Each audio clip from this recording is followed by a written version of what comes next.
Dear colleagues, let us start. Let us start our panel devoted to the critical raw materials development in Ukraine. We were talking a lot about critical minerals yesterday. We heard this from many participants, many speakers. There is a lot of interest from the international. Okay, let me ask colleagues to turn on the mic. Yeah, turn on the mic, and also if you can take on your headphones to listen better.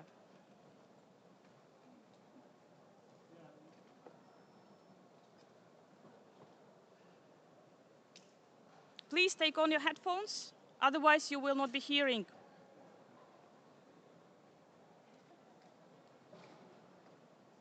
Can you hear me now? Great, thank you. So welcome again to the panel, and we were discussing a lot about critical minerals yesterday.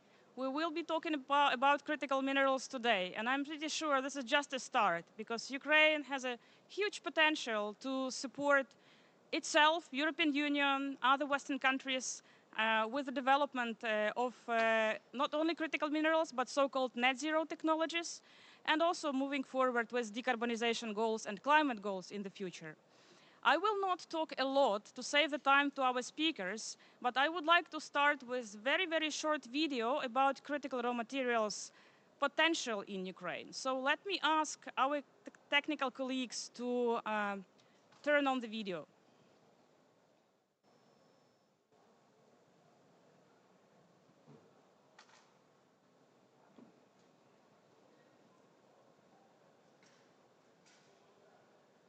The world is building new economies, more digitalized, decarbonized, based on renewable sources of energy, and much more technically advanced.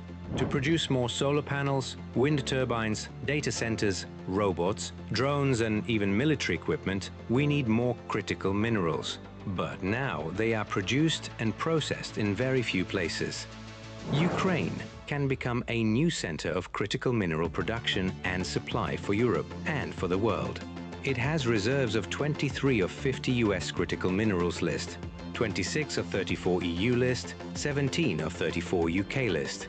It has the largest titanium, lithium, manganese, and uranium reserves in Europe, and is one of the top 6 countries in the world with its graphite reserves. All this is necessary for the future batteries, drones, energy, and military equipment. Ukraine is no newcomer to mining industry. The geodata of 125 deposits is already digitized. We have more than 10 active projects, and new tenders are ongoing. Ukraine is a member of the European Raw Materials Alliance and European Battery Alliance, Extractive Industries Transparency Initiative.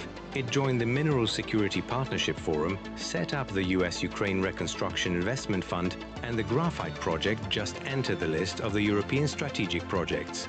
In 5 years, we aim to issue more than 30 new exploration and production licenses, launch critical minerals processing projects, and attract up to $2 billion investments in the sector. In 30 years, we want to make Ukraine a leading European critical minerals hub with a domestic value chain to produce titanium metal, graphite anodes and electrodes, manganese scathodes, batteries, nuclear fuel assemblies, solar panels, and others. For that, we are open to cooperation with our strategic partners and see potential for new partnerships. We invite mining and metals companies with high and transparent standards for cooperation. Critical minerals are more than just commodities. They are the foundation of a sustainable future, and Ukraine is ready to shape it. Thank you. Thank you very much. And with this, let me please invite our distinguished panelists to the scene. So I would like to invite Yegor Perelygin, Deputy Minister of Environment Protection and Natural Resources of Ukraine, Andriy Telupa, Deputy Minister of Economy of Ukraine, Yeva Spina, Director General and Head of Department for Digital Connectivity and New Technologies at the Ministry of Enterprises and Made in Italy, Anna Jarosz-Fries, Director of Ukraine Service at the Directorate General for Enlargement and Eastern Neighborhood, DGNEST, Alex Sobel, UK Trade Envoy for Ukraine, Cecile Therese, also we have the speaker from Norway? Do we have a minister from Norway? I don't think so. So let's move on. Gianni De Pero, member of the board of directors of Decomar. He will join a bit later. Serhiy Wojciechowski, board member, BGV Group Management. Aru Dashmuch, Global Procurement Strategy Director, Cameras. Andreas Schall, OECD Director for Global Relations and Cooperation. And Arvid Turkner, EBRD Managing Director, Ukraine and Moldova. We have a very large panel, which actually shows how big interest is to the critical raw materials of Ukraine. I would like to ask our panelists to answer very shortly, within 5 minutes. It will be like a firewall, and I have a separate question for each panelist. So I'll start with Mr. Pereligin. Deputy Minister, what policy changes does the government plan in the critical minerals sector to make it more attractive to investors? Thank you very much for the introduction. Well, I'll try to be as short as possible. Some of our key policy planning and some of our key actions that we're going to be completing they're pertaining to, first of all, the digitalization of all geological data that we can get our hands on from the archives. We have already started phase 2 of the project, of our common project with the EBRD, where we are digitizing more than 60,000 geological books. That's our first priority, and we plan to complete this in a short period, well, I would say about 2 years time frame, because as you can imagine, the geological data that we have on our hands is massive. It's years and years and years of accumulated Soviet-era data, which needs to be processed, rethought, reconfigured, remodeled, etc., etc. That's number one, and we are actively pursuing this project. Number two that we want to follow up on is the potential processing, finding opportunities in processing of tailings and former mining and metallurgical waste. As some of you probably know, about 70% of Ukrainian productive waste it comes from the Soviet era. It comes from mining, it comes from metallurgy, it comes from the processing sector. So one of the key ideas is,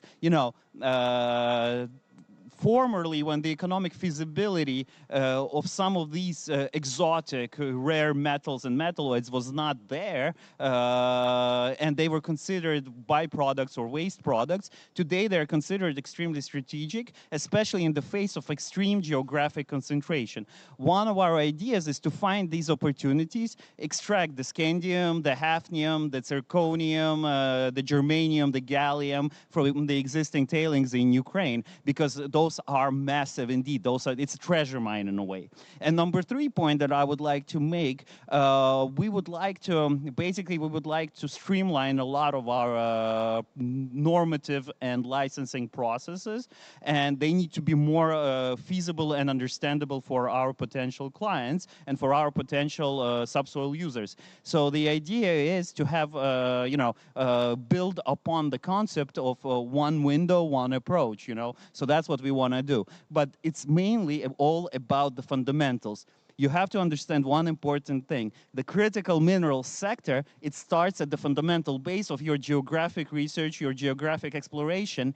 And number 4 point that we would like to do is get back to stimulating the original concept of geological expeditions. So we are currently also working on the idea, how can we kickstart our geological expeditions to build upon the existing resource base and basically make the new exploratory works more relative and more relevant to the needs of our partners today. So basically do a very comprehensive supply chain analysis of our key strategic partners, understand where these kind of import deficiencies are, and basically try to apply our geological expedition, our geological research, our resource-based growth and development towards this kind of approach of covering the supply chain needs of our key partners. So that's where we are heading, and that's what we are planning.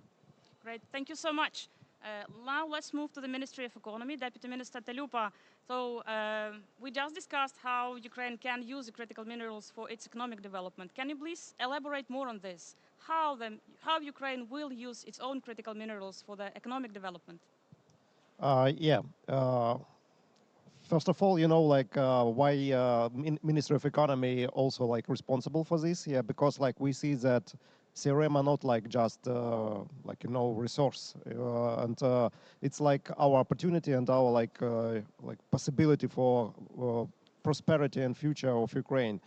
because that's why we are under this process together with two ministries. So like Ministry of Natural Resources responsible for like extraction of all data about the actual extraction of raw materials, but there is no like sense just you know to export raw materials at all. And so that's why we see that we should focus on value-added products, and so like we should move from deposits from extractions to real processing and manufacturing. So like as you all seen on the video, so we had like yes many natural resources, like especially about titanium, graphite, lithium, and etc. So, but it's only like you know opportunity. Yeah. So like we should like to realize this potential and to receive real benefits for Ukraine, we should move to processing, and we are like have the clear strategy for this in the government. Right now, we are developing the draft of our CRM strategy, and it will be ready for discussion in September. And you are really invited to discuss it with us, because for us, we want to have the strategy as practical as possible, to be focused on real measures, real projects, and on real processing and even production, because like we want to have this integration in global and European supply and value chains, because we see that it's like strategic component for us, and we are going to EU accession, and we hope it will be rather fast. And right now we are like aligning all our legislation, and so we want to have our CRM base also as like a partner base for all European countries to be integrated in the production chains.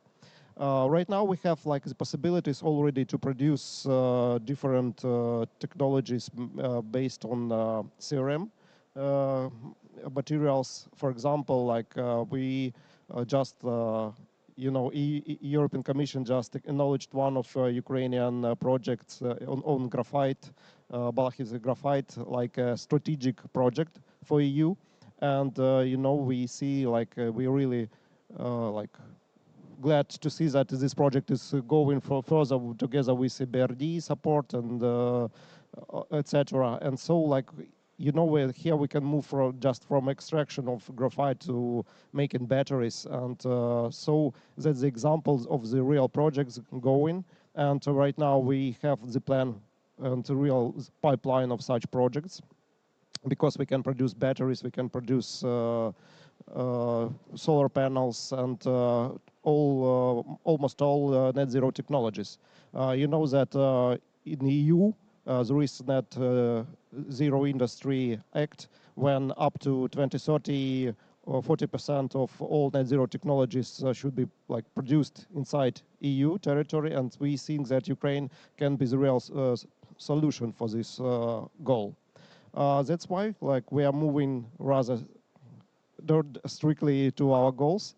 We will present our CRM strategy. We are ready to discuss it with the market, with all global players, because we want it to be like, you know, practical milestone for us, with clear goals, with clear vision, and supported by our strategic partners. So like that's why we are working together with two ministries, just to make it everything clear, transparent, and understandable, because we see that in such way we will receive most effective and results for Ukraine. So we are moving further, so please go with us. Thank you. Thank you so much, Minister.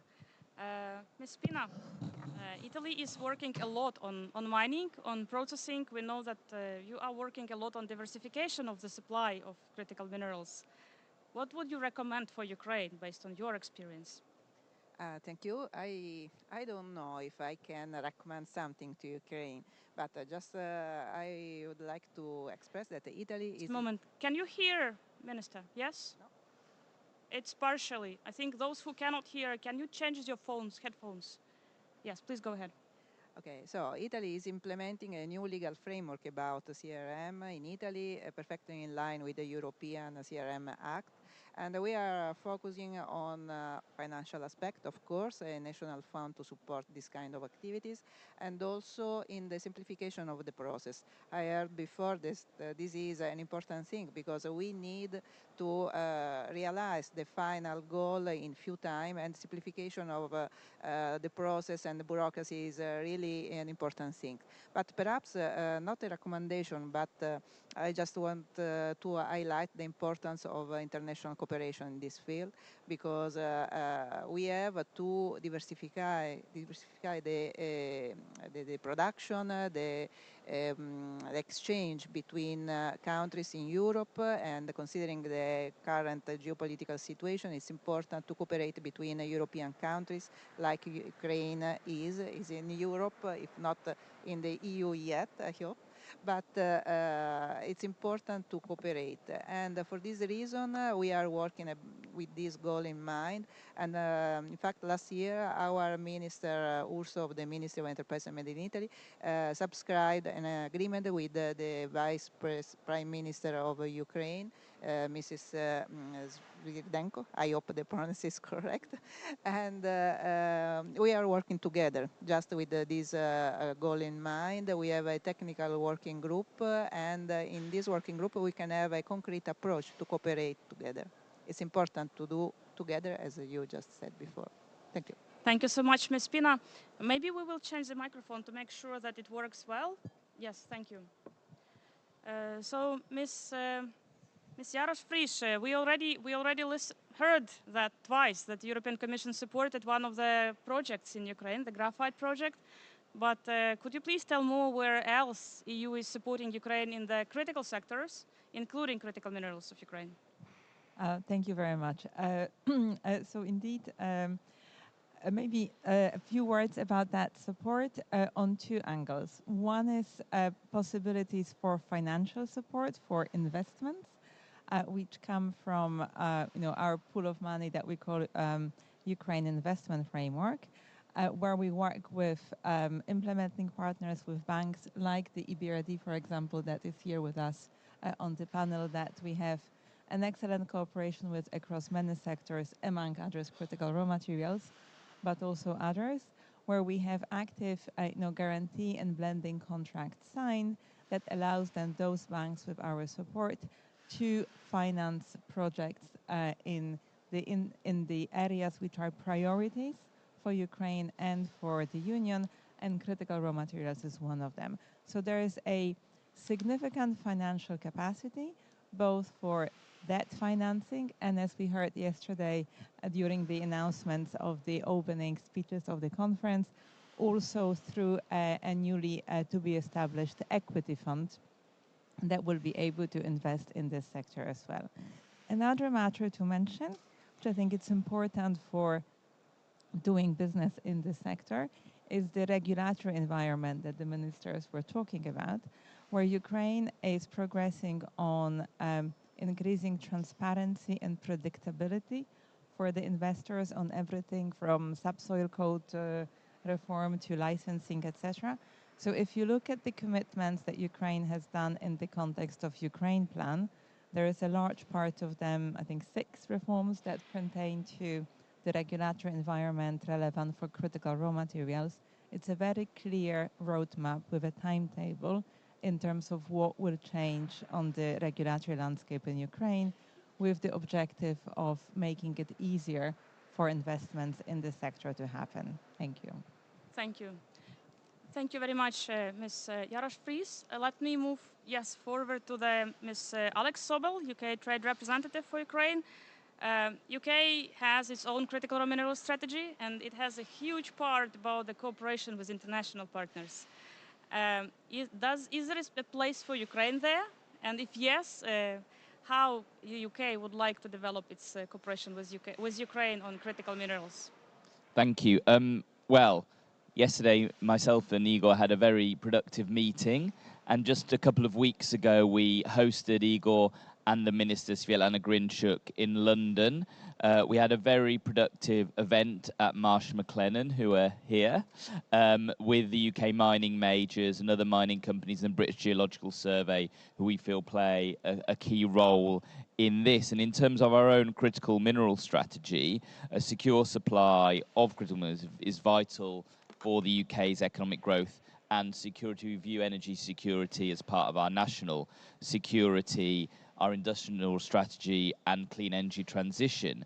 And the UK's new critical mineral strategy refined the UK's approach to our own domestic production of critical minerals, including developing our growing strengths in midstream processing and recycling. It will support the aims of the UK's new circular economy strategy. And it was interesting to hear what Andre said about tailings. So the UK government is seeking to optimise our domestic critical mineral capabilities, producing more and better in the UK and utilising our national sovereign wealth fund. So that would include, for instance, a £24 million investment in Cornish lithium.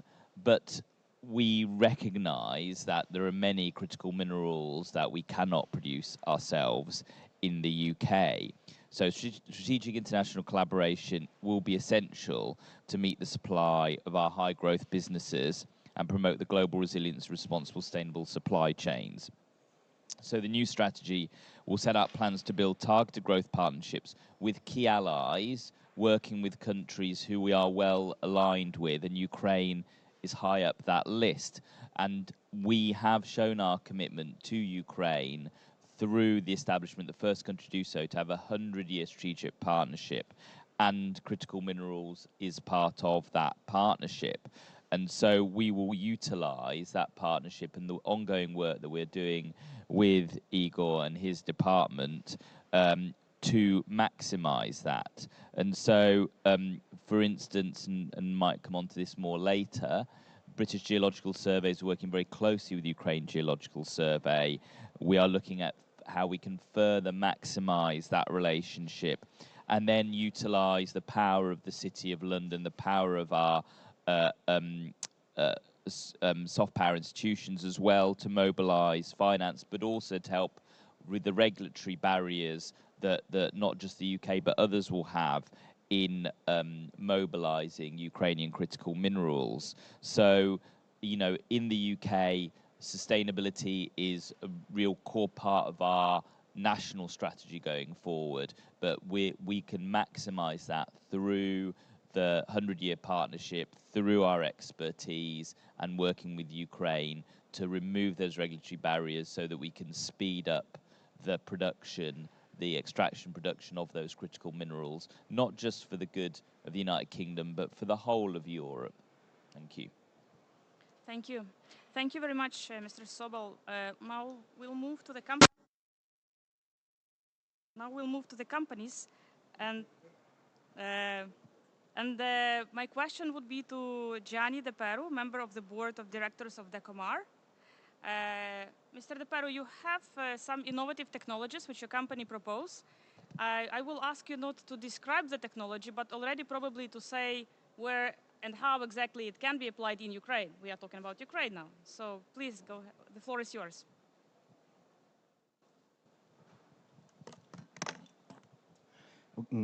Grazie. Thank you. Well, first of all, it's an honor to be here representing Decomar. And I'd like to confirm that our company specializes in very innovative solutions, especially innovative from the environmental point of view. And so over the years, we have developed technologies that can be used in different contexts, according to the context, therefore. And these technologies have the main goal to give a new life to mineral resources and to sediments.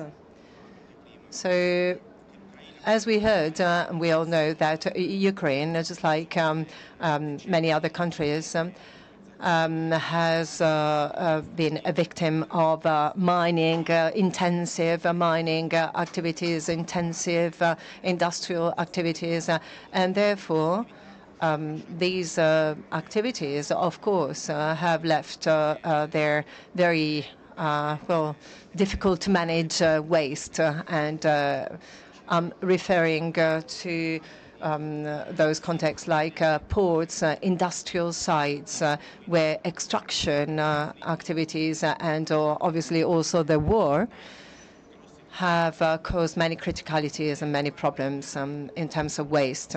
So DECOMA proposes an innovative solution, as we said, and we are able to propose some specific solutions with a double aim. First of all, to give a new life to infrastructures like ports, dams, rivers, water courses in general. So we could give a new life, or we regenerate these areas. And then we also give more value to some production waste that can find a new value nowadays, thanks our business to our activities.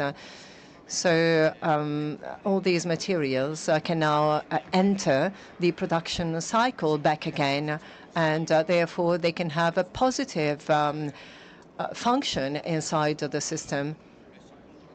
Specifically, we have a particular technology for the use in the extraction mining sector. It's called the Blue Loop. It mainly consists of extracting the materials but guaranteeing the respect of the environment, so environmental sustainability. We have a system that, first of all, respects the environment, because this is exactly what we believe. We have to start from that. We have to extract materials, of course, so on Earth, but also underwater. But first of all, our priority is to take care of sustainability. We know this is a challenge. We know this is not easy also for Ukraine right now, but it is a great opportunity. So it would mean to, of course, to start extraction activities, but in a sustainable way.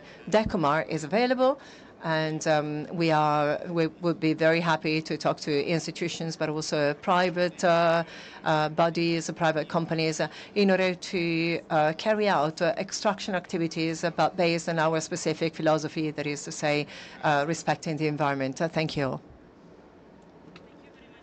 The Komara, and welcome to Ukraine. Let me move to the BGV company, to Sergei Wojciechowski. We mentioned BGV many times yesterday and today because it's actually the company who is part of whose project is one of the EU strategic projects. So, Mr. Wojciechowski, could you please explain what you expect from this status? What exactly support you need? And in 10 years, what would you assess? What would you assess as a successful story for your project as a part of the EU strategic projects? Thank you very much for the question. Good morning, everyone. Actually, is it working? Yeah, it's okay. First of all, maybe a couple of words about Ukrainian graphite and our project, because now we are talking a lot about critical raw materials, and we are a very practical company in Ukraine, and we know for sure that this is not only about the information, but this is about some production, and that we can supply European Union with necessary product. Balachivka graphite project has around 185 million tons of resource of graphite. It means that this is one of the biggest deposit of graphite, not only in the European Union, but actually in the world. We know that regarding the data from EU, that European Union imported around 100,000 tons of graphite concentrate during the last year, and 97% from that, this is a China supply. It means that at the beginning of the year, China made some restriction for the raw material, for raw graphite, and we know for sure that in the short run, the situation will be more and more complicated. We are very happy that European Commission recognized our project as strategical. This is the first project in Ukraine, and it shows, I think, that three main things. First of all, that this is a very good signal for the whole market, because we have our own expectations that this is only the beginning. Because only our company, we have some list of critical minerals projects in Ukraine, and we have a strong belief that our project with graphite, this is only beginning of European recognition of the potential of Ukraine in critical materials. The second thing that now we know for sure that in our product range, we have the necessary product for European Union that will be fully integrated into European value chain. You know that it's quite important because usually when we are talking about critical raw materials, we usually talk about countries but not companies. This is competition of countries but not competition of companies. And the third thing that this is a very good signal for us as for a BGV, that we have done a good preliminary job actually with a preparation, because we just prepared this project with modern geological international standards, with a very good expertise and very good team inside of our company. Regarding your question of our expectation for the next future, we think that this status actually can help us to achieve three main goals. First of all, this is funding, because projects in critical materials, they're quite expensive in terms of the capex. The second thing that, as I mentioned, this is access to the market and the full integration into European and international value chain. And the third thing that is quite important, this is technologies, because now around 97% of natural spheric graphite usually produced in China, and means that everything that's connected to different technologies, they're quite sensitive for Chinese market. Thank you. Thank you very much. And we have third company at our panel, who is Cameras, and the company who already has experience to cooperate with Ukraine. Aru Dashmuch, could you please tell us a bit about your experience working with Ukraine, and what would you advise potential investors to Ukraine, where they should look at, and where are the possibilities? Thank you. Thanks for the question. Yes, so I think the question comes from the fact that companies here would recognize that there are quite a few challenges working in Ukraine, and some of them are unique to Ukraine. And my advice would be to be very patient, but that it is well worth the effort. What we have found is incredibly positive people that we've worked with here, and very creative. People here will address and very effective solutions to all of the challenges that have come up. And again, many of them are very unique. For one example is just for us, we have shipments that need to go on rail cars, that go on a port to get to a ship. As you can imagine, there's incredible amount of logistics, supply chain challenges. And again, time after time, we've come up with creative solutions and very flexible. I mean, trying to work through that.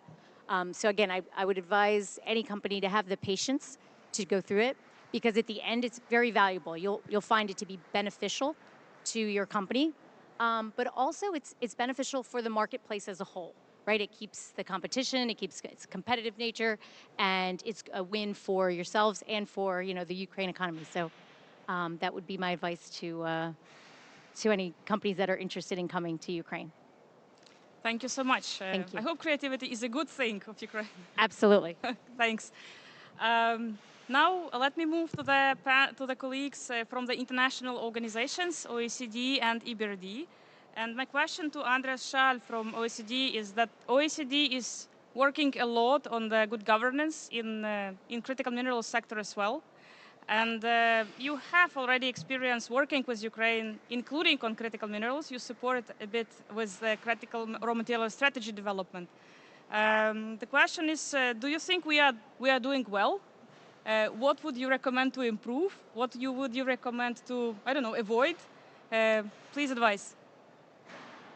Thanks so much, Olena. The short answer is yes, you're doing well. And yes, it's a huge privilege for us to be a partner for Ukraine in this endeavor. Let me go back maybe to the starting line where we are at the moment, because we believe in the OECD that we are at a watershed moment when it comes to critical minerals. We can see that one country is dominating 6 out of 10 critical minerals needed for the digital and green transitions and for these machines, which we all love so much. And everybody knows which country I'm talking about. So there is a huge discussion among G7 countries, among many of the consumer countries, to see how we can diversify supply chains, because we want to avoid another dependence, what we saw on Russian oil and gas. So we need to kind of diversify the supply chains. At the same time, we see countries like Ukraine, but also many developing countries in Africa with a need to bring the processing, the production of critical minerals closer to the extraction. And that's why I want to congratulate Andres and the Deputy Minister for Economy, the Deputy Minister for Environment, both of you, for attacking this issue strategically, because we are in a moment where both these interests of diversification and of local value creation come together, and Ukraine can play a super crucial role in this respect. Now, coming to your question, Olena, sorry for being a bit long, but I thought it would be important to put this in a strategic context. Ukraine's natural governance framework has evolved over the years and already complies with our OECD due diligence guidance for responsible mineral supply chains, which helps already to build investors' confidence, promoting sustainable, responsible sourcing, even from high-risk areas. There are a number of governance challenges we think could be addressed. First of all, the tax framework. We need to have a better balance between profit-based incentives and critical mineral revenues.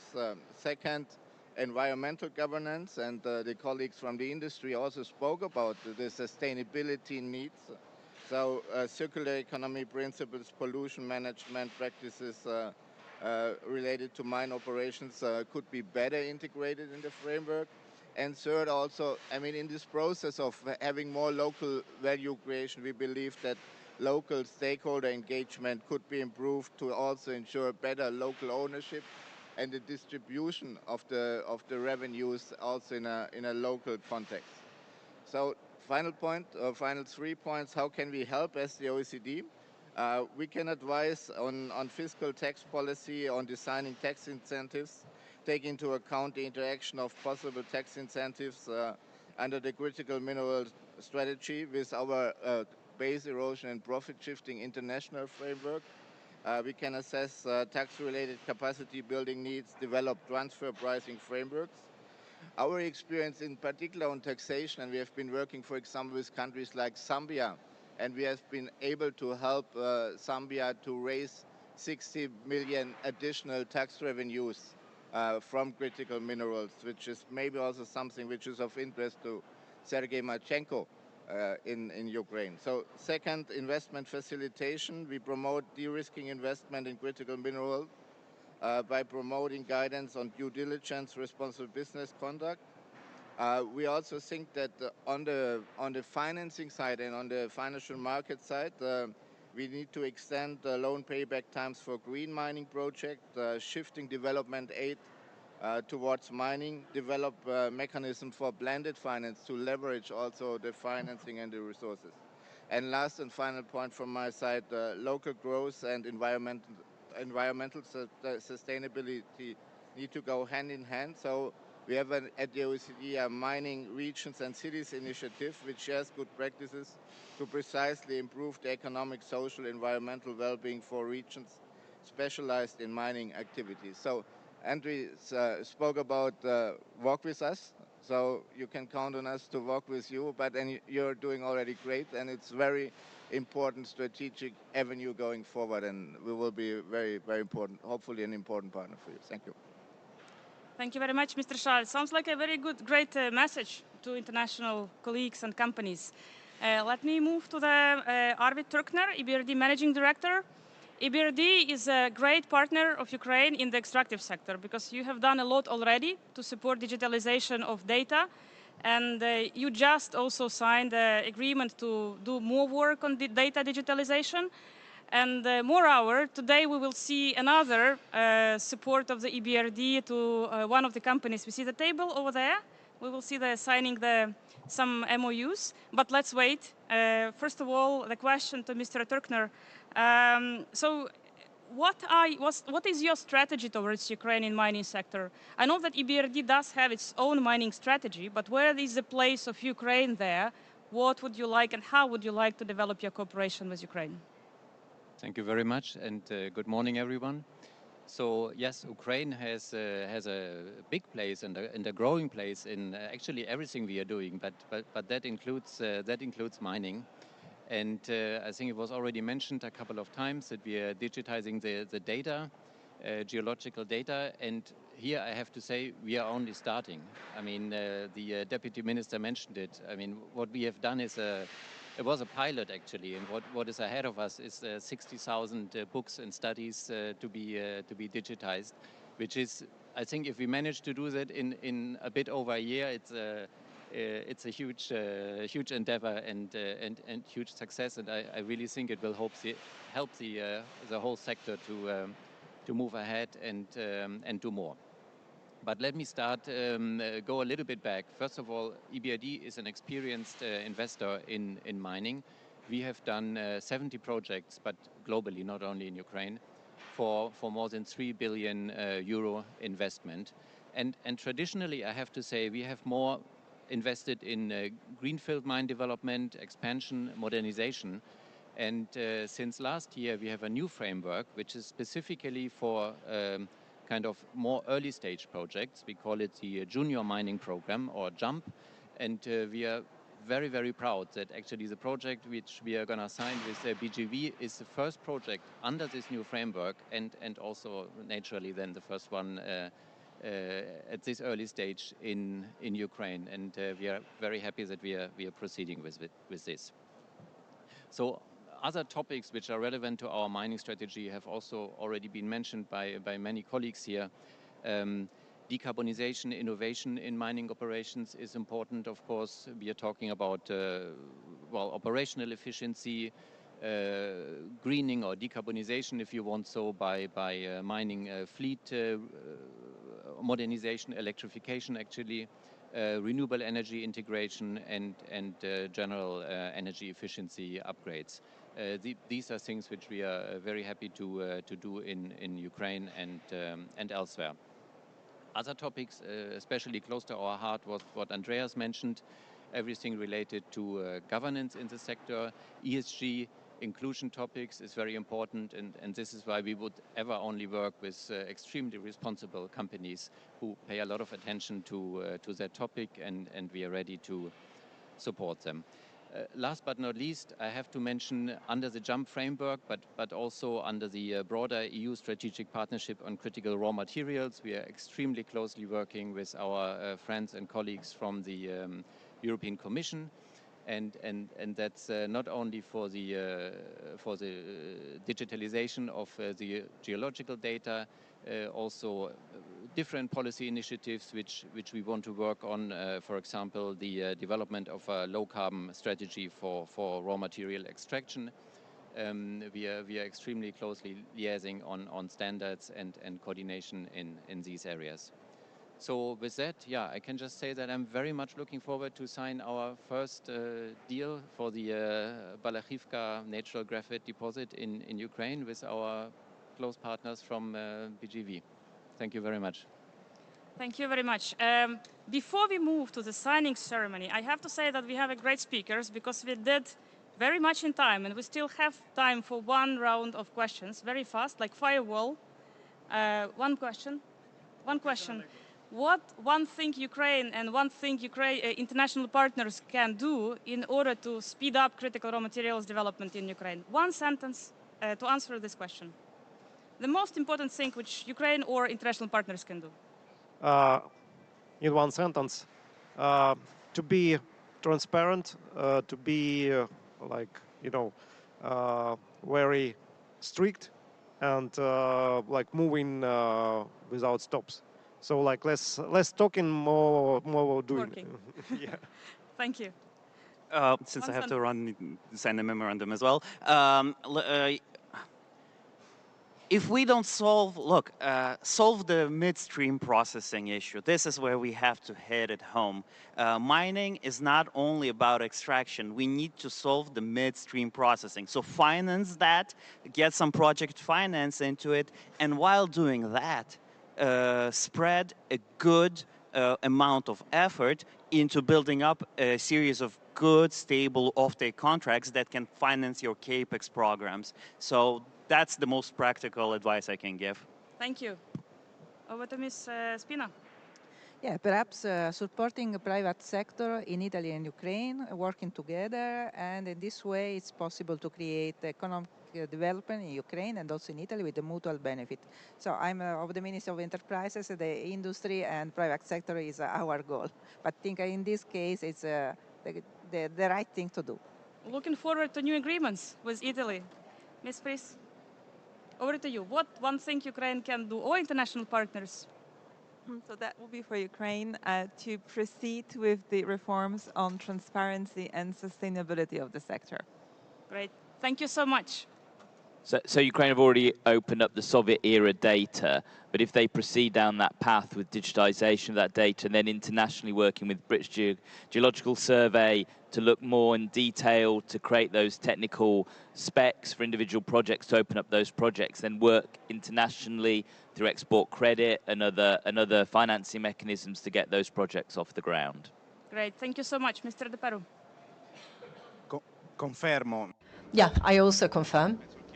I also think that it is necessary to have transparency in governance, so governance transparency in Ukraine. And by doing that, countries will be able to use their skills and expertise in order to have advantages for all of us. So I think that we need to be more brave, let's say, to do the first step, because it's quite important. The second thing that I would like to recommend to our local businesses in Ukraine, that to build ecosystem and understand that it is possible. We are pioneers in this question now, but we do believe that for the next players it will be less complicated to overcome these challenges. I would say two things. One, just very practical, is to streamline the export process. It's very cumbersome, and I think there's very easy ways to make that much more streamlined and effective and cost effective. And two, opening up the data that's available so that companies have the opportunity to talk about strategic future, growth and those things. So they would be my two. Thank you.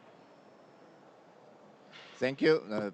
Simple answer: be strategic, manage value chains, bring local value creation together with processing and extraction. Be sustainable, be responsible. Thank you. So I believe there's a very practical problem to some investments in the sector in Ukraine, and this is dormant licenses.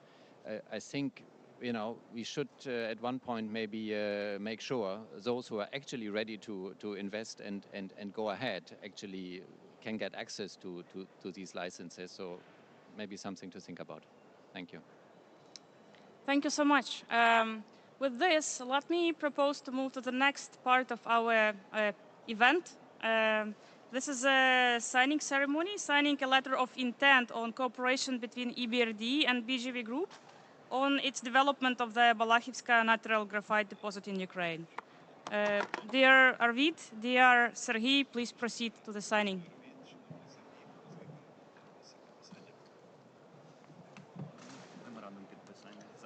Добре, біжіть.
Зараз. And sorry, just above.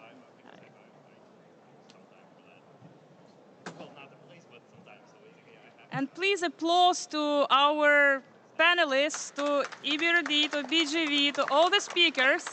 Thank you so much again for the great speaking today.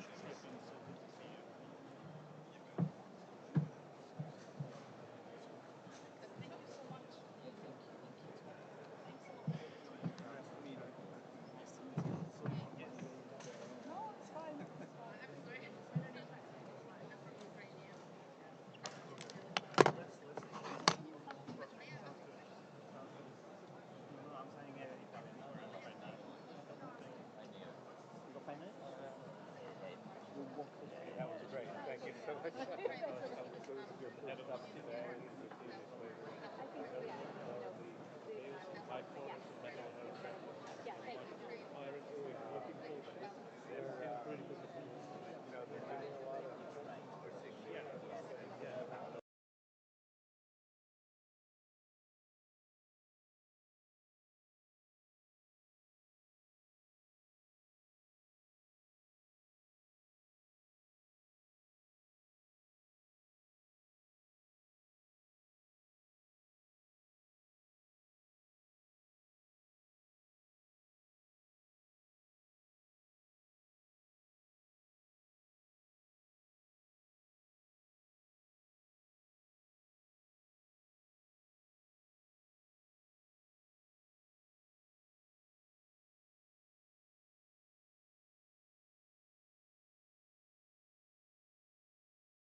Good morning. Excellent. How are you?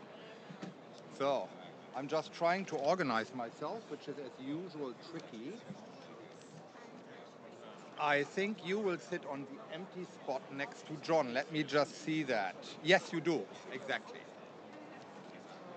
Very useful. Oh, I need the name of the climate envoy. Put it here. And ideally, well, he will not get an introduction. Life is tough. 7, 8.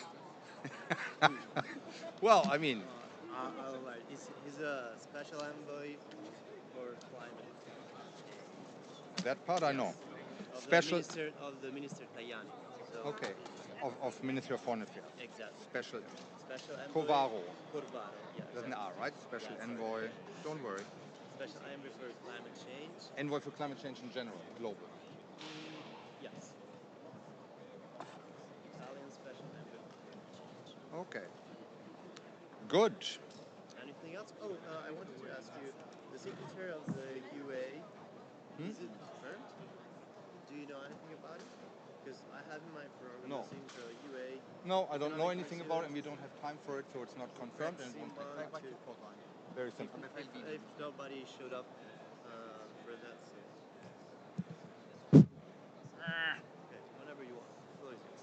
Okay, cool.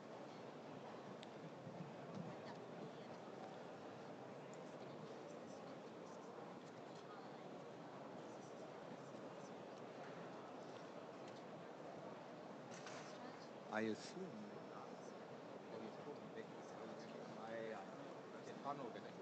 That's what I thought. There's always, Germans between and I try to do my best. Apologies up front. Bon. I don't have a choice because I don't have a seat. No. You all stay where you are.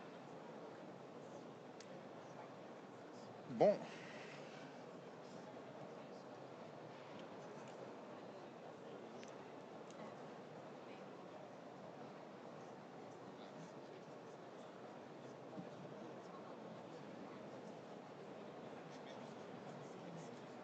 Anyone speaks in non-English? You Italian? English. Very good. Ah.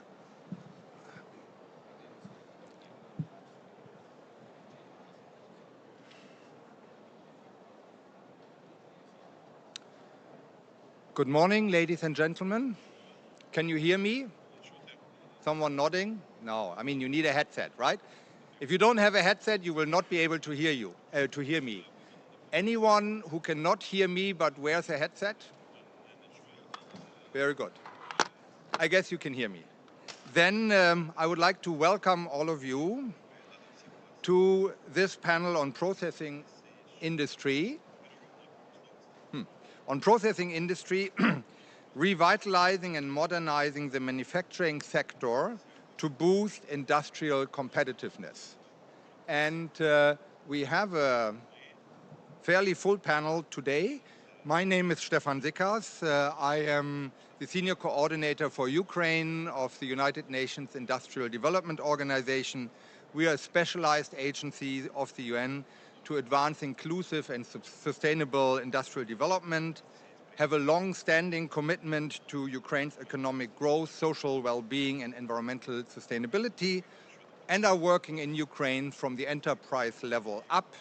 As an example, we will be signing today a $180 million technology transfer and business co-creation project funded by the government of Japan with Ukraine. So, we have today an excellent panel comprising of leading experts and practitioners in their field, whether from policy and policy advice, industry, financing, from Ukraine, from Italy, from all over the world. I would like to quickly introduce my panelists to you, and I start here on my left with Gaetano Vecchio, the Vice President of the Italian International Contractors and President of the International SME Group, Associazione Nazionale Costrutti Edili. Sorry for my terrible Italian for all the Italian speakers.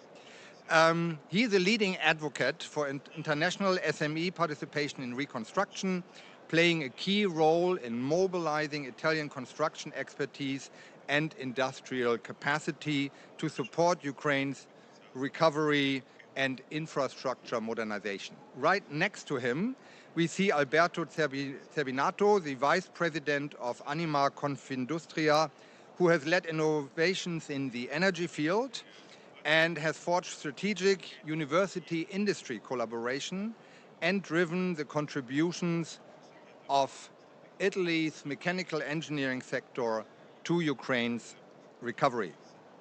Right next to him is Antonio Scarazzini, the head of institutional relations for CNH in Italy, Africa, and the Middle East, where he promotes sustainable agricultural and construction technologies. Then we are happy to welcome here John Denton. He is the Secretary General of the International Chamber of Commerce, where he leads global efforts to strengthen trade, investment, and sustainable development. He is a renowned trade lawyer and policy advisor and also serves on the UN Global Crisis Response Group and the board of the UN Global Compact. Next to him, my colleague from the World Bank, Yuman Lee. She is the lead economist and program leader for prosperity in Eastern Europe, based in Kiev. Her technical leadership supports Ukraine's recovery through analytical work, advisory initiatives, and complex lending operations, critical to SME resilience and economic reform. To her, next one is Fabrizia Lapecorella. She is Deputy Secretary General of the OECD, another valued partner overseeing tax policy, statistics, environment and carbon mitigation, and previously served as the Director General for Finance at Italy's Ministry of Economy and Finance. Next to her, Sven Röben, the acting head of private sector and blending in the Ukraine investment team, has been there since 2023, leading the bank's efforts in Ukraine's reconstruction and EU accession. Then we have, there she is, Katarzyna Kowalska, who has served since 2016 as the Deputy CEO of KUKE, the Export Credit Insurance Corporation of Poland, and led KUKE's transformation with a 5-fold revenue increase, congratulations, full digital modernization and gaining international recognition for expert support services. And Andrei Negrairos, the Central and Eastern Europe leader of Corteva AgriScience, with a strong agronomy and entrepreneurial background, overseeing today Corteva's strategic agricultural business across Central and Eastern Europe. Also strongly supported Ukrainian farmers during the wartime. Dimitro Nikolayenko is Chief Commercial Officer of Metinvest. Everyone knows, I assume, Netinvest, and he has played a key role in maintaining the company's operational resilience during the wartime. Finally, Andriy Zdenko is the president and co-founder of Biosphere Corporation and co-founder of a number of additional enterprises, also honorary consul of the Italian Republic in Dnipro. And he is one of Ukraine's leading producers of household and hygiene products. Good. Very good. Excellent. And I hear, for those who know how the panel was supposed to look like, we have one additional participant, which is Andriy Tilupa, the Deputy Minister of Economy of Ukraine, who just arrived somewhere. There he is. Very good. With that, let us jump right away into setting the macroeconomic and investment scene. John, I would like to ask you about your global perspective. What, from your perspective, are the top 1 or 2 practical conditions or reforms beyond financial aid that are most crucial for truly unlocking and protecting significant private sector investment in Ukraine. And you have a microphone. Yeah, exactly. I thought I was going to have to yell, so thanks very much. Just a couple of things, if I could, and great questions. Great to be on such an extraordinary panel. It's quite a beast in itself. First of all, it's really important that we actually acknowledge that we've got to keep the private sector functioning right now in Ukraine. So it's good to see so many players here. One of the roles of the ICC since the war began has been to keep the private sector, we call it the economic front, functioning. And also the reality when you look at investment, the companies that are investing in Ukraine are actually already in Ukraine. And that tells you something, because the risk profile of Ukraine for non-present companies is still very challenging. So we need to think about that. And this is something we're very focused on. So for us then, how do you get that risk alignment to actually incentivize non-existing participants to invest? And we've actually been doing a lot of practical work on this. Earlier this week, we convened for the first time ever a group of the key players on export finance, because there's a real problem in getting access to export finance. There are some classic issues, and my friend from the OECD is with us today, one of which is the risk grading of Ukraine on the OECD gradings is at the highest level, which is not good, by the way. It's 7, which means the premium cost is too high. So there's an issue there we need to think about. The other is the actual availability of export finance through the ECAs is really only between 80 to 90%, and that's not enough in terms of coverage. And then there's the cost of compliance. So there's an issue about getting the risk profile right and actually enabling that. So we've actually just announced, because we do stuff like, we created, for example, in my office, I spent one of your colleagues, the Black Sea Agreement for Guterres. So we do practical interventions which make a difference. We think that we can actually make a difference by identifying this particular issue around export finance. And we've actually created now a working group at the ICC, which will bring together all the players to solve this issue. And obviously, we want a bit of flexibility from the OECD on this, but we also understand that we need to understand how that grading is delivered, because there will be no exception given for Ukraine. So we need to ensure that the way in which the macroeconomic fundamentals which give rise to that grading are properly assessed. So we're doing that. The other issue, which is an inhibitor, and let's be very frank, is that a lot of companies, external, are not comfortable with the legal processes in Ukraine. Deputy Minister, we've talked about this before.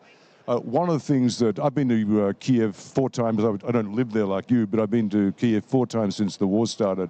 And when I was there last, one of the issues we identified was, how do you lower the risk around settlement of disputes when there's a lack of confidence in the legal system? So we at the ICC, we have the world's leading private arbitration entity, the ICC Court of Arbitration. We have decided to actually enable greater access to that in Ukraine. Frankly, we're doing that by lowering the cost of use of it. So in dealing with that risk profile, what we're doing is creating certainty which can be provided by the ICC in terms of dispute resolution. And on top of that, we're looking on the export finance side, how do we get the right risk profile so that we can remove the inhibition to access finance to allow those private sector companies that are not present to get the financing support they need. Thank you very much, John. Highly appreciated. Let me right away jump over to Fabrizia. Building on the ICC's point, how can OECD expertise in governance, policy, and market mechanisms best support Ukraine to create a regulatory and business environment that fosters long-term competitiveness and resilience? Floor is yours. Thank you very much, Stefan. It's a real pleasure and an honor to be with you all here today to share what are the OECD insights into the promoting investment and boosting industrial competitiveness in Ukraine. So let me say upfront that the OECD supports Ukraine's effort for boosting investment, productivity, and economic activity. And it is very proud to work with the Ukrainian government and its international partners in the preparation of the new industrial strategy. The strategy will provide grounds for coordinated measures that can support the economy's reorientation towards EU integration. And there are, at least two big tasks ahead. It needs tackling the loss of industrial capacity in temporarily occupied or destroyed areas, and it also needs to tackle the Ukraine's previous economic structure, which focused on supplying the former Soviet space. Now, what we support is the idea that the strategy should establish a framework that should encourage both FDI, having in mind, the ideas and the technology that can come along with FDIs, and also domestic investments to help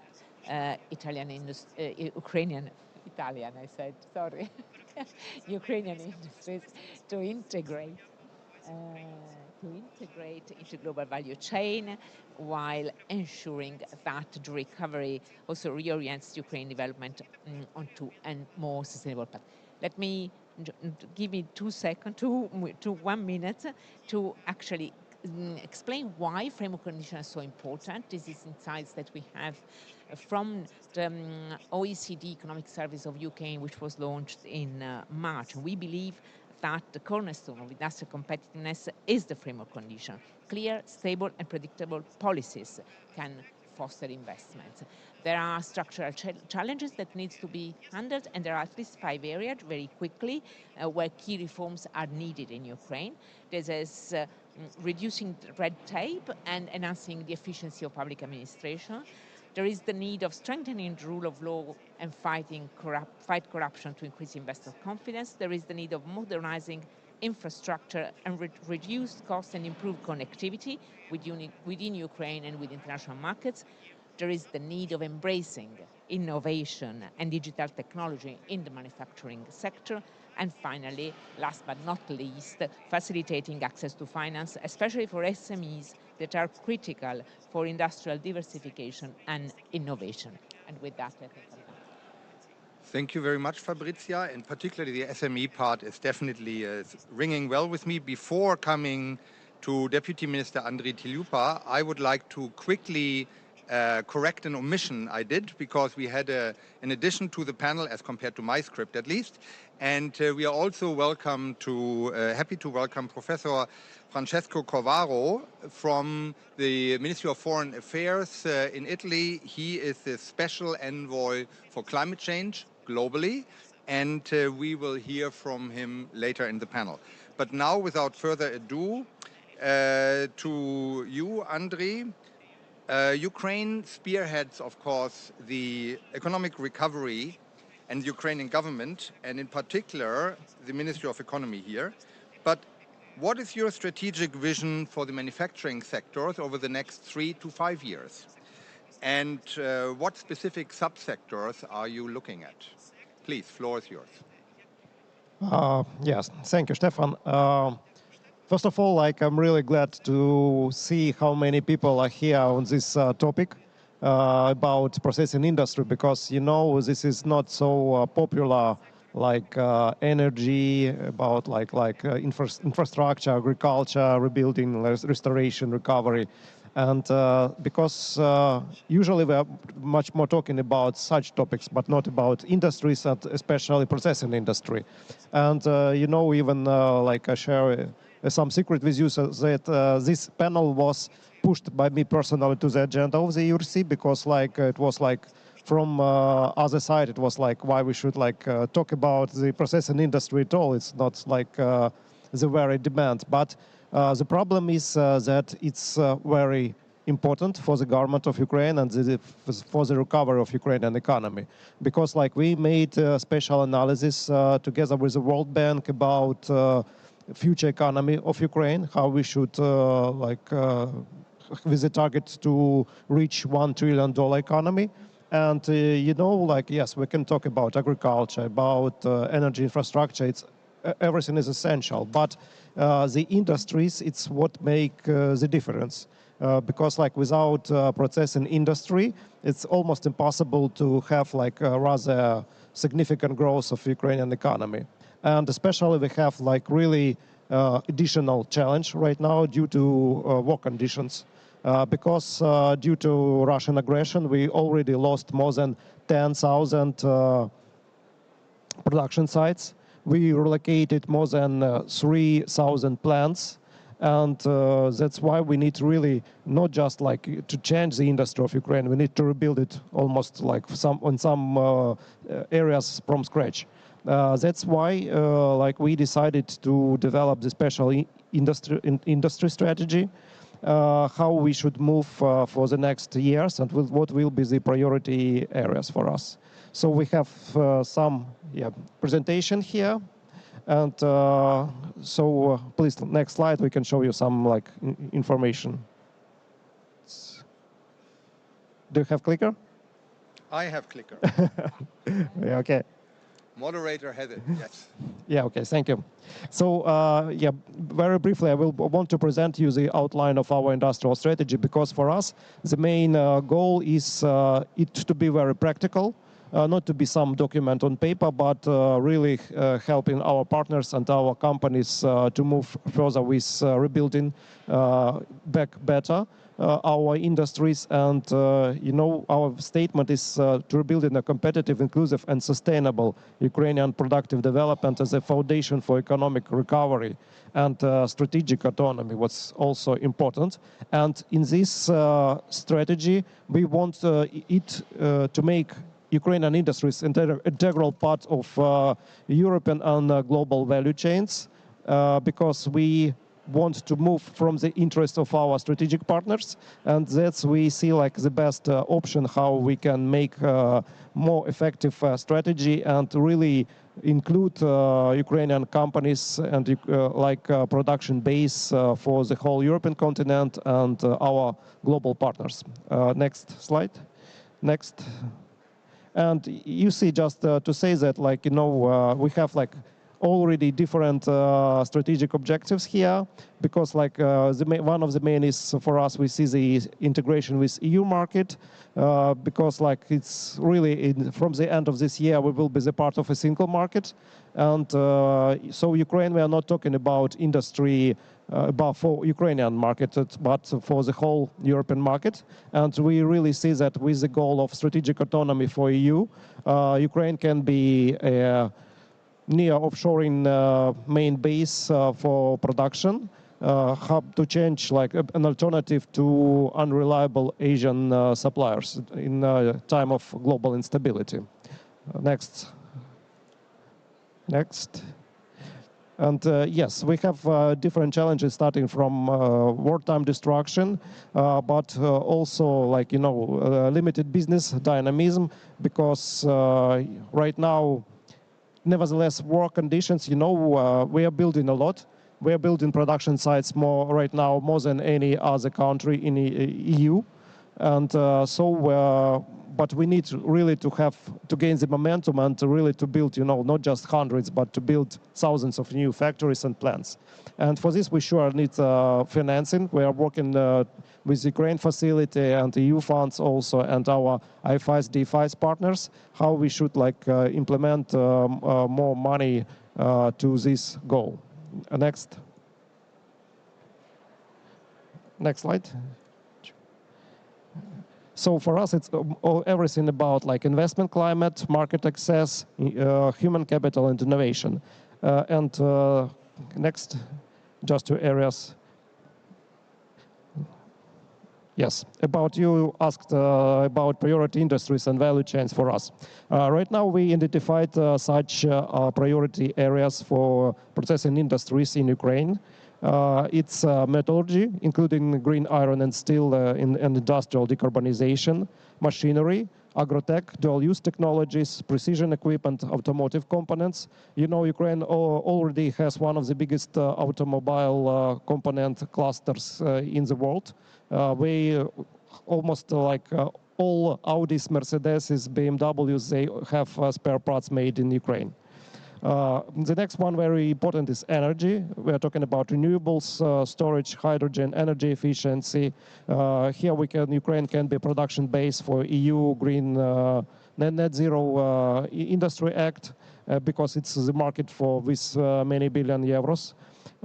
Sure, it's agro-processing because like we should move to deep processing, not like exporting some raw materials, but amino acids, for example, where we evaluated it's 100 more times. Sure, it's infrastructure and construction because we need to rebuild housing and sector in Ukraine almost for $1 billion right now. IT and digital industries, sure, it's like because Ukraine one of the IT outsource leading center in Europe. And last but not least for us, it's defense and dual-use technologies. Right now, Ukraine is one of the world's leader about production of military equipment of new generations, such as drones and robotic platforms. Right now, we have more than 200 producers of different drones. We're expanding very quickly, and yet we have like right now production much more than we can afford us by the money. So that's a challenge, and we will move to joint ventures and export, and that will be also like a very big plus for Ukrainian industry. So to conclude my presentation, I want to say that we see the new industrial strategy of Ukraine as like very good combination of all international expertise because we are starting developing it together with OECD, World Bank, and UNIDO, and that's why. And also we want to combine it with the great local expertise. We created a consortium of local analytical centers because it's not to be just theoretical, but very pragmatical with actual projects already in implementation plan for this strategy.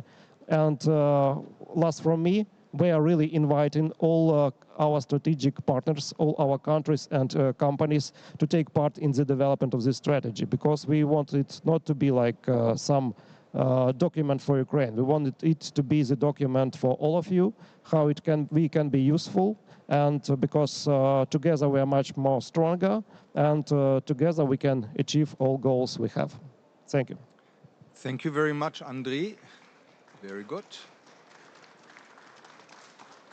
And before continuing, let me say that with these very interesting starting insights, I have to come back to reminding the speakers to come to stay, please, very exactly in their time slot because we are actually already behind. So, Yuman from the World Bank. From a development perspective and based on the economic fundamentals of Ukraine, is it possible to convert to EU's growth and income level? And if so, what would it take and how can an industrial strategy support it? Thank you, Stephen, and I'll stick to 3 minutes. So first of all, I mean, it's a real pleasure that we are working with the Ministry of Economy on this industrial strategy together with the development partners. We're also working and supporting on an FDI strategy and also the sort of strategy and actually an operation to improve firm support programs. And all these different things are actually interrelated. Let me just touch on, indeed, as Andrei already said, for Ukraine to grow and for income convergence with the EU. So just to give you a couple of numbers. If you look at pre-war growth rates of Ukraine, it would take Ukraine 37 years to converge to 25%, to reach 25% of average EU GDP per capita. 25% was what the level was for Poland and Romania when they joined the EU. 37 years is just too long. So we need faster growth, and that will definitely require a much stronger industrial sector. We talked about rebuilding the industrial sector. What I'd like to just spend my time talking about is not just rebuilding it in terms of the physical capital, but actually fundamentally changing and improving its productivity. So pre-war, the industrial sector in Ukraine was very unproductive. And we saw this in terms of total factor productivity actually declining. We saw this in low level of firm entry. We saw this in declining complexity of the kind of exports that this sector was producing. So when we rebuild, we need to actually rebuild a much more productive sector. And what would that take? And I just want to touch on a couple points. So if we look at the underlying issues of this industrial sector, we see a couple of things. One, a very heavy state footprint. So we did some analysis. The state is in nearly 80% of sectors, right? I mean, of course, there's good reasons, economic reasons for the state to be involved in different sectors, but for 80% of all sectors for the state to be involved in, this is quite worrying. In addition to this, the state firms compared to private firms, they're about 45% less productive, okay? Apart from the state footprint, we also had a lack of competition. So 10 out of 13 sectors, 4 firms dominated over 60% of the market. So I think one of the challenges that we will need to do in this new industrial sector is to make sure that there's more competition, less state footprint, and frankly, a level playing field. And when we're talking about foreign investors coming in, they are dealing with the risks of security risks, political risks, legal risks, right? But they also want to make sure that there's a level playing field. So I think these are the kind of things that this industrial strategy will be looking at, analyzing, and coming up with policies to address this. So yes, indeed, we need to rebuild in terms of physical capital, but very much make sure that this new industrial base is productive far more than before. Thank you. Thank you very much. And I would like to we will come back to that hopefully later if we catch up a little bit.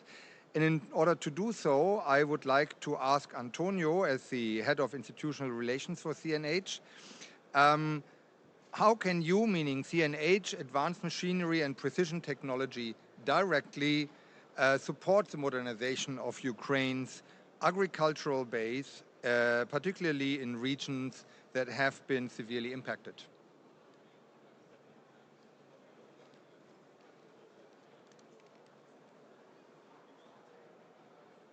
Does it work now? Yeah. Okay. Thanks, Stefan. Good morning, everyone. And first of all, let me thank the Ukrainian and Italian government for having us here today. It's an honor for CNH to be here on this panel, representing a global company of more than 35,000 employees, but most importantly, with an history of more than 25 years working in Ukraine. And being now the leading supplier of our tractors and combine harvesters for agriculture and also construction machinery in the country, thanks to an extraordinarily resilient network of dealers and people still working in the Kiev offices. So coming to your question, I mean, the point here is that we think that this is a moment where when technology needs to be very quick, flexible, and precise in adapting to the needs of the farmers. And you can have urgent needs, like you said, in these regions of the country that were impacted by the war. And this is why we went into cooperation with an Austrian partner, and we commercialized a version of a tractor under the Steyr brand with an armored cabin. So this was the response to the need of working in mined areas, trying to regain inarable lands, and doing so very quickly. But then you can also have the longer-term trends of agriculture. And if you look at Ukraine as a top producer and exporter of grains and cereals, you need to keep profitability of this activity very high. In our opinion, you can do so by moving towards bigger machines, so bigger combine harvesters, for instance, but most importantly, by equipping them with a set of digital technologies for yield monitoring, for reduction of production losses, and ultimately all these technology, real-time data for the monitoring of the ground that are able to keep your profitability per hectare very high. So the steering towards digital, it's a crucial part of how agriculture will be done in Ukraine and the rest of the world, of course. And this leads me to the last point, because at the end of the day, it is true that machines are necessary, so the hiring is necessary. But it wouldn't be so without having the skilled workforce. So this is very important also for the modernization of the country. If you don't have the people, you don't have the people for calibration. If you don't have the people for maintaining the machinery, you wouldn't have maximized your investment. So as a company, we went into cooperation as well in Ukraine. We have been doing this for many years now with academia, with agrarian university, to work precisely on digital skills, because you need to have these people, especially youngsters, equipped with these new skills. So at the end of the day, the impact of technology, of course, will be on income, farmers' income, but also in terms of transfer of knowledge. We think this will be key for a long-term development of the country. Thank you. Thank you very much, Antonio. And we stay in the area of agriculture, which of course for Ukraine is an utterly important part. And I would like to ask André from Corteva AgriScience, if you look beyond direct investment, what other models of collaboration, whether joint ventures, licensing, supplier development programs, do you see as most effective for transferring the necessary expertise that Antonio just mentioned, but also building local capacity and integrating Ukrainian manufacturing into the global value chains? Please, floor is yours. Thank you for the opportunity. As Corteva, we are here today to talk about what we do best. That is first. No, it works. Works? Okay. First is to talk about agriculture, and second is to talk about how to help farmers to produce more. We have a strong root in Ukraine. We are operating there with our seeds, flagship seeds brand, Pioneer, over the last 40 years. So in these 4 decades, we invested a lot into the Ukrainian agricultural part. We were able to help farmers to produce more and to really change the picture of the agriculture in the country. And when this whole invasion started, our company took 2 major decisions, and the first one was to stop right away the business in Russia and Belarus. Mm-hmm. And this was definitely not a financial decision. It was really a decision related to our company values. And the second one, and of course more important one, was to keep investing more and more into the Ukrainian farmers. So over this time, we never stopped our supply to the farmers. We keep safeguarding our team in the country, and nowadays we have over 500 employees in Ukraine. And also we kept the whole production systems working and farmers receiving our seeds and products during this whole period of time. Yeah, and today I think we have an opportunity here to make a major announcement. On top of the $50 million that we already invest in the country over the years in those agriculture, especially on the production of hybrid seeds, we are now about to invest another $15 million to expand our production in the country.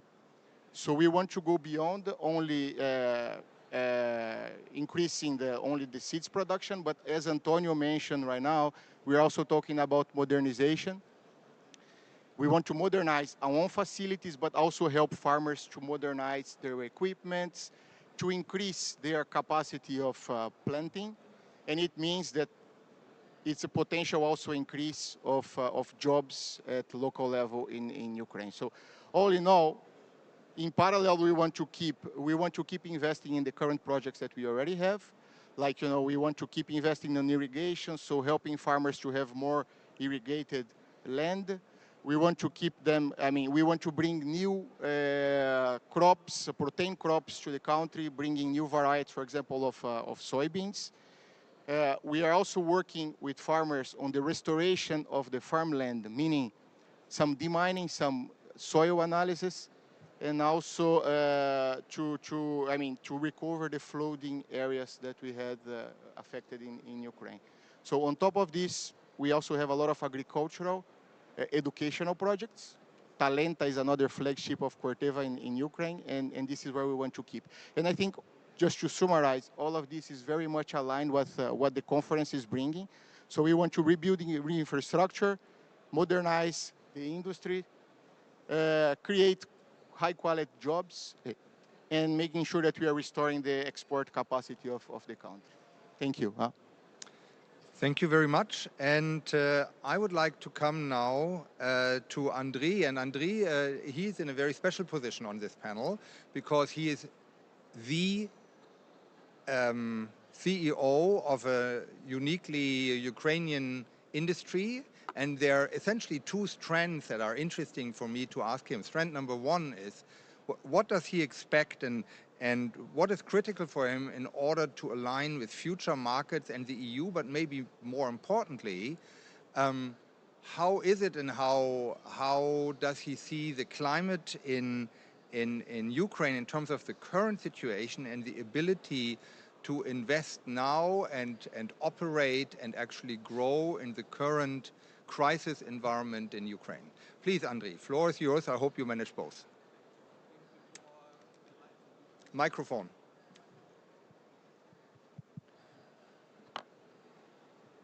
Thank you.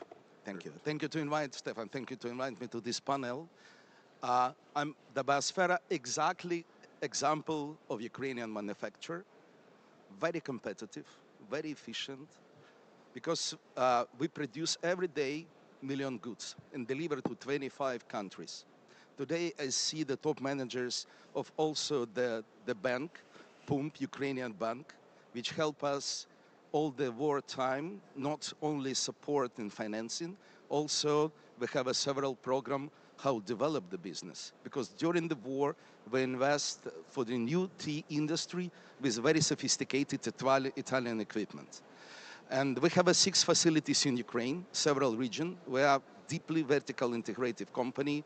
We have a recycling plant, we have a spunlace plant, and we deliver not only goods, we deliver also the brands outside of Ukraine to 25 countries, and we are quite successful.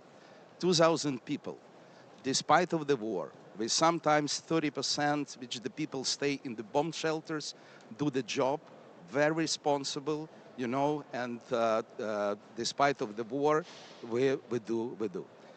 3 months ago, exactly in the center, on the middle of the day, the missile, the ballistic missile, hit our factory, 35,000 square meters, unfortunately destroyed a half, killed the people. You know, the flame was 24 hours.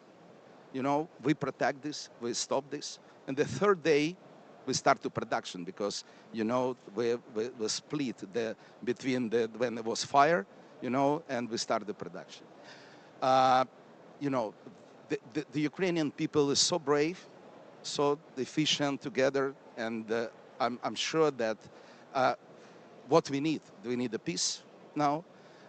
We need the grants, really, like we're one of the biggest producer. Also, we have our facilities in Estonia, in Romania. And we need the special program from our government to buy the equipment, because we try to be financing by SACI or some Italian banks, but not. The Ukrainian bank, Pump, finance us, and thanks to them, we develop our business. We need ability to bring European technologists, experts to help us, you know, to start the production, because the all equipment we use, you know, is all Italian and German. We are producer of baby diapers. Agriculture is very important, but who will produce baby diapers, wet wipes, food, you know, for our small kids, because it's the new Ukrainians. Now it's not easy because the foreigners do not travel to Ukraine. That's why we need the peace, we need the insurance, we need the program, because I'm the co-founder of the business club, the business association in Spira, 60 producers, entrepreneurs, huge retail, and we really would like to buy the new equipment. We need, you know, to grow the business. And for that, peace, insurance, financing, grants, and the support. That's it. The rest, we will do by ourselves. Thank you. Thank you very much. Highly appreciated, and I must say I fully share your confidence in the Ukrainian people and the Ukrainian industry. Now, coming to Gaetano, from ANCE, how can ANCE, which is the international SME group, how can ANCE further support Italian and international SMEs in navigating the complexities of engaging in Ukraine's manufacturing recovery, including the legal framework that we already heard about and the market entry strategies? Maybe you can give an example if you have one, please. Thank you very much. One word say what we do is partnership. This is the word more important for us. Italian contractor in this moment is working in 70 countries, but Ukraine and the reconstruction of Ukraine is the first focus for the next 3-4 years. We are working in this moment to create the connection between us and all the Ukrainian system, start for CBU, that is the contractor builders of Ukraine. But our point of view, our position, the way we work around the world is partnership. When we won in a new country, we always look for local company, never push the local market, but always take connection and try to put technology and standard between and together the partnership with the local company. The first focus for us is this one, is to create the right elements to create connection and to be ready to work on civil engineering infrastructure that will need to rebuild. Of course, our point of view is European standard. For us, Ukraine is Europe, and we want to bring European standard in tenders, in technology, in a way to work. And we want to do this together, partnership with the Ukrainian. This is the most important point, and we are strongly focused on this. All the market are important for us, but the focus for the future is European construction. Thank you. Thank you very much, Gaetano, and I would like to come now to Dimitro from Metinvest, and I should say, of course, Metinvest is as Ukrainian as the company of Andriy, but with the difference that it's a multinational corporation. And maybe from your side, how can Metinvest contribute to Ukraine's green steel ambitions and ensure a stable supply of essential materials for domestic reconstruction? Yes. Thank you very much for this opportunity to speak, and thank you very much to all the audience, of course, for your interest in the topic we raised in this panel. And there are two aspects that I want to touch during the answer to your question. The first one is the industry aspect and the steel industry. And for me, the different industries in the economy, they are like bricks in the dome of the cathedral in Florence. They are all supporting each other and creating a very, very good structure. If you take something from that, the structure might collapse. And in this particular construction of the economy, steel industry plays a very important role because it, in fact, creates the synergy effect for 4.5 times. If you invest $1 in steel industry, the multiplication effect over the subcontractors, over all supporting industry that are working around steel industry would be 4.5 times more. And that's why it is very important, and we feel this responsibility to keeping this industry alive. And this is a difficult task in the time of the war where all logistical routes are disrupted. The second issue, of course, is the company issues. And we are in Metinvest consider Ukraine is our home, and we feel responsibility. All employees in Metinvest feel responsible for protecting and for reconstructing our home. And this is shared by all employees in Metinvest, and this has come directly from our shareholder, Rinat Akhmetov. And we have numerous initiatives in supporting that. I've just given you a couple of the examples that you can see during this recovery conference. The first one is located just at the left side of the entrance. You can find there the shelter which is now used for numerous purposes, underground shelter, constructed from the steel produced in Zaporizhzhstal and fully constructed by Metinvest. And it can be served as the hospital, it can be served as the shelter, it can be hosted as the educational centers, multiple use. You can see that it is on the left. The second initiative, which will be presented later today, is the initiative as we call a Steel Dream, which is a modular constructions, which are very fast to be reconstructed. When you have some areas that you need to construct really fast, you can use this modular construction and create the housing, create schools, and create different different structures. Regarding the Ukrainian position in the green steel transformation of Ukrainian and European steel industries, we have a very good position of sourcing a proper raw materials, because in Ukraine we do have the magnetite iron ore, which is a perfect feed for the DRI production, which is the perfect feed for the green steel. And this is a very good effect, that synergetical effect that could be utilized by Ukraine.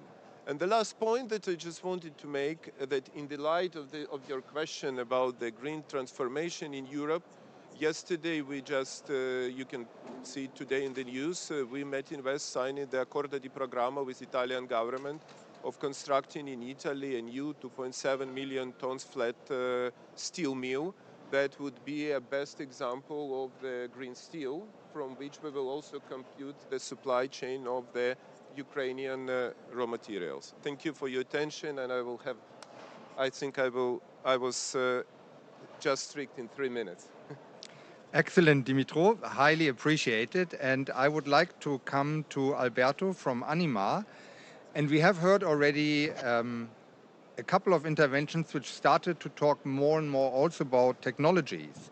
So for you, the question is, which innovations and technologies are essential for Ukraine's manufacturing sector to actually leapfrog forward, and how can international companies facilitate the transfer and adoption of such technologies? Thank you. Thank you for the question and for the opportunity to be here. When we talk about helping Ukraine rebuilding its manufacturing sector, I believe we shouldn't think in terms of single technologies. What is really needed is a systemic approach where different technologies are designed to work together from the beginning. Companies in Anima cover a wide range of sectors: energy system, automation, food processing, heating, ventilating and air conditioning, water treatment. But the real value comes when we integrate these technologies into a smart and efficient production ecosystem. The first key point is energy efficiency. Ukraine has lost around 30% of its national energy production capacity. That makes energy not just a cost issue, but a critical strategic priority.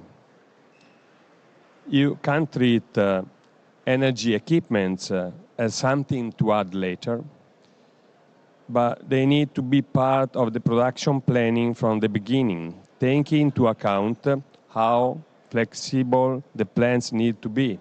Today, industrial plants must be flexible for the kind of demand we have that change every day. How production changes during the year and how to optimize overall energy use. That's where AI and automation make the difference, obviously. And they help coordinate different systems, predict maintenance needs, and adjust production on real-time demand and energy availability. But again, only if everything is designed together. Let me give a simple example. In the food and beverage industry, you can start with processing machines and then figure out how to power them. You must start with the whole setup, production lines, energy system, automation, all designed around the real production flow. And this leads to something I think is crucial. The plant design and the installation phase which happens on site in Ukraine has to be done together from the beginning. That is how we ensure we start from the right concept. And it's also how we can help in developing local engineering skills and installation companies. Finally, we truly want to accelerate this if we truly want to accelerate this process, it will be very helpful for Ukraine to consider recognizing EU product certification, such as CE marking, as valid for imports, rather than requiring entirely new local certification based on recently introduced Ukrainian standards. This will make it faster and easier to bring the most advanced production technologies without compromising safety or quality. So the real leap forward, it isn't just about new technologies, it is about building industrial know-how together with a clear integration vision. Thank you. Thank you very much, Alberto. And I would like now to conclude the discussion on the part dealing with concrete industries and move to finance a little bit more. And here to Sven Röben, specifically from the EIB's perspective in blending finance and de-risking, what do you consider most effective tools, innovative financial tools and guarantees that can actually accelerate investment into modernization in Ukraine, especially mid to large scale industries? Floor is yours. Thank you, Stefan. And I think I have 30 seconds left to do all this, right? Well, if you can manage in 30 seconds, that would be super good. You still have to talk after me. Okay, 25 seconds. EIB is the bank of the EU, owned by the EU member states. You probably know the EIB. You probably don't know that the EIB is the largest multilateral bank of the world. So we're bigger than the World Bank. But we're cheating a little bit because most of the business is in the EU. 10% outside of the EU, about 8 to 10 billion volume per year, and we're increasing the Ukraine share of this as much as possible. Talking about financial innovation in Italy is a bit challenging because everything was already invented here 500 years ago. I think what works really well for the private sector are guarantees which we use through banks. So we provide partial portfolio guarantees to Ukrainian banks that de-risk their lending to SMEs. And I think this is especially interesting also for industry that might be a bit asset light at the moment because a lot of the assets were destroyed. So difficult to pledge the collateral. Talking a bit more about innovation. So we're trying very hard to transform grants and guarantees which we get from mostly the EU budget under the Ukraine facility into investments. We're trying to do this with equity. So we are part of the flagship equity fund that was announced yesterday, where we try to transform 100 million of guarantees into investment into equity, which is already a piece of financial engineering because you have to transform one thing into something completely different. So I think this will be pretty innovative. Something we also try to do is to help the export credit agencies in the EU to use their capacities more effectively, or more efficiently. So we have a program through the European Investment Fund, which is a subsidiary of the EIB, which actually provides guarantees to certain export credit agencies that maybe have less risk appetite for Ukraine. KUKE, I think, being the exception of being very bullish on Ukraine, but some others are a bit more reserved. So we launched a program which is already basically completely allocated. And we are trying to develop something now for larger scale EU investments into Ukraine on the one side, and also trying to support Ukrainian companies that want to import European material to be able to complement the coverage ECAs are able to give with instruments based on the Ukraine facility. So much about financial engineering. It sounds already very complicated. And that should help us actually to put all the different bits which are around there in the market together to enable relatively large-scale investment into industry in Ukraine. It will take a while to develop. So if anybody of you is interested, happy to talk to you, because we also try to develop a pipeline. And I think this will be innovative in the sense that we are making something new out of the old, basically, right? Thank you so much, Sven. That is highly appreciated, both the information as well as the briefness. And I would like to come to Katarzyna, the KUKE Deputy CEO. As an Export Credit Agency. What are the key insurance solutions or risk mitigation? I don't like this word. Risk mitigation strategies that you are implementing, or do you see potential to expand there? Please, floor is yours. Thank you very much. I will also try a little bit to answer to some words that were said about ECAs before me. So just a small mistake, I don't know, or misunderstanding more. ECAs are covering not 80 to 90%, but 80 to 100% of the political risk. So the difference is between political and the credit risk. And with the political risk, including war risk, we are covering up to 100%, and KUKE is covering 100%, but we are not the only one doing so. In case of credit risk, yes, we are not going up to 100, but most of us covering like 95, 97, 98% of the credit risk. So this is the first thing. The second thing that I wanted to say, and I am the one responsible for the risk in KUKE, I need to tell you something very much important about Ukrainian risk. What financial models are not presenting and under-evaluating is the culture of the country and the culture of the business in the country. So, as you heard, KUKE is like the only one who doesn't want to use the instruments given by the EIB group, but they are very good. This is something that I will leave aside. But why? Because of the message that also the Ministry of Economic Development from Ukraine is passing to you during all the panels that I heard. Ukraine is a business-oriented country, not a charity. And because it is not a charity, because it is a business, I don't want to share my premium with them when I have zero losses. Because I have a zero losses for the last 2 years. And this is the cultural aspect that is under-evaluated. Ukrainian business is totally aware that they are in the difficult times. And they don't want to lose reliability that is very important. So they are doing everything they can to pay. Does it mean that we don't have any delays? No, we have a delays. But those people are doing all the best they can to pay everything back because they want to have long-lasting relationships, business relationships. So yes, we since 2022, because we were open in June 2022, altogether, we paid 150,000 euro losses for last 2 years, nothing. And this is not because of the low base. We are insuring 2 billion Polish zloty, and we insured since then 2 billion euro since the beginning. So it's not the low base, it is a fact. And next important thing, because Mr. Minister didn't say that, but I think it is very important. The costs, yes, in accordance to OECD rules, we have RAID 7. In short term, in KUKE, for the pricing reason, we are not evaluating country 7, we are doing 6 because of the risk that is so low. But also what is important, they are giving very interesting and very attractive tax incentives. And there is as much attractive that even including our costs, still cost side of the investment in Ukraine is from the cost perspective, very attractive. And with the support of ECAs, and not only KUKE, but also my friends, political risk can be insured up to 100. Thank you.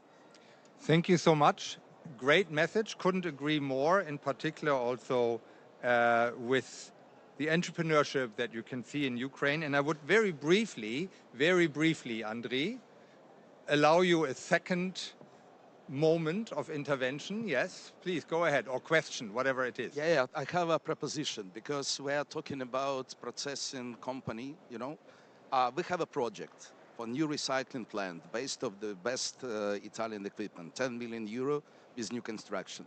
Please, if you have a financing program, you know, right now, because I'm here exactly to found the new financing and support. Let's do together. Because we need the positive example for Ukrainian companies. We are talking, you know, but I'm here. Let's do and see the result for the next conference. Thank you, Stefan. Thank you very much, Andrea, and let's take that as a general request to get moving on actions, not only on words, as we have heard. Now, if we look at with the Ukraine crisis and the many other crises that we have seen, a long-lasting crisis which is not going away has lost a little bit of headlines in the newspapers, which is climate change. And we have here, as you know, the Italian envoy on climate change, that I wanted to ask how climate change and the threat of it in climate crisis can be used to leverage actually a more efficient and greener industrial recovery in Ukraine. Please, Francesco, you have the floor. I start the time to avoid. So, first of all, thanks for the invitation. When Minister Tajani asked me to participate to this panel, we tried to find a connection about the reconstruction of the industrial system in Ukraine. And we decided that we have to remember right now that this day we spoke a lot about wars, obviously. We have conflicts in Ukraine each hour, every day, and it's very tough. But behind this, we have one of the biggest crises that for our time, that is the climate change. And if you have to think about rebuild and revitalization of the industrial sector in the Ukraine, we have to remember that we are in this crisis, and we should use this in some way opportunity. We prefer don't have this opportunity because it's connected with the war, but we are in this situation right now, so we can use this to have a new approach of the rebuilding of the industrial sector. First of all, we have to think a new kind of integration between the industrial system and the energy system. It is possible to use the renewable energy connected with the new manufacturing system to produce electricity, for example. This can be useful also for the resilience of the Ukraine for the future. We have also the opportunity to use the Ukraine rebuilding situation as a laboratory for the future for other countries.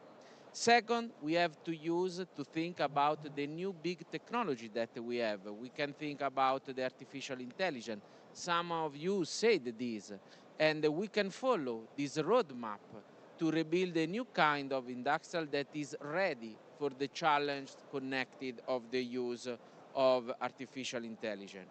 We have also the possibility to think about the circular economy, the use of the energy efficiency. All of these must be included, in our opinion, inside the rebuilding manufacturing system of Ukraine, to give to Ukrainian people, but also to Europe, a new kind of paradigm and a new kind of approach of the industrial of the future, because the industrial of the future must be ready for the climate issue, because climate change is now. It's not something for the future, but it's something that is happening right now. Thank you very much. I hope to have... Francesco, I would like to thank you so much. In particular, one of the issues at UNIDO that we care about very much is efficiency in every form, because efficiency helps businesses to reduce costs, be more competitive, and at the same time reduce the use of resources, of energy. And indeed, the future of the Ukrainian industry is in becoming more and more efficient, which pre-war it was not in international comparison. So there is indeed a great chance. And I would like now to come to a last round of statements, or rather conclusions, that all of my panelists draw from the integration of the perspective of finance, industry, and government that we have heard on the panel today, with one final message or one key takeaway for the audience. And I would like to simply go in the order that we are sitting here. No one gets shocked, I hope. Gaetano, we start with you. Please, take away. Italian contractors are already ready to come to Ukraine. If you have a Ukrainian company, Ukrainian partnership to suggest, we already open, and we want to create connection before the arrival of the peace. that we hope will arrive immediately. But we want to start to create connection, partnership, joint venture on specific topics from now. And we have a lot of companies ready to collaboration. Super good. Alberto. From my point of view, don't rebuild by adding parts, but rebuild by designing system. Let me also say that we believe in essential leverage of the specific financial instruments that the European Union is now preparing to support Ukraine's recovery. These tools can help speed up the development of advanced European technologies. Thank you. Thank you very much. Antonio? Again, I would like to stress the fact that we spoke about technology for agriculture and in general, and the crucial point will be to have technology grow along with skills and knowledges. So the investment should be directed also to these areas, and to do so, it has been said before, there are a couple of probably of key financial instruments, guarantees of course, and then keeping having this extraordinarily efficient banking system in Ukraine with liquidity going to SMEs, to investors. Thank you very much. John? For me, we need to get the right risk gradation around Ukraine so that we can enable private sector players who want to invest to match that with their appetites. At the moment, there's a misalignment. And I think one of the discussions that we're having here is that there are various elements that need to be considered, but there are also things that we can do, which is why we've created this mechanism on export finance as well. But getting that risk gradation right to enable the appetite to be fed is really key. Thank you. I mean, just simply that we're not just rebuilding, but we're making a new, more competitive, more productive industrial base. And just to say that I think the conversation today has shown that Ukraine manufacturing sector has the potential to be the key driver for economic growth and job creation. And we have also heard that there are important public policies, public interventions that in terms of incentives that helps to do that. Here, I would like to stress the fact that acknowledging the role of targeted incentives, we must have in mind the medium to long term and the need for addressing the structural challenges of the economy through creating the right framework conditions. Andrei. For me, we already started the reindustrialization of Ukraine. Ukraine will have a new industrial strategy, and we will provide under this strategy additional initiatives to build new plants, factories under our program Made in Ukraine. And also we are launching a new initiative supported by the president of Ukraine, Industrial Ramstein. So we will be dealing with our strategic partners about providing special equipment, industrial equipment to rebuild heated and demolished production sites. And we will present this initiative right on the next workshop. So please join us. Sven. I think we're at the part now where everything is said, has been said already. I'm very optimistic, and I take inspiration from the example of Poland, which now, after 20 years after EU accession, has become one of the best performers, I think, in the region, completely integrated into the EU value chains, internationally competitive. And looking back, 20, 30 years ago, it was not, evident that it was going to be like this. So I think Ukraine will become the new Poland, probably much faster, because when I look at all the programs and all the initiatives around there, I think all the elements are in place. What we have to do is bring everything together and bring in the private sector investors to unblock all this capital which is needed. But I think if we all work together with the right mindset, it's going to happen very quickly. Yes, I would like to encourage to start doing business with Ukrainian partners already, to get the confidence about their reliability that I have, and maybe you need to build with an expert and with the partnership already today, to be ready to invest in Ukraine whenever you will get the confidence I have. Thank you. Good, and I would like to take the opportunity here to recognize the great space that agriculture took over during the recovery conference this year. and to remind every one of you here that farmers in Ukraine are the silent heroes, and we stand with them. Thank you very much.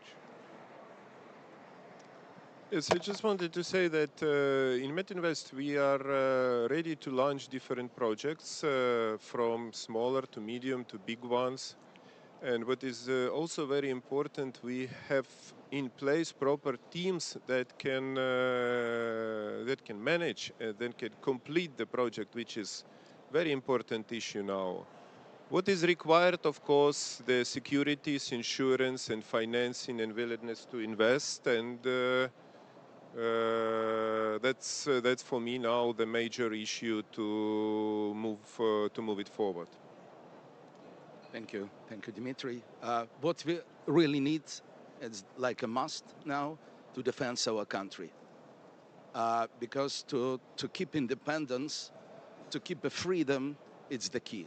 And please help us with that. Ukraine is a very promising country with the size of the 40 million people, and after give us support for industrialization, for new equipment, for new facilities, new culture, new education, technological education, and we will see how we grow. Really unique Ukraine is very unique. Thank you. But we need, to be independent, and we are fight for our freedom. Help us with that. So I believe that we have to remember why we are doing all of this. At the center, there is the population of Ukraine. We need to support them and to remember that at the core of any decision, there are people. And this, I believe, can help us to find a good solution and propose a sustainable future, not only for the people of now, but also for the younger generation that you have. Thank you very much. Thank you to all my panelists for these words, and you will allow me, hopefully, a few last words. No time yet to take off the headphones. A few last words, trying to summarize what we heard, and I just want to start maybe with the last remark on people. Now, if you want to support, and I think we all agree here in this room, if you want to support the people of Ukraine, what do we need? And Andriy just mentioned peace. Now, peace has two components.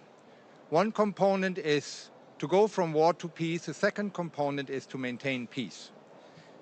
You cannot maintain peace if you do not have a functioning economy. This will not work. Ukraine needs a functioning economy once peace is there to stay in a peaceful environment. How do you get a functioning economy? You need manufacturing value addition. Industry is the area where you can grow, whether it is in delivering materials to agriculture, whether it is taking agriculture or any of the richnesses of the Ukrainian land to add value and then to sell it in Ukraine, outside Ukraine. This is the way to build Ukraine, and this is where processing industries and industries have their place. We have heard about the critical enablers, and I think in the panel we agreed basically on three. The three critical enablers were, of course, always mentioned, but amazingly little this time: finance, rule of law, and the framework, the feeling safe, legally speaking, for investors, whether domestic or international, and the importance of that, and the necessity to use modern technologies and skills and skill the Ukrainian population accordingly. Ukraine has, like all countries in Europe, an issue with labor. There is hardly enough labor there. Automation will be a big thing. And what I heard today is we will talk about upskilling labor in Ukraine from simple, which can be automated, to complex, which means controlling and managing the automation. So these are, I believe, the main enablers that I at least heard today. And they will lead us from an interim future in a long-term future. Andriy Teliupa has told us of the work on the strategy for the next 3 to 5 years. This is the interim step. The interim step sets the conditions and does the first critical steps to develop the processing industry, the manufacturing industry in Ukraine, and to provide the basis for the long-term growth. And that long-term growth will come through more intelligent solutions, more automation, presumably more skilling. And I believe Ukraine couldn't be a better place to work on this. And I would like to appeal on all of those here in the room being able to either make or influence decisions to work with Ukraine. For me, in my experience, it's one of the most entrepreneurial and open countries that I have seen globally, actually. A country where the entrepreneurs want to move, want to invest, want to do the right thing because they believe in long-term market prospects and conditions, and are therefore a very interesting part both to bring in new technologies and sell them here at the marketplace, but maybe more so to try out things, to build new economic actors, to build new factories with Ukraine or to help Ukrainian factories to get better. So thank you very much to all the panelists. It was a wonderful panel. I thank you for our joint efforts to keep the time. And thank you very much to the audience. Contrary to Andri's, or rather other people's skepticism before, and echoing your words, I'm very happy that so many of you were interested in the topic. I hope you continue to have a good conference for the rest time. I wish you a good return home. Thank you very much, and conclude the panel. Thank you.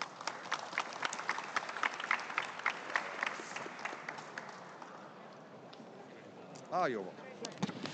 Ciao. It was a pleasure. Thank you. Thank you. Aber wollte trotzdem mal ganz kurz vorstellen, wenn ich bei der Fahrer bin.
so Yeah. everybody should listen through the headsets. Yes. Dear colleagues, please take your seats. We're going to start.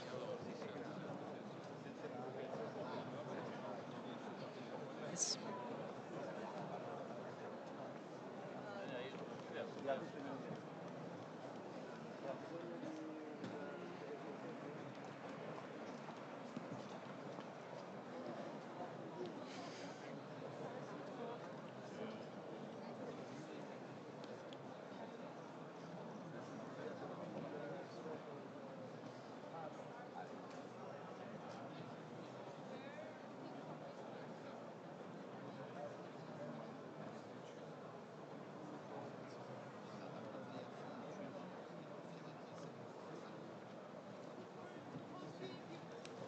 Okay. Dear colleagues, we are starting the panel. Please, it's okay. Please wear the headphones.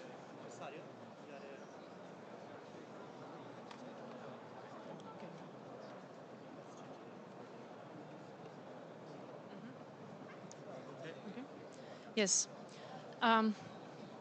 So, dear colleagues, also first row, please sit down. This is the most important panel. Okay? So please wear your earphones. So I'm going to be the moderator of this panel.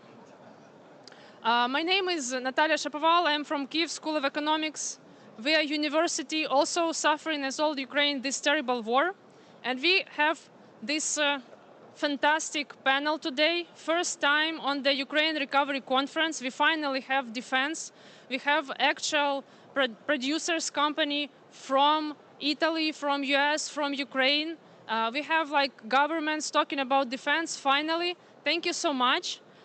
We're going to have right now the keynote speakers, and then we have a separate panel. So I'm super honored to invite Andrius Kubilius, the Commissioner for Defense and Space, with a keynote. Please, Andrius.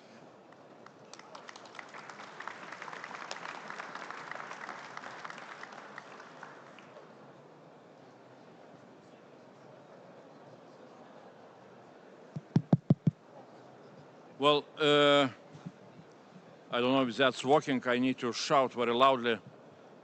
Well, definitely good morning to everybody, and it's very good to see such a crowd, you know, here, which is ready to talk about defense industry in Ukraine, not only about reconstruction, but also how we need to help Ukraine to defend its freedom.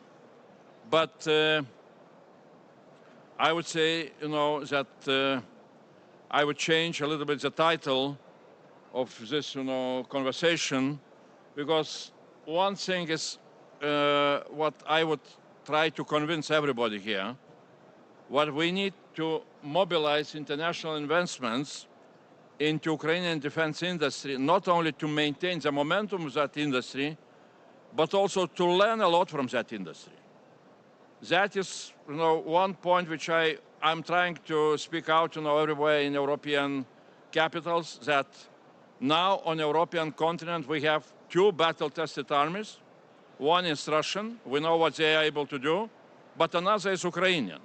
And it's not only Ukrainian army, but also defense industry, which is remarkable in its, you know, capability to grow up and to make very, you know, important and interesting innovations, not only from technological point of view, but also from the whole ecosystem which they created, you know, in order to be very dynamic, very innovative, and doing great job in defending their country. So that's why, just now before coming here, together with Vice Prime Minister Mikhailo Fedorov of Ukrainian government, Minister for Digital Affairs, who did a lot to create, you know, army of drones of Ukraine, we announced the new European Union and Ukrainian initiative with a very special title, Brave Tech EU.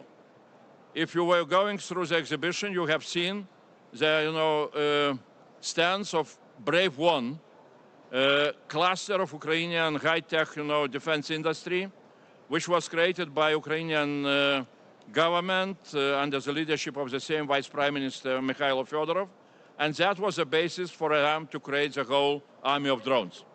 We created this, platform, this new initiative, in order for us not only to help Ukrainian defense industry, but also to learn a lot of how to do defense industry in Europe and how to learn, to do the whole ecosystem for defense industry with totally different procurement, with totally different innovation cycle. So that is very much needed not only for Ukraine, it's very much needed for us in order to increase our capabilities, and that is why we shall continue in the same way. And yesterday I spent the whole day here meeting with all the different ministers from different EU member states, talking with them about the new possibilities which European Union is creating for member states to, to create proper investment possibilities into Ukrainian defense industry and to use for that so-called safe loans. I can again repeat the same.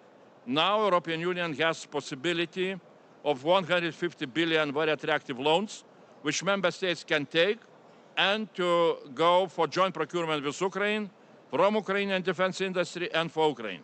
And I would remind that Ukrainian defense industry now is able to produce up to 35 billion euros production of very modern weapons, including artillery systems like Bogdana, which are the same quality level as European ones, but they are 2 times cheaper than European production. So if we shall use our financial resources to support Ukraine, procuring Ukrainian production, that would be our real investment into maintaining Ukrainian defense industry momentum. Thanks a lot.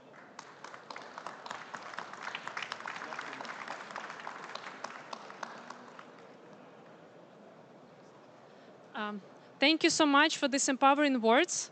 So now I'm going to invite to this stage Admiral Ottaviani, National Armies Director of the Italy, hosting us here, please.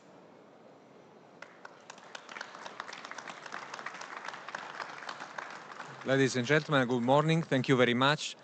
Let me greet in particular the advisor of the President of Ukraine on strategic affairs, Alexander Kamishin. It's for me a great privilege to be here and to attend this panel within the Ukraine Recovery Conference 2025, and it is an honor for me to welcome you all, Ukrainian, Italian and international companies and delegations.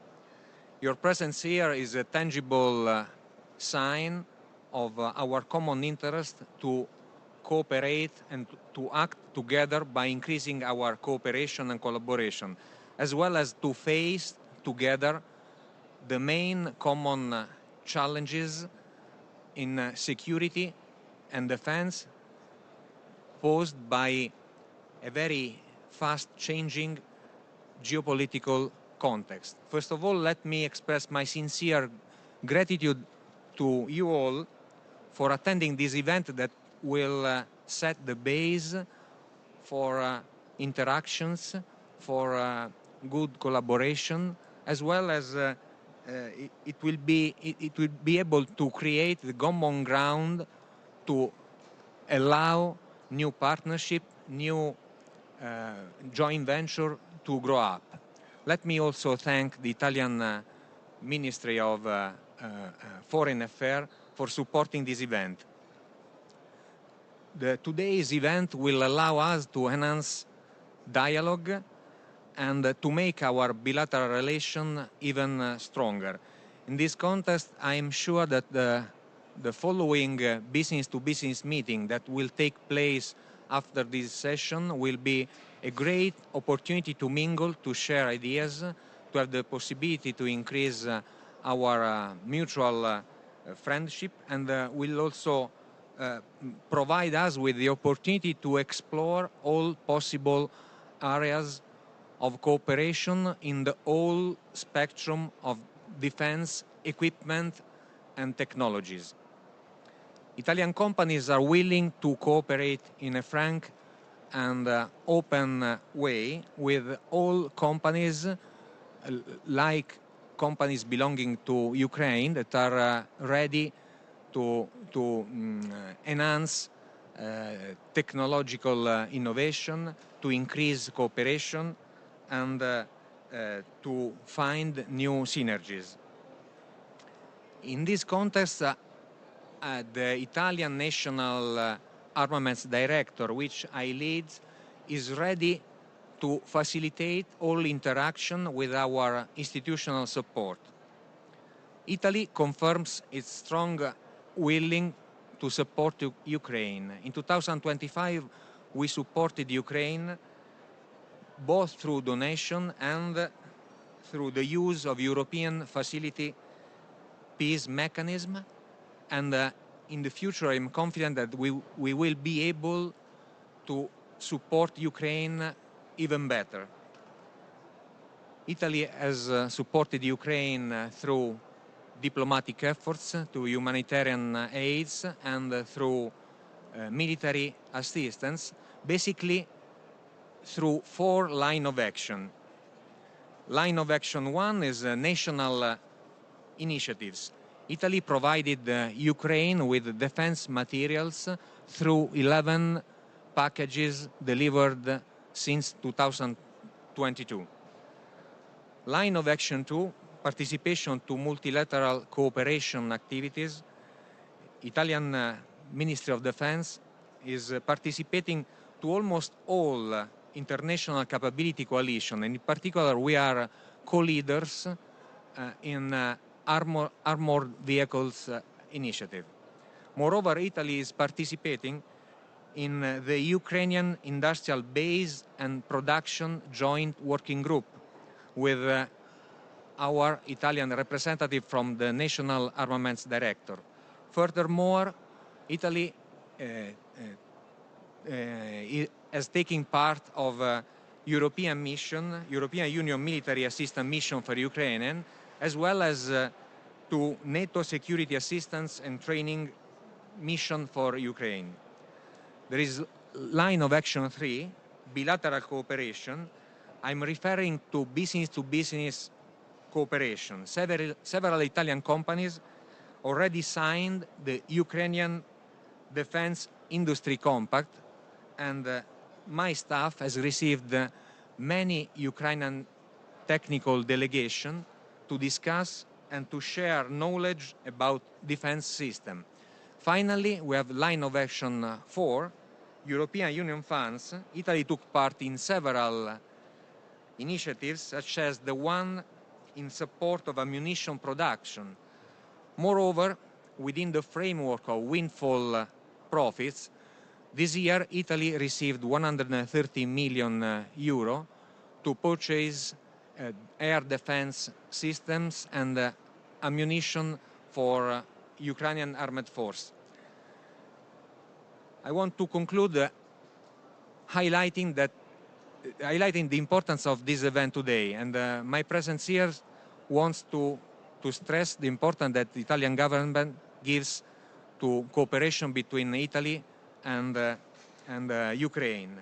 In particular, we are going to sign a memorandum of cooperation between the Italian National Armaments Directorate and the Ministry of Strategic Industry, just in order to increase, to facilitate, to strengthen the 4 lines of action I already mentioned.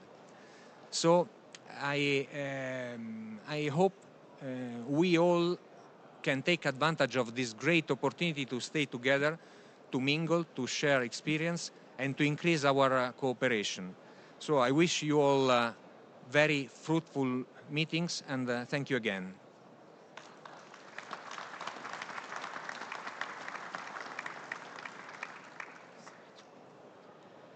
Thank you so much.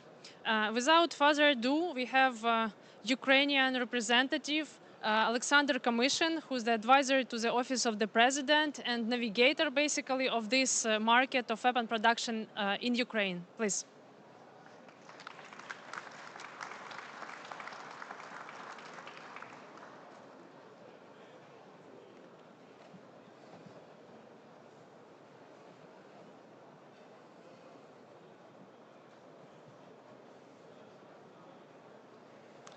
Commissioner Kubilius is always impressing me with new facts and new numbers. And you know what? Recently he said that all European military aid to Ukraine is equal to 0.1% of the GDP of European Union. I was quite impressed because we were always and would be always grateful for all the help we have. But that's not the way you fight your enemy. Sometimes it's worth investing 2% of your GDP into your defense capabilities. Sometimes 3.5, sometimes even 5. But it's always much better to invest anything you have into someone who is actually fighting your enemy. And let's be frank, the best way to fight with the enemy's money. So invest in frozen Russian assets is actually the best way how you can invest it.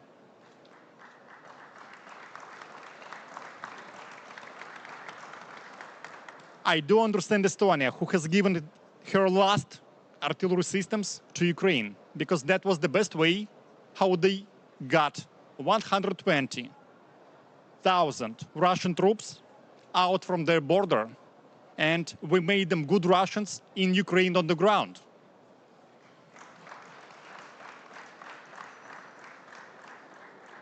I was proudly wearing this badge in Ukraine for almost 2 years. That stands for the Phoenix, the symbol of Ukrainian defense industry being reborn from ashes.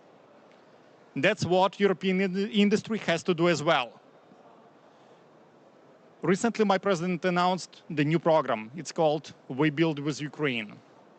That's about Ukrainian defense industry capabilities built in Europe. And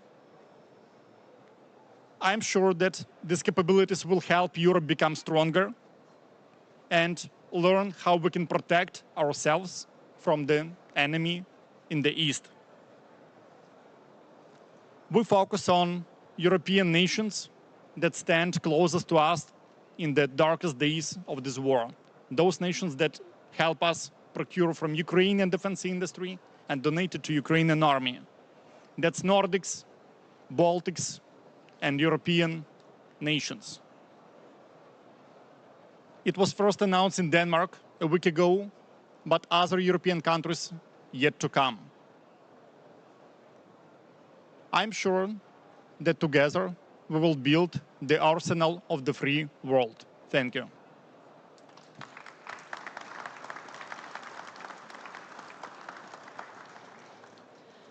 Thank you so much. I would like to invite now another big friend of Ukraine, Oliver Rentschler, Director General for Climate Diplomacy and Geoeconomics. We wanted to invite all countries who support Ukraine during these years. We couldn't. So, Oliver, I hope you say a word about everyone. Thank you. Thank you very much, Commissioner, Ministers, distinguished guests. I'm indeed happy to speak here on behalf of the German government. Chancellor Merz was very clear yesterday. Germany stands and will continue to unwaveringly stand with Ukraine and support Ukraine's continued military resistance. But how does this translate in practice? And just some figures right at the front. Germany is the biggest provider of military assistance in Europe so far. We've provided or committed for future years a total of 38 billion euro in military assistance. This year alone, increased our budget for military assistance to 7 billion, currently working on a further increase of an additional 1.9 billion euro for 2025. So I think, of course, the ambition is there, and I think this is maybe more interesting today than figures, kind of how do we, as our Americans friends would say, get the biggest bang for the buck. So how do we spend this money? And there are a number of avenues, just three that I would want to mention, given the time is really short, that are also kind of innovative. One is we are moving to use part of this funding directly for purchases from Ukrainian defense industry for the Ukrainian armed forces. I mean, as a first step, we have committed to fund the production of a long-range strike drones from a Ukrainian company. We've heard this throughout this conference, a highly innovative area in which Ukrainian companies possess tremendous expertise. and make a crucial contribution to defense of their country. And this is only a first step. There are a range of areas where production in Ukraine is more cost-effective, faster, or more tuned to Ukraine's needs than deliveries from abroad. So that's one avenue how to indeed make the best of our spending. A second avenue has to do with the fact that we are aware that Russia is expanding production of missiles and drones faster than our production in Germany of air defense assets can keep up with. So we are trying to make the best possible use of spare capacities in Ukraine's highly innovative defense industry. And just to give you one example, when Foreign Minister Vadeful visited Ukraine early last week, he had in his delegation representatives from German defense industry companies, 5 of them, to explore exactly that kind of potential. And also our German defense minister signed a joint declaration of intent on defense industry cooperation during his visit in Kyiv, also earlier last month it was. So that's the second avenue. And the third I would want to mention is indeed there are German companies that are with financial support, with incentives or without, already ready to invest and to partner with Ukrainian counterparts. But with all the incentives, I think there's one, and this is my third message, so to speak, important element here to attract private investment, which ultimately is what we need.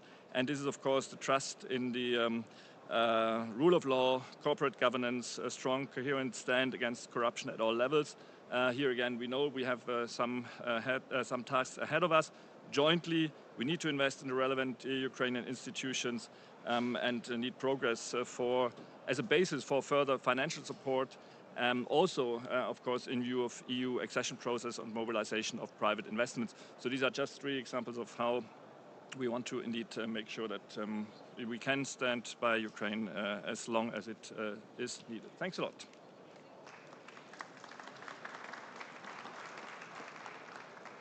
Thank you so much. We are doing comparatively well on time. So now we're going to have a panel. I will invite our esteemed panelists. So please, Andrius Kubilius, EU Commissioner for Defense and Space. We're going to have David Alayan, Deputy Minister for Strategic Industries of Ukraine for EU integration. Yeah, you can applaud. We can hear it. So now we have Enzo Benini, President and CEO of Electronica Group, Vice President of IAT, please. Ihor Fedirko, CEO of Ukrainian Council for Defense Industry. Ihor, please. We have Dan Powers, CEO of DNM. We have Marco De Fasio, Managing Director for Leonardo Electronics Division. And we have Pierroberto Folgera, Fincantieri, CEO.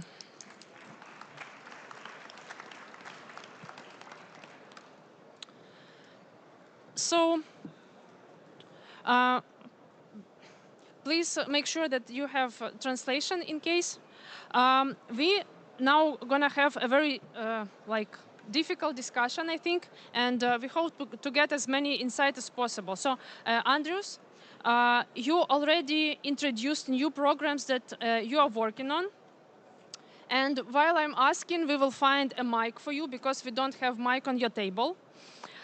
So please tell us more about programs that European Commission has launched, like SAFE you mentioned, EDIP and others, how Ukraine can participate in it, and what's your vision, how this can contribute to the big numbers that we were discussing before, that Ukraine needs, between 50 billion to 100 billion to finance and to get weapons from the partners to maintain the defense against Russia.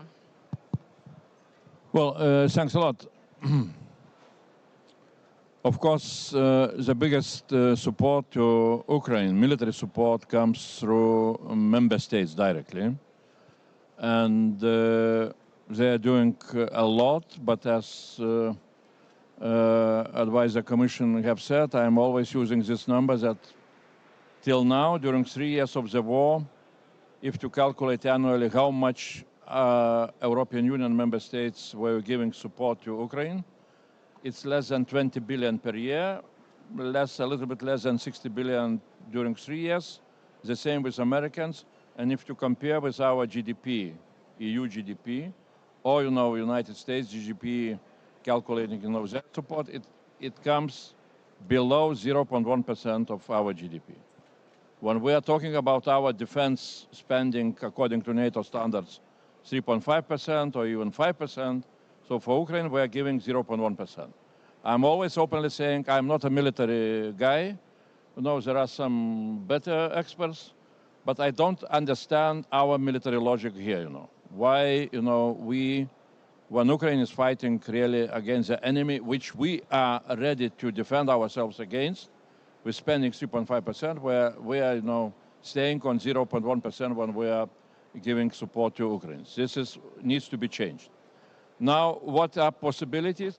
We created now, quite new instruments to support European Union defense readiness, including so-called attractive AAA rating safe loans, 150 billion. Member states can take those loans and to use them in order, to strengthen their own defense capabilities. But also they can take those loans and to go for joint procurement with Ukraine, procuring from Ukraine and for Ukraine. And we hope that that can become really some kind of breakthrough into, increasing our defense support to Ukraine. And we hope that we shall hear some positive news very soon, because according to regulation, member states need to decide about how they will use those loans before the end of July. And today, exactly, we send again the letter together with Commissioner Dombrovskis to all the member states, reminding them, time is running, you should, make your decisions. What is important is that even the countries which have, quite a good financial situation and they don't need the loans, they are looking into that mechanism of loans for Ukraine, because if member states will take those loans and will use them, for joint procurement, especially with Ukraine and from Ukraine, they will have much easier procurement system, much easier procurement procedure. They can give, very quickly, the weapons which are needed for Ukraine can be procured very quickly. And the same also is, another benefit is that in that case, there will be no VAT tax. So there is VAT tax exemption. So that's, again and again, I'm repeating, that member states should use this possibility. Now, second is coming a very important program. Now it's in trialogue, this procedure of Parliament and Council and Commission are in negotiation to finalize on so-called EDIP program, European Defense Industry Program. It has its specific regulation. This program has very new feature because it will have the whole chapter devoted to Ukrainian defense industry integration with European defense industry. So, and also specific instrument, Ukrainian support instrument with some financial resources, not big enough, but we hope that at least for the beginning it will be very important. And those money will be used for integration of the defense industries, which again are very much needed, not only for Ukraine, but also for European Union. And as I said, today we created an additional special platform, special initiative, Brave Tech EU, for our new defense industry, for our startups, to have possibilities to learn a lot from Ukraine, to test their products directly on the front line, and, and really to learn what Ukrainians learned during the war. For us, it would be better to learn before anything will happen, in order to be ready to defend. So those are several points which are now on agenda, but we are looking also into the future. And definitely, now it's very important, really, to support our Ukrainian defense industry very clearly with our financial resources. Ukrainian defense industry has a lot of capacity, but shortage of money. So that's what we can do. Thank you so much. Thank you for this strong leadership position. I would like to invite David Alayan. So you really worked on production of weapon, and in one of the largest consortium, you know how all it works, how difficult it is to produce. Now you oversee the whole industry and develop new programs in Ukraine, like Build with Ukraine, and also how to participate in SAFE. What are Ukraine's priorities in this, and whether the industry is ready? So let's start from the end. The Ukraine industry were ready for already several years. And I'm happy that currently our defense industry is forming a new fundamental framework, the framework that will be based on the transparency and more deeper cooperation. There were a lot of discussions and talks about the integration of Ukraine defense industrial base to the European, and we heard those talks for about more than 2 years. But I'm really pleased and I'm happy that there's concrete steps together with the support of Commissioner Kubilius towards having some specific results in this manner. SAFE, ADIP, and other bilateral mechanisms for the financing of our industry is a specific example that we are not student alone. And we have developed a significant volume of defense industrial capability that were supported by our partners. And I'm really happy that already our industry is being not in the position of only requester for some support, but the industry is already can contribute for the common defense of Europe with all those technologies that were born in Ukraine with a significant highly price that we are paying for that. And we are ready to share them, not only within the license routes, but already with the specific capabilities to be produced together for our protection and also for the security of the Europe. The Build Use Ukraine is concrete steps towards having specific results with those that I have mentioned. The initiative stands for diversification of the production capabilities. So we will secure them and we will have a common network of defense industrial production of specific strategic products that are being used on the battlefield each and every day. And definitely it will contribute for Europe also. With all those, we are working with our partner nations, the nations, as Alexander mentioned before, who supported us within the beginning of the full-scale invasion, who have helped us with filling up the financial resources for our industry. And today, another great example will be the assignment of this memorandum together with the Italian side that definitely gonna also create the basis for more fundamental, for more deeper cooperation between two industries.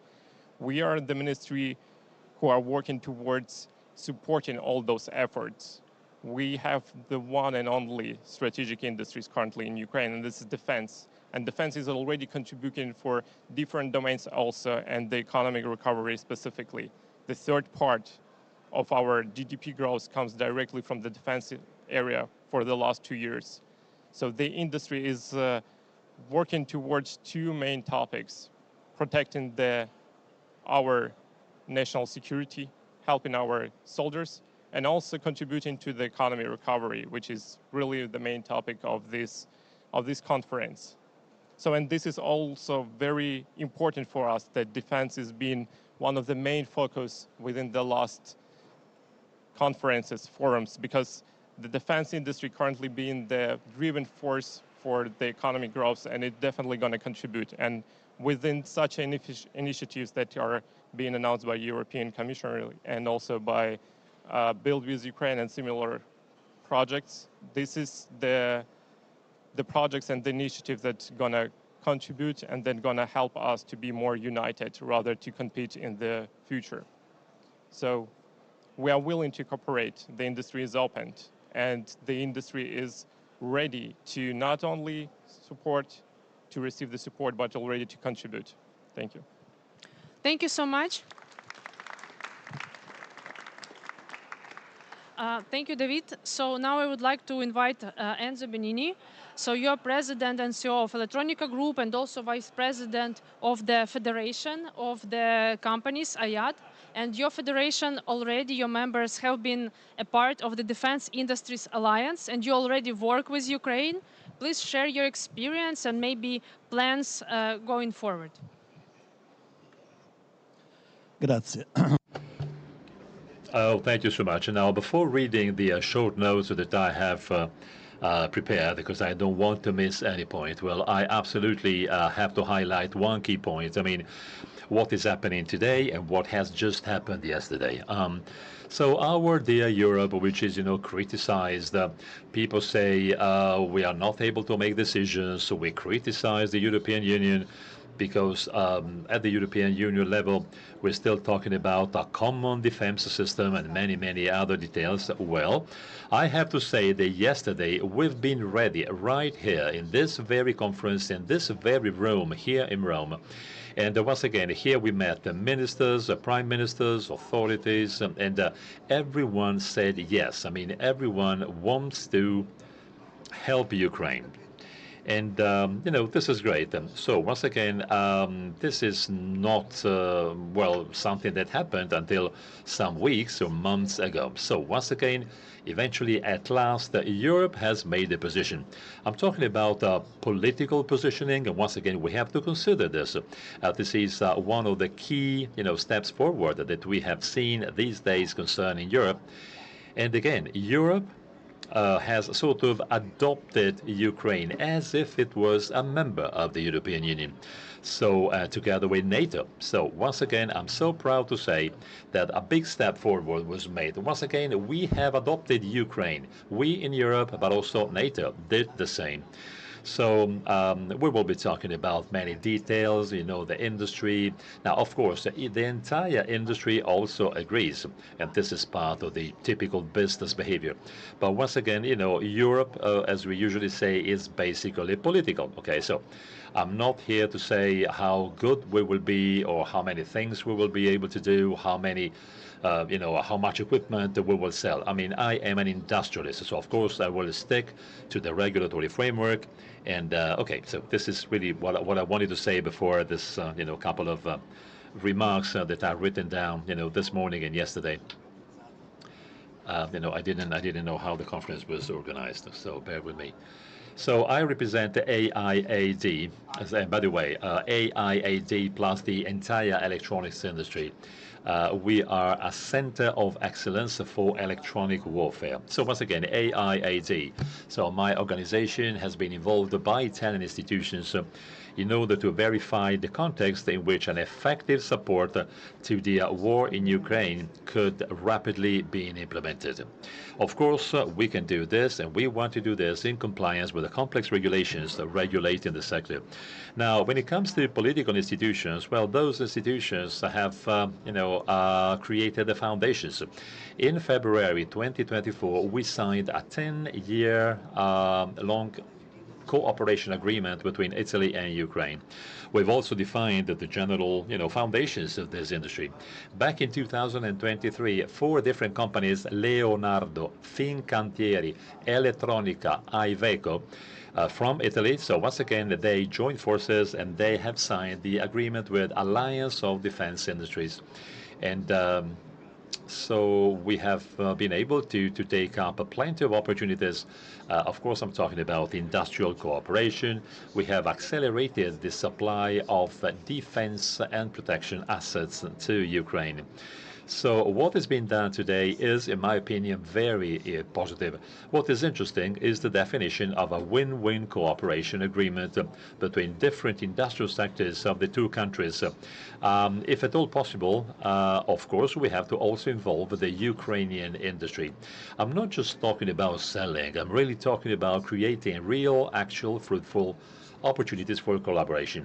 There are many sectors, many different industries, but the attention is very high, so we want to go on concretely. In terms of electronics, the most important area, and we keep working on this, I'm talking about the anti-drone protection systems, both fixed and mobile, in order to protect the critical infrastructures in Ukraine. So the entire, sector is now working on cyber defense applications. All of this is so interesting for us and for the Italian industry. And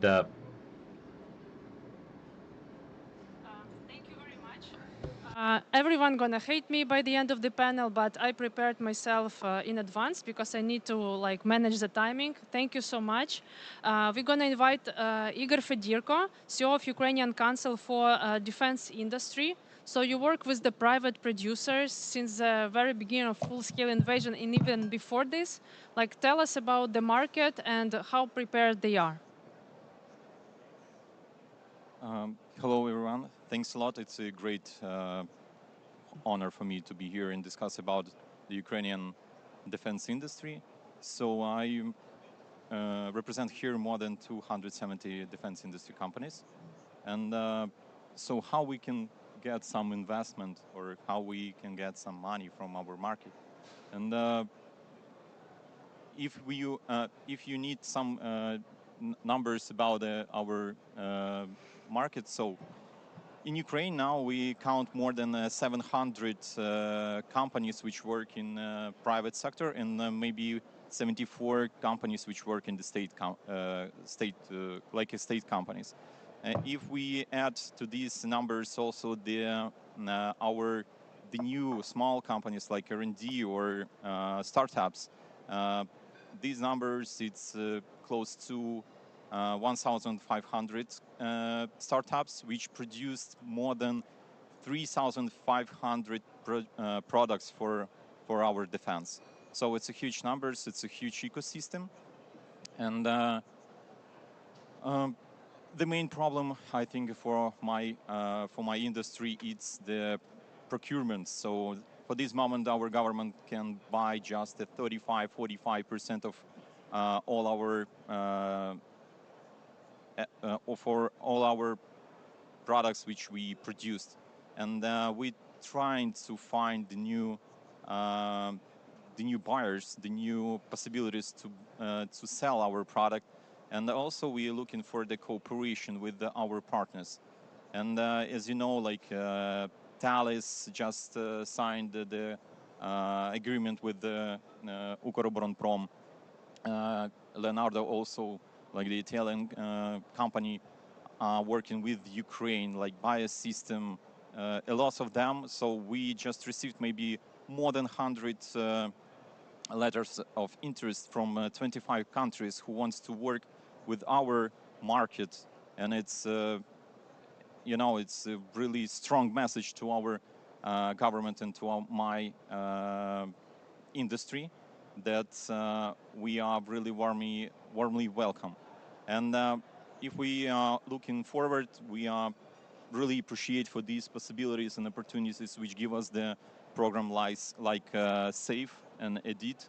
I think it's a great opportunity for my industry, and hope so that we will see the first signed contracts or some first agreements. And also, as my president say, we launched the program called Build with Ukraine. And this is how we can get and combine your financial possibilities and opportunities, your deep tech technologies with our expertise and our experience. And I think that it will be the first step for the open our experts. And I hope that we will also sign more agreements such as we signed before with the Denmark. And we are really ready and waiting for that.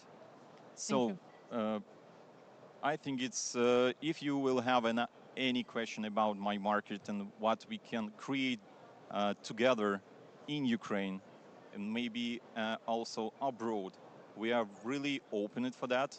We ready to discuss, and we received a really strong message from European Union that you are ready now, and we are totally helpful, grateful for that. Thanks a lot. Thank you. Thank you so much.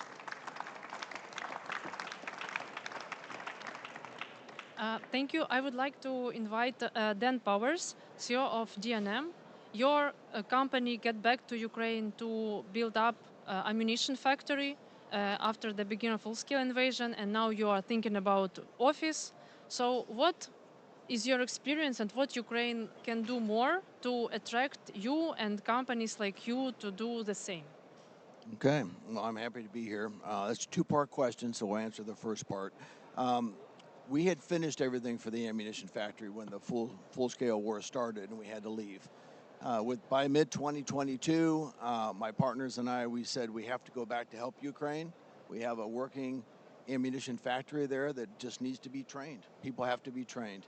And the years that we had spent in Ukraine, these weren't just workers, they were family. You know, we had been to their houses for dinner, we had met their kids, we had, met their wives. This was personal for us. So we had to ask for volunteers, and we had over 20 plus volunteers come and say that they would go to Ukraine with me. And we went, and we came, and we spent weeks getting the factory running. Today, this factory runs 24/7. It hasn't stopped running since the war started. From that, we have expanded that factory and are still working on that now to try to double and triple the size of that. But during that time, we had the air sirens go off all the time. We spent a lot of time in the shelters. And after about 72 hours of shelter time, I told the chief, we can't do this anymore. We're gonna get this factory running for you. We'll risk our own lives by doing it, but we have to help you get this running, and we can't spend our time in the shelters. All of his employees came with us, and we were successful in getting that factory built. The second part of that question was, what do we need to do in Ukraine, and why did we open an office? Ukraine had become family to us. We'd been working in Ukraine now for 5+ years. We want to work with the Ukraine state-owned companies, and we want to work with private industry and help them in understanding how to work through Ukraine. We have an office. We're excited about that. If I had any advice, for the Ukraine government after the war is over, we have to make sure that we have a good export policy, because I think in ensuring money from external countries coming into Ukraine, they want to make sure that when the war is over, we can export those products around the world, the NATO countries, and so forth. And I think we have that policy. Obviously, martial law doesn't allow it to exist right now, but we have to make sure when martial law is over and the war is over, that we have a strong export policy for the companies that came to Ukraine to help. Thank you so much.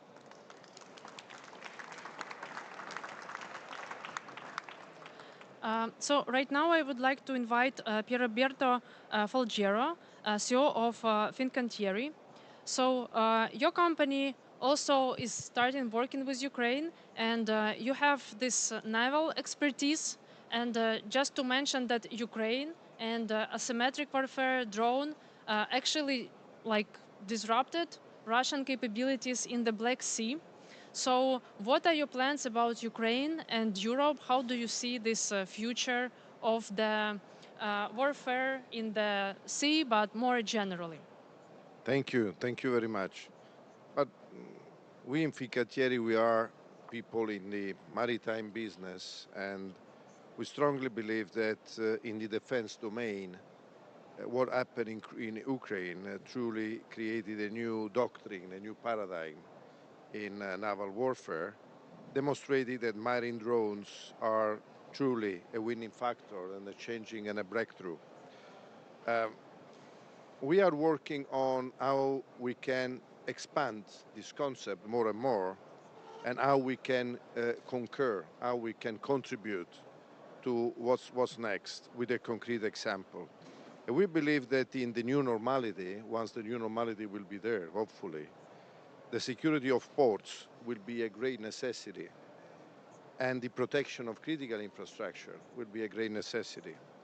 So basically, we've been developing a project starting from the protection of Odessa port and approaching the port as a very key infrastructure in any respect. Odessa port is a strategic hub and is a platform for the region. Is and will be critical also in terms of submarine cables for telecom purposes, oil pipeline, energy purposes, electricity, and things like that.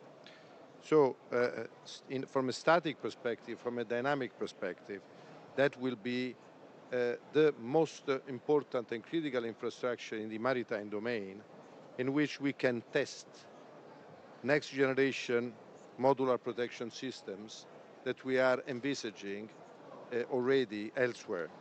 It is a kind of creation of a 25 kilometers of maritime security bubble involving different solutions, let me say from onshore and offshore, including the protection with sonars, with drones, with radars, with best available technologies, critical infrastructure, with active measure on top of passive measures. So we have developed this idea. We have started to share this idea with relevant interlocutors in Ukraine. We would be more than happy to support it as Italy in any sense, from any perspective. I believe that will be a real example of maritime dimension reconstruction, which is a key dimension. This project can be eligible either for SAFE or EDIP, and is also encountering some preliminary interest from World Bank or European Investment Bank. So that is a concrete example of what Fincantieri and Italy can do, putting skin in the game, joining forces, taking advantage of the lesson learned, starting from the marine drones and enlarging it to the underwater domain and to the port protection. Thank you. Thank you. Thank you so much. Yeah, absolutely critical. Russia is spending 140 billion a year, also on all kind of icebreakers, naval, nuclear stuff. So, like your company probably have lots to do in Europe and for Ukraine as well. Thank you. So now I would like to invite Marco De Fasio, Managing Director for Leonardo Electronics Division. Leonardo is a huge company present in so many domains. And what specific capabilities where you see Ukraine is strong enough and your company is strong enough to really build up on it at high scale? Yes, thanks. Naturally, as you said before, the Leonardo presence is spread in all domains with many systems for providing our customers with global security and defense in general. So air surveillance, air defense, naval defense, critical infrastructure protection, cyber protection, and so on. So there are many and promising areas where we can cooperate with the Ukraine defense industry under the national regulation and national laws, naturally, within a framework of governmental agreement. That is what is now being developed. Building this cooperation is a kind of a process. So we have to align our industrial processes as our requirements, our standards, and we have to start from somewhere. And what we did as Leonardo was to sign yesterday a memorandum of cooperation with the Ukrainian Air Traffic Management Service Enterprise, together with ENAV, in order to provide cooperation and support for the reconstruction and recovery plan of the air traffic management for civil aviation in Ukraine. This is very important also for enabling and providing Ukraine with the right logistic network for supporting further industrial growth and recovery in Ukraine. We did a concrete help to this process by donating 5 primary radars for en route control. And this means to start sharing our technology, learning people in Ukraine to use them, and so on. Start this cooperation really in concrete. Then there will be a following phase where we have to complete, and we will support this process of completing this complex system for management of the air traffic management with terminal area sensors and capabilities that will imply to have other radar sensors, air traffic management centers, and also to protect this critical infrastructure. So physically and from the cyber point of view. So you see that this is a concrete idea in order to further developing many possible areas of cooperation in Ukraine, starting from this concrete help done by Leonardo. Then the co-development also it's something that will be helped, and someone mentioned it before, will be helped also having access to common way of financing common programs, cooperation programs. And I think that in this field, having the defense industry, Ukraine defense industry participating to cooperation programs within the European frame, taking advantage of SAFE, PESCO and EDF funds will be crucial for enhancing our common possibility of cooperating in the near future. Thank you so much. Right now we're gonna basically wrap up our discussion. It was really, I think, the most important panel of the URC for the first time, and as we see, there is huge support coming to Ukraine from the companies, and not only Ukrainian ones, but also like Italians, US, from German, from all over the world. Thank you so much for this. Right now we're gonna have a new choreography. So we will work together on signing memorandums. So you're gonna be participating in this. We will start with the government ministerial signatures. But before this, we want to have a huge round of applause to all our great speakers.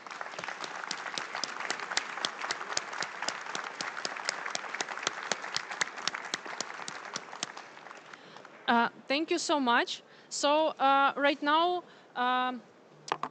you can, basically you can stay, you can go. We're gonna have the photos in this area, and I'm gonna be right now announcing the signatories of the memorandum. Some of you are signatories, and some of you might be willing to participate in this choreography. So if you are signing something, you can stay. If you not signing yet, you can kind of manage your schedule.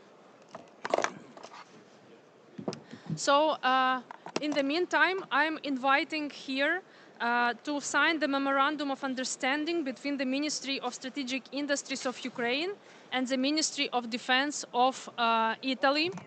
So the subject of it is promotion of cooperation between Ukrainian and Italian defense companies and addressing needs related to components and raw materials. So please, we're gonna have on behalf of the Italian side, Admiral Ottaviani, and we're gonna have on the Ukrainian side, David Alayan.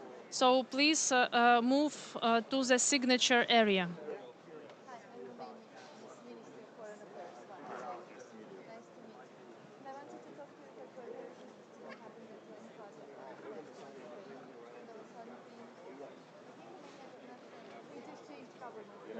Yes, exactly. Yeah. We talked about it. And I said it, I don't know why you are not active in our market. I don't know why. Okay. Yes, and we really are open for that. Exactly. Yeah. You are our neighbors. You are the huge country. Really nice. You know, you are industrial. Exactly.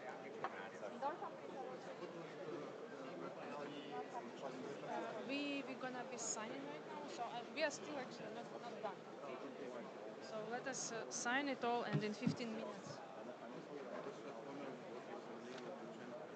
Yeah. Yes. So please, colleagues, you can stay. We're gonna have some important memorandums to sign.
Thank you very much. So now we're gonna prepare for the next round of signatures. So I would like to invite the representatives of the Ukraine defense industry and IAT. So Mr. Enzo, I know that you are captured here, but we will move to signing the memorandum. When you're ready, yeah, please go to the signature table area. We're gonna sign a memorandum, and we invite Giuseppe Kosiga, president of the IAT, and we invite Mikhailo Shevchenko from the Ukrainian defense industry to make signatures, and we invite basically representatives from the IAT. Enzo, please also go to the signature area.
We're gonna have 2 more memorandum to sign. The next one gonna be signed also by the IAT, and then we're gonna have some new secret, very interesting memorandum to sign. So please stay here. Next time on URC, we're gonna have some music to make it even more victorious.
Thank you very much. So we are making the photos. Super, this is a very historic moment for Ukraine and for Europe. We're gonna have now our third memorandum to sign. It's also gonna be with IAT. This time it's the memorandum with the Ukrainian Council of Defense Industries. So please, Mr. Giuseppe, stay, and I invite Ihor Fedirko, CEO of the Ukrainian Council of Defense Industries, also to sign the memorandum.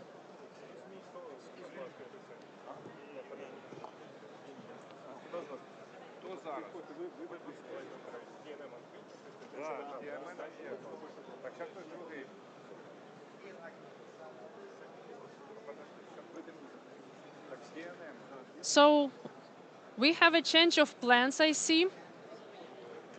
We have, you don't see, maybe some of you, but we have guests in the room. We're gonna be signing right now the memorandum with the company DNM.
Thank you very much. I hope everyone could see this historic US and Ukraine signature of the memorandum with the company DNM. So we are keeping some time for photo ops before our next memorandum. Thank you very much.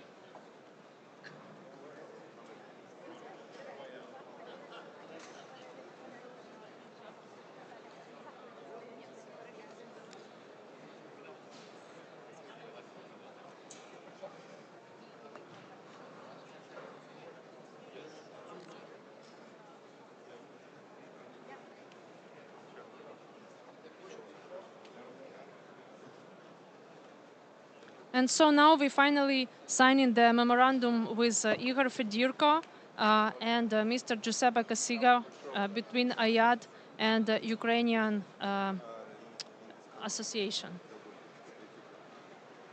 Thank you, everyone. This is the last signature. Thank you.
Ще одним, так сказати.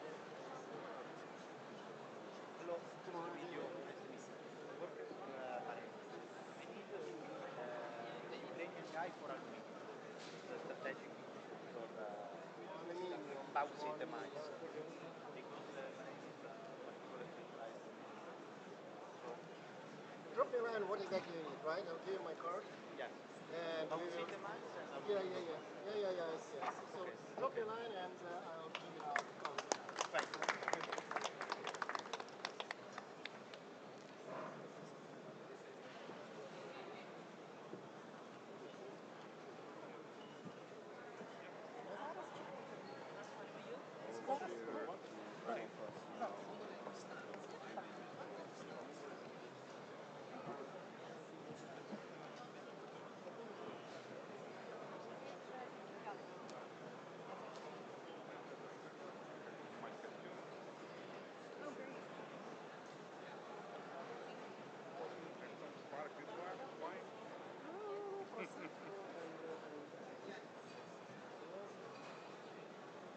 Ну что, мы не зря приехали, да?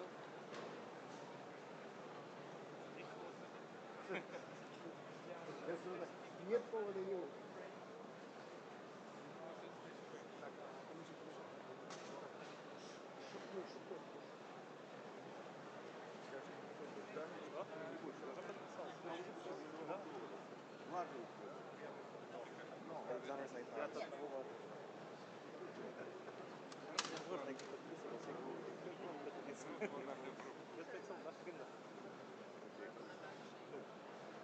And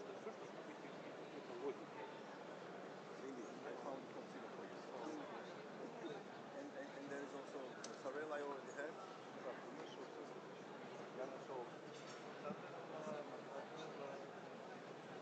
Sparkling wine. Я уже послушал. Да? Ну, пока нет, скоро.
Of course. Environmental noise.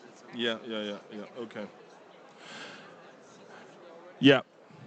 Ladies and gentlemen, signore e signori, please take your seats. We're about to start this panel.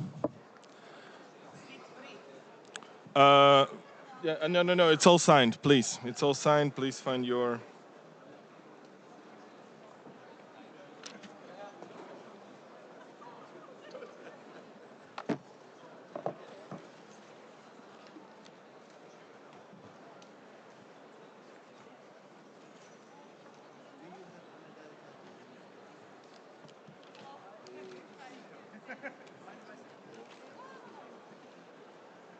No. No, va messo. Il Ministero del... Sì, assolutamente. Okay. We can have the panel without this.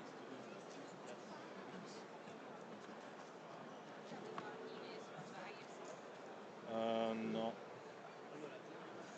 No. Maybe in the second panel. It's a second panel. I think it's the second panel, yes. Le do l'incarico. Okay. L'importante è che qui è la qualità italiana. Il posto di ministro è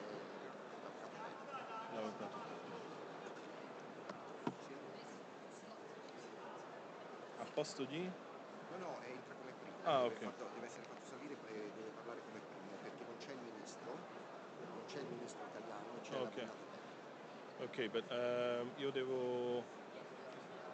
Parla per primo. Parla per Insieme alla primo. Verena.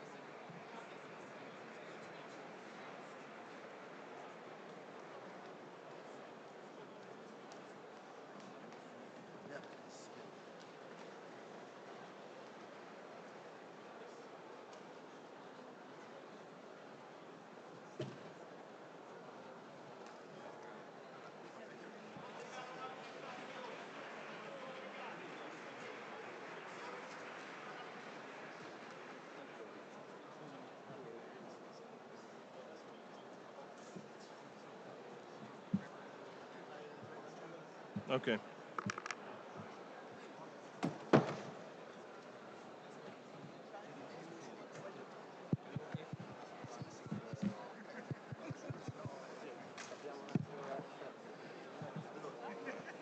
Lui è il rappresentante del governo italiano, quindi deve parlare per primo. Amedeo Teti,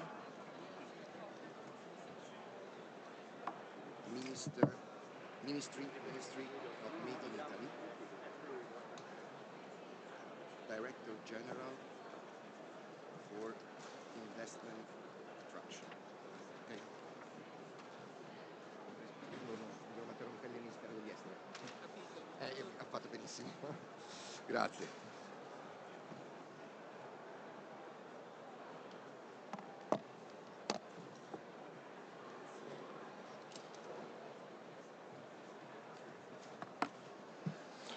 Okay, ladies and gentlemen, I think we should kick this off.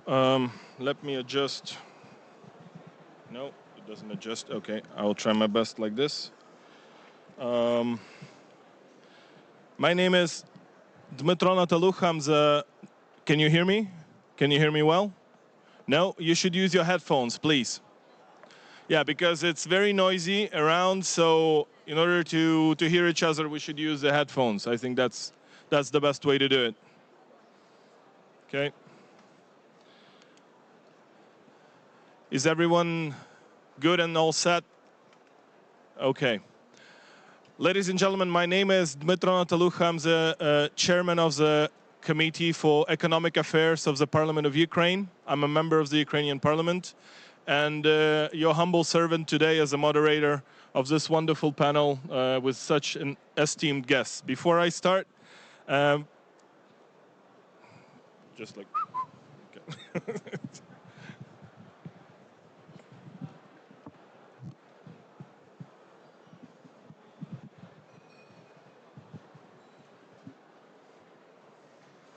Okay. So, before I start, vorrei anche esprimere la mia più sincera gratitudine all'Italia, alle I would also like to express my gratitude to Italy, to the Italian institutions and the Italian people for your support over these years, and also thank you for welcoming our citizens, and also thank you for your economic support. We will never forget it. Italy has shown friendship and also European solidarity. Thank you. So, ladies and gentlemen, welcome to this panel on increasing investment appeal of SMEs, internationalization, access to capital and supply chains for growth and social impact. And Ukraine's recovery and modernization will not be possible without a vibrant and competitive SME sector. In this session, we will try to explore some practical strategies to unlock SME growth, fosters their integration into global value chains, and ensures that their development leads to tangible social impact, particularly in war-affected regions. Let's start with some brief numbers. Today, SMEs are not just a segment of Ukraine's economy, they represent its backbone. In accordance with multiple researchers, including the OECD, SME account for more than 90% of the businesses in the country, and they generate 64% of the nation's added value and are responsible for at least 70% of total product sales. 62 of such enterprises cited war-related security risks as a primary obstacle to doing business in 2024. In heavily affected sectors like agriculture, for instance, the World Bank estimates direct losses at 30 billions and indirect damages at an additional 100 billions, including loss of fertile land and production capacity.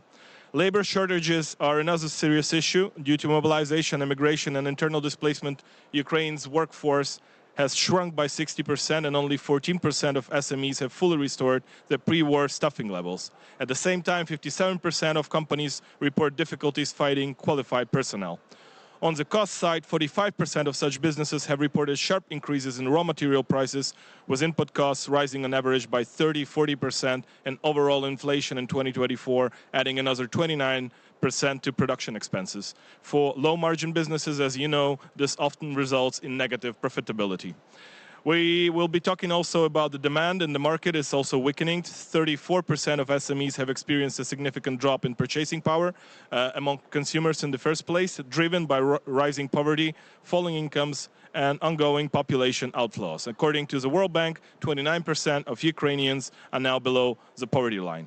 Nevertheless, Ukrainian SMEs continue to adapt. 75% of them have successfully transitioned to alternative energy sources using generators or renewable to mitigate power disruptions, albeit with a 20% increase in operational costs. As policymakers, our responsibility is to respond with targeted, efficient solutions crafted in close dialogue with the business community, and to ensure that SMEs are not left to face these challenges alone. The state must be a partner and not a bystander. From today's discussion, we hope to gather concrete ideas and forward-looking proposals to shape Ukraine's SME policy in 2025, a policy rooted in real needs and capable of delivering the real economic impact. Now, before we move into discussion, let me briefly introduce our distinguished speakers joining us for the first party of today's panel. Each of them plays a key role in shaping SME support policy and practice in their fields. First of all, I want to introduce Signor Amadeo Totti, the Ministry Ministry of Made in Italy, Director General for Investment Attraction. Thank you for being here. Then we have Mrs. Tetiana Berezhna, who is the Deputy Minister of Economy of Ukraine, where she leads SME development policy and economic reintegration programs. We have Ms. Niels Annen, the State Secretary at the German Federal Ministry for Economic Cooperation and Development, responsible for international development and support for Ukraine's recovery. We have Ms. Haoliang Zhu, the Acting Administrator and Undersecretary General at UNDP. We have the Ambassador Jacques Gerbert, at the Swiss Federal Council Delegate for Ukraine. We also have with us Ms. Regina Corradino D'Arienzo, who is the CEO of CIMEST, the Italian Development Finance Institution for Internationalization of SMEs, Mr. Enzo Ponzio, the National President of CNA Construction, and Ms. Yaroslava Johnson, the President of the CEO of the Ukraine-Moldova American Enterprise Fund, the UIMEF. Finally, we have with us Ms. Natalia Gergelyuk, the founder of Gaptuvalnya, a Ukrainian fashion brand that merges tradition and innovation, a powerful voice of SME entrepreneurship on the ground. Now, with these introductions, let us begin the discussion. My first question is to Mr. Amadeo Tetti, I beg your pardon. You have a ministry that is literally called Made in Italy. That sounds like very, protectionistic and paternalistic, but that also shows an incredible commitment of Italy towards its own businesses, its own real sector, and its own enterprises. It shows how important for the Italian government it is to support small and medium enterprises, which in Italy are also the backbone of the whole economy. Please tell us probably where it stands now in terms of the role of the SMEs in the Italian real sector. Which state programs and incentives have been used by the government to develop such a thriving real sector of small and medium enterprises? Thank you. Sì, certamente. Innanzitutto buongiorno a tutti. Of course. Good morning, good afternoon to all of you. This is the name of the ministry, not because we are protectionist, but because we think that Made in Italy is a way of being. SMEs are something we're really proud of. I was for 24 years the director of the ministry, and also I was director of International Trade Office. Every time I used to go abroad, everybody asked me, why has Italy such a fertile environment for SMEs? So I've always seen that there was a lot of curiosity for the Italian SMEs and also their big success. And I don't think we have a secret to hide. Actually, our SMEs have their DNA rooted in a very Italian system. I mean, something very traditional that comes from the past, from our background and traditions. Three reasons. First of all, we are a country that is dedicated to trade. Secondly, we don't have raw materials. And therefore, we have always had to organize ourselves in order to give added value to our products that are made with imported raw materials. And this is a concept that is also considered by us as innovation. And then also the Italian business structure is mainly based on a social structure based on families. Families are very united for generations, for many years, and several generations. So this is also facilitated by our geographical position of Italy that is located in the middle of the Mediterranean, at the crossroads between Africa, Asia, Europe, of course. This is the ideal position for a country. We've always been in the trade sector for thousands of years. And also we have always been characterized by our very innovative spirit. We had human beings like Leonardo, incredible people. And well, it was an Italian, the one that invented the semiconductor. It was an Italian, the one that invented the first PC. It was an Italian that invented the first batteries or the first helicopter. An Italian that invented the first scooter bike. An Italian that invented the first mobile phone, the first telephone, sorry. So there's actually some statistical figures I always like to mention. We are leaders in Italy with regard to the ratio between deposited patents and registered patents. This means that we're very strong in terms of innovation. And also Italy is the first one among the G20 countries to diversify its exported products. This means that we are good at doing everything. We are one of the few countries in the world that can do everything. Any product you ask us for, we can do it. And, well, of course, if you keep this very strong link between companies and innovation, their ability to innovate themselves, the fact of them being able to innovate themselves and also export their production.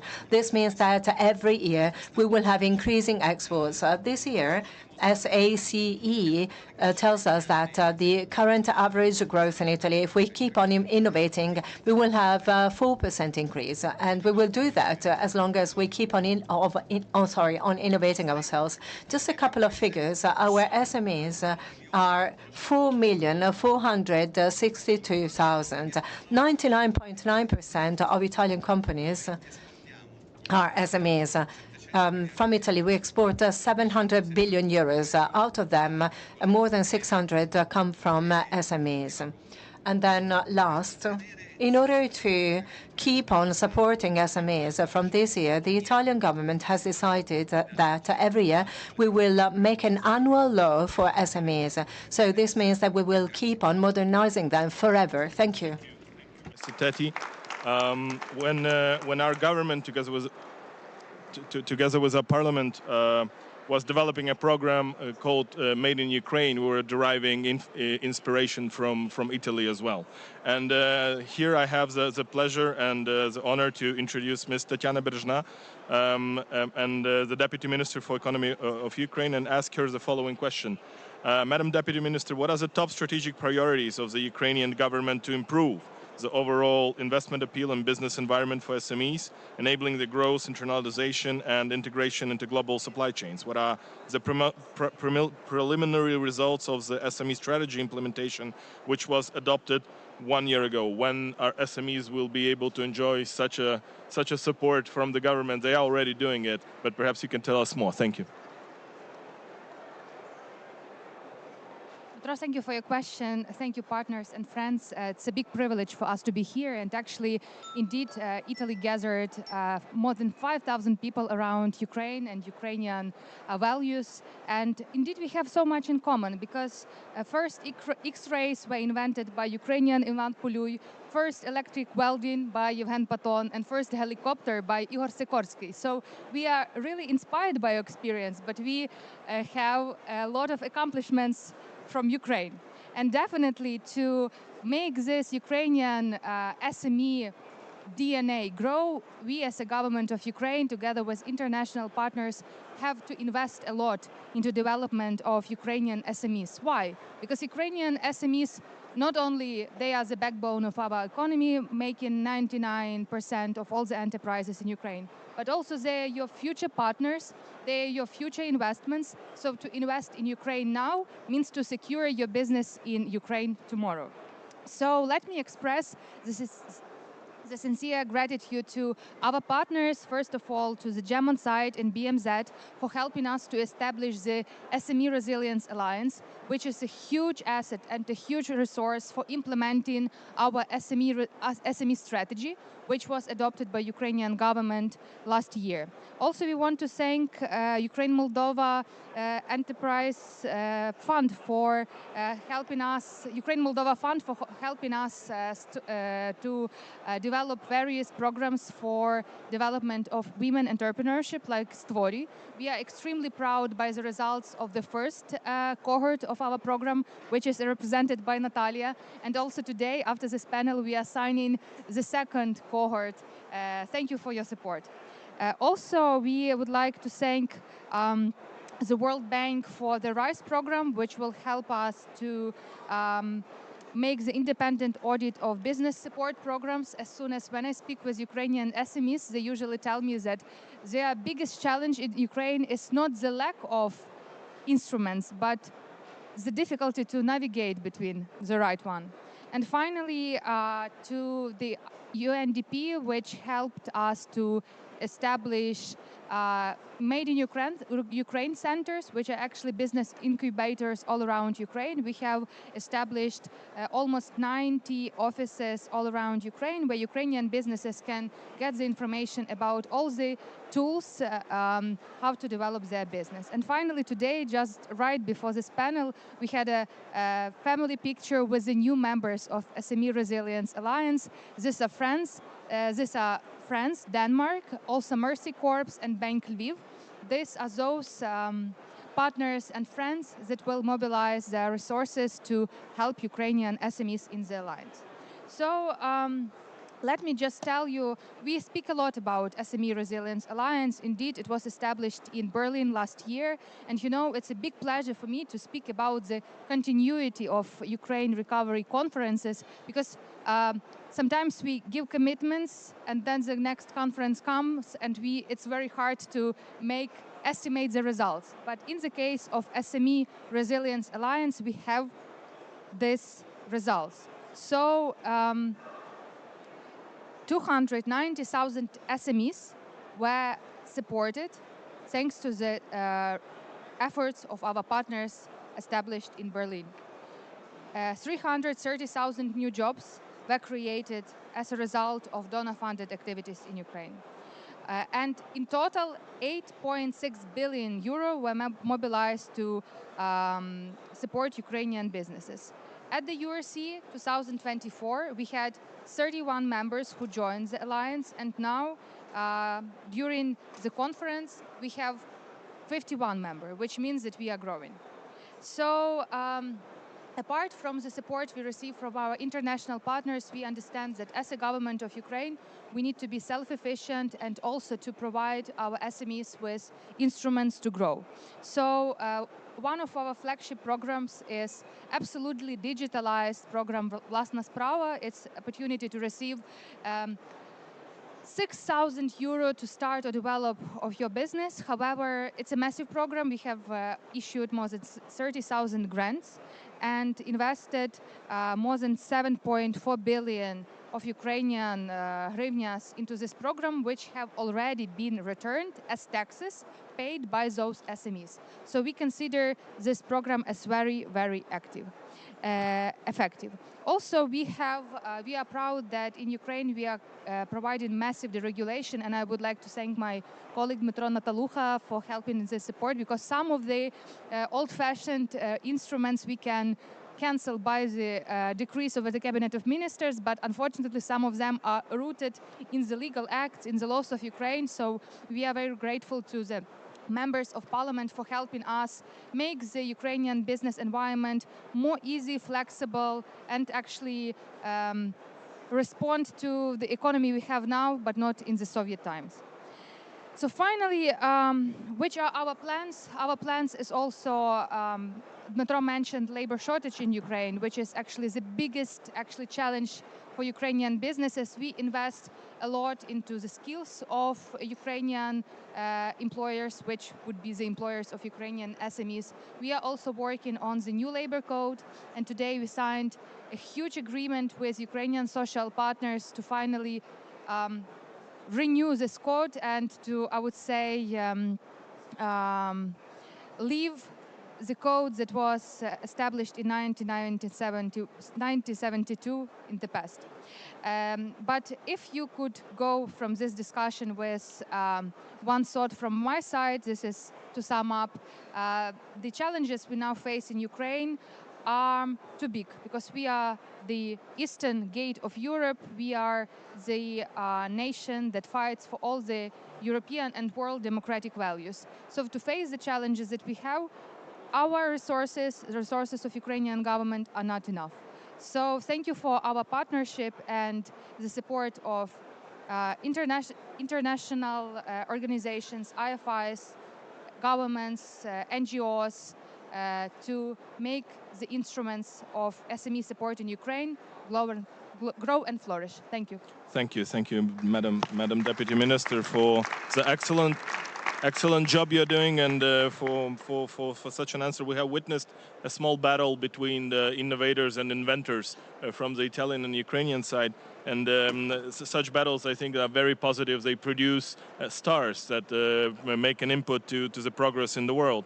And my question to Mr. Niels Anand, the State Secretary of Federal Ministry for Economic Cooperation and Development of BMZ of Germany, is what as a result of the collective action of the SME Resilience Alliance, which was set up last year in Berlin, URC. Is there a chance to produce new stars in the business sector with that program?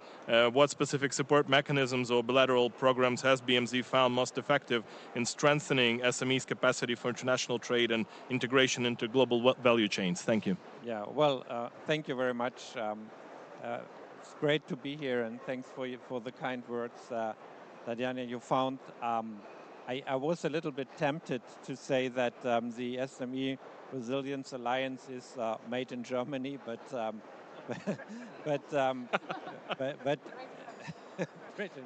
keeping on with the battle. The truth is that all of you made that happen, and I really have the impression that we started something in Berlin, and we are proud that there is that Berlin reference. But the real strength, I mean, is the partnership and is the ability of your companies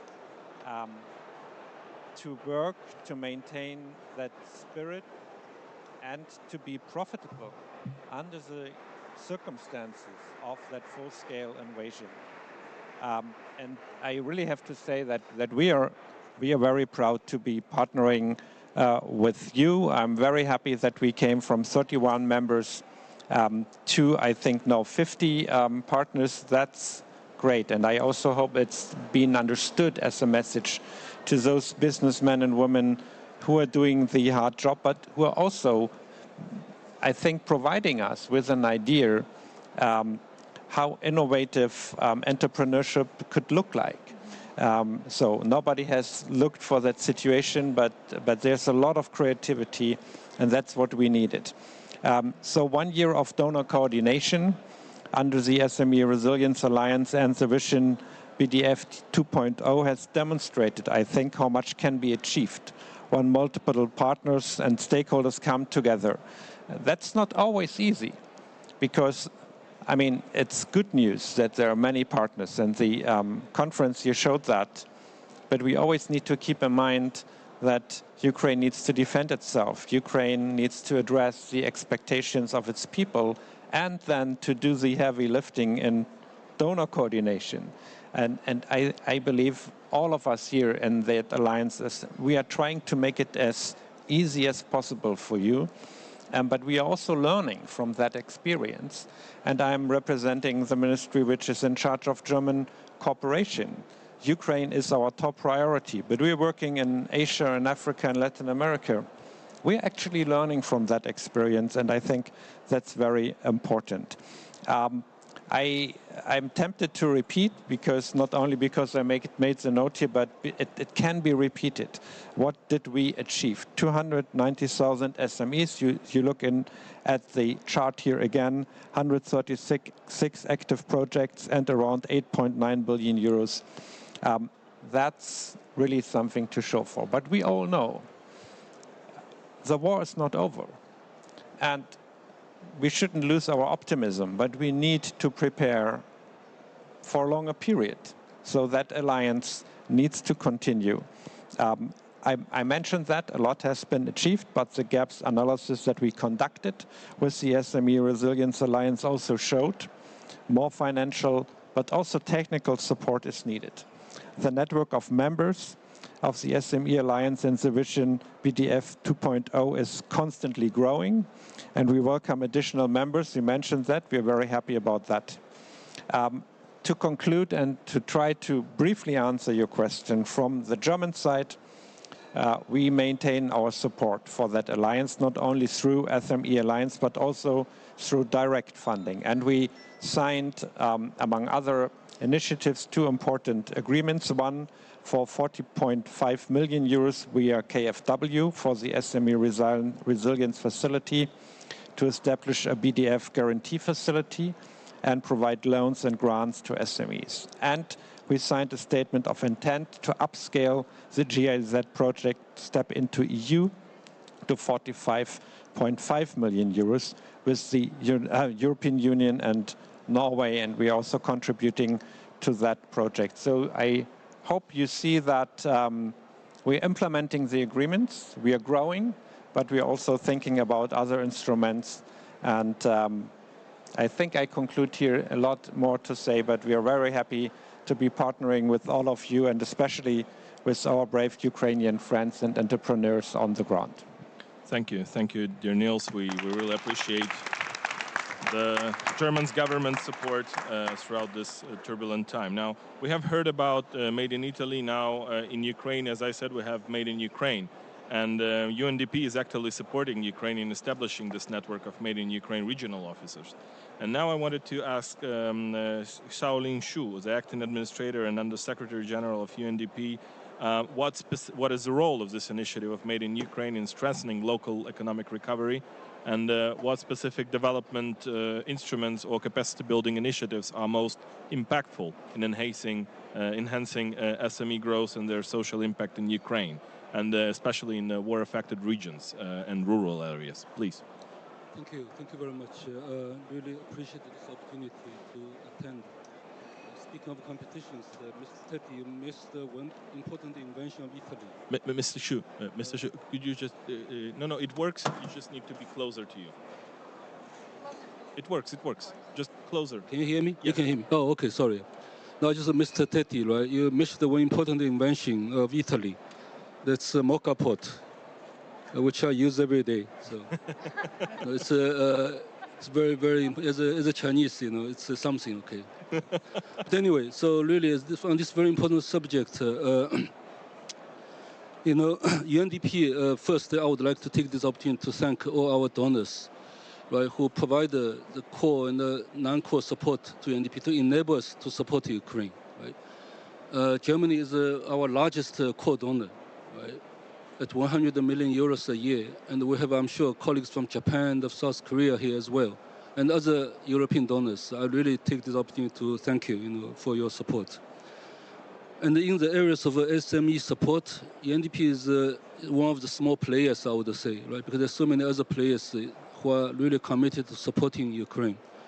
But there are a few things that I think we are doing that, can have a, positive and leveraging impact, on this sector. I think it's important to recognize that SME development is taking place in an ecosystem of effective government operation, right? And that's very important, because if the ecosystem is not there, then it's not good enough.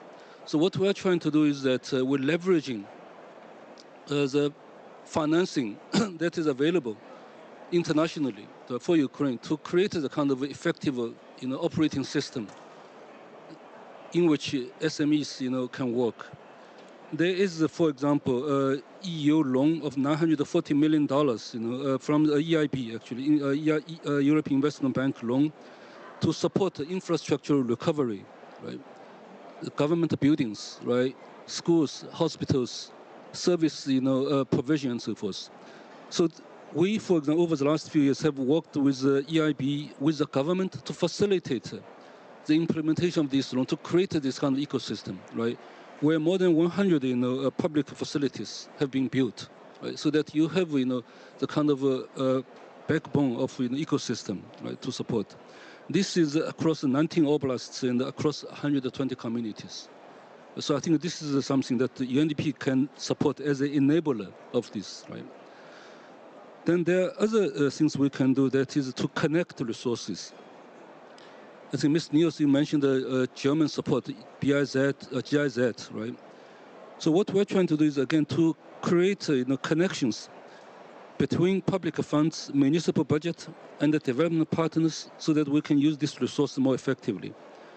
There's one example where we are working with the GIZ and with the government of Germany, right, to create the new business facilities in 9 cities, and to prepare the ground, for example, access, water repair, water facility repair, and so forth. You create conditions for private sector to come in, right? So there are good examples where, 12 million euros, of German funding, right, and the local government funding has been leveraged to support enterprises. Now, I have other examples. I think it's interesting, but veteran-owned businesses is an important subject, right? So we're trying to use the limited grant that we can provide, but working with major Ukrainian businesses which are willing to provide that grant, to combine these grants together to support the veterans, to create or expand their businesses. So to create opportunities for them and for their families, right? Then one example I think I have to mention is support for Made in Ukraine, right? As the Deputy Minister mentioned. So in terms of business support facilities, offices dedicated for Made for Ukraine, but also there's more than 130 business advisory centers, advisory points across the country, across the regions, that is helping create the kind of environment, right? I think the lessons from Italy, and I'm sure Germany, is that you need a whole set of government policies, enabling policies to support, right? The investment, the legislation, and the capacity development. So I think this kind of facilitator role that we play with the government together, I think is helping. Then last thing I want to mention that I think UNDP is trying to work with the government to be the policy catalyst, to try to really explore the policy fronts. We're working with the government, to, for example, look at a new national export strategy and the strategies for economic empowerment of the population. So we're looking at what we can do. Again, it's part of the ecosystem. Thank you. The other example is that I know other players are also working on innovative financing initiatives to leverage financing, right? So we are now working with the government to explore what we call this Ukrainian reconstruction and finance support vehicle, right? To essentially to provide technical assistance, capacity, right? To focus on project preparation to come up with bankable projects. We have a very successful initiative with the Italian government in the framework of G7, PISTA, right? Which is part of the severe conference document outcome, where government of Italy is providing grant assistance to allow us to come up with bankable projects, then using investment funds to support these initiatives. So we're exploring these kind of instruments as well. So there are a lot of things we can do together. I'm confident that working together we can really make a difference. Thank you very much. Thank you very much. Ladies and gentlemen, I'm not in a position to ask such an established and esteemed and a high-profile panel to ask to be a bit more concise, but I beg you, because I will have some problems with organizers and they will not let me go home. So my question then to Ms. Yu-Man Lee, the lead economist and program leader for prosperity in Eastern Europe and World Bank. We have heard from the UNDP about various vehicles for the support of the SMEs. From World Bank's perspective, what are the most significant challenges faced by the SMEs since February 2022? Perhaps you will tell us some numbers. And more importantly, what are the business adaptation strategies and the priorities to help them scale up? What are the results of the new program for results leading instrument in Ukraine? And what lessons learned globally are most relevant to Ukraine's SMEs policy? Thank you. Thank you. So in terms of the sort of challenges, so what we saw was that since the start of the full-scale invasion in 2022, about 1 out of 9 SMEs exited. However, we also saw from 2023 onwards that new firms entered. So I think that this speaks to the resilience and the adaptability of these SMEs. In terms of new products, new markets, using digitalization and so forth. But we saw also that there were structural challenges. So only about 10% of SMEs knew about firm support programs from the government, even though the firms that were being supported by these firm support programs actually were able to be more resilient than firms without the support. We also know from firm surveys that for firms, SMEs, the regulatory burden continues to be a constraint. Lack of government-to-business services, access to finance, despite the fact that there's actually quite a lot of liquidity in the domestic banking sector. And then in terms of difficulty in terms of accessing export markets. So this is why we, the World Bank and the IFC, has supported the government through the Ministry of Economy, through the RISE program for results. So this is World Bank financing that is supporting the government's own program for supporting SMEs. This program addresses these constraints that I've spoken about in terms of access to finance, in terms of the government to business, in terms of the regulatory burden, and in terms of access to export markets. So far to date, and this program is less than 12 months old, but so far to date, more than $200 million of private capital has been mobilized. And I think this is really important, right? That these programs, in order to be sustainable, it's not just about the government giving money to firms, because as you're aware, there's massive fiscal constraints. It's about mobilizing private capital. Over 2,500 SMEs have been provided with advisory support, and then the Tier 2 Business 2.0 is live. So given the very good implementation progress by the government, and this is obviously government achieving these results, we are delighted to announce additional financing of $88 million to the RISE program for results. And this will focus on strengthening the firm support program further. So we're actually doing a series of what we call policy effectiveness reviews to make sure that the supports to these firms are actually more effective. And here we're putting emphasis on, and although the panel is talking about SMEs, we actually don't want SMEs to remain SMEs. We want them to grow. So we are looking at how these programs will better target firms that are young and growing, not just SMEs, but young and growing firms that are innovating and that are producing things that are potentially for exports. So, as I said, SMEs are important, but we don't want them to stay as SMEs. Thank you. Thank you very much. And thank you for this announcement. It means a lot to us. Thank you for making this good news today. Next is our Ambassador Jacques Gerbert, Swiss Federal Council Delegate for Ukraine. Your Excellency, Switzerland has a strong SME economy, and perhaps tell us a bit more how Swiss expertise can help Ukrainian SMEs in areas like innovation, vocational training, and quality standards to boost their international competitiveness and appeal. Thank you.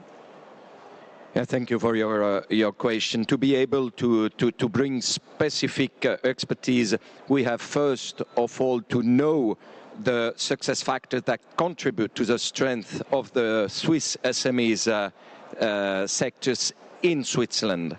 Let me just mention some of them. The first one is a highly skilled workforce supported by our dual education, which places strong emphasis on vocational education. Another one is a stable and predictable regulatory environment to give business confidence and clarity, a strong culture of innovation that drives competitiveness, a good, reliable access to finance thanks to the banks, but mainly the regional banks that understand local businesses. Then, of course, as everywhere, a good infrastructure which support productivity and market access. And also a good relation with and dialogue between public and the private sector, ensuring that the SMEs' voices are heard and reflected in policy decision, and a strong export orientation with many SMEs competing successfully on a global market. Those factors define precisely the area we focus on in our economic development cooperation in Ukraine through both bilateral programs but also multi-donor initiatives. In Ukraine, our bilateral programs aim to actively involve Swiss experts and draw on Swiss expertise. The goal is to adapt Switzerland's successful experience in building an SMEs-friendly ecosystem to the local Ukrainian context. With our recently launched private sector measures, we are also promoting direct cooperation between Swiss and Ukrainian companies with an incentive to provide vocational training, knowledge transfer and technology transfer as key driver to strengthen the competitiveness of Ukrainian SMEs. Let me just close by highlighting that Switzerland is actually preparing a new program to promote a dynamic and competitive private sector, mainly for the SMEs in Ukraine, to be launched in 26 with a budget of 30 million Swiss francs. This program will focus on 4 key areas to improve competitiveness. First of all, improving policy and regulation. Second, supporting selective industry and innovative value chains. Third, helping small and medium business growth. And finally, strengthening labor market conditions to address labor market imbalances. Thank you. Thank you very much. We have another great announcement for the year 2026. We really appreciate it. It also will help us strengthen the internalization of the SMEs. And on that regard, I would like to ask Ms. Regina Corazzini D'Arienzo, the CEO of CIMEST, as an organization that focuses on Italian companies' internalization. How can your instruments best facilitate partnerships between Italian and Ukrainian SMEs, please? Thank you. Thank you. Well, Dear participants, good afternoon. It's a pleasure for me to be here today at the Ukraine Recovery Conference. Well, and it's a pleasure to talk about the role of SMEs. Siemens is a public company. We are part of Cassa Depositi e Prestiti Group, and we manage, on behalf of the Italian Ministry of Foreign Affairs, public funds in order to increase trade relations and direct investments of Italian companies and their JV in the world, and of course also in Ukraine. Over 90% of our partners are SMEs for more than 30 billion of euros of volumes. Well, as Teti said before, SMEs are the majority part of the Italian companies. And our goal is to support these companies in order to be key actor for the Ukraine reconstruction. And to achieve this target, we have defined, in cooperation with the Italian Ministry of Foreign Affairs, a package of measures consisting in 3 financial instruments. First, a plafond of 300 million euros for export credit. And in this case, we allow Italian exporters to propose to the Ukraine buyers postpone payments over 24 months at a very low interest rates. Second, Siemens is the institutional equity partner, acquiring medium long-term stakes of Italian companies and their JV, also through a new equity, public equity fund for infrastructural projects in the world, with a duration up to 20 years. Third, we offer subsidized loans to the SME suppliers of the Italian companies in Ukraine at a rate of 0.4%. In conclusion, in order to achieve this target, yesterday, in partnership with Cassa Depositi e Prestiti and SACE, we signed a memorandum with the Ministry of Finance of Ukraine. And we think that with this memorandum, we can boost more the presence of SMEs in Ukraine, and of course, with the system, with the public companies close to them. Thank you very much for your attention. Thank you. Thank you. Yeah, that is actually a very inspiring example of how a government supports its companies. And my question to Enzo Ponzio, who is the national president of CNA Construction, who represents Italian artisans and small enterprises and companies all over the country, what practical lessons or models from Italy's SME ecosystem can be transferred to Ukraine to foster a vibrant SME sector, especially regarding access to skilled labor, technology, and market linkages?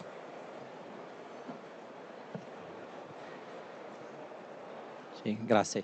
Grazie intanto. Thank you so much, and thank you for having me.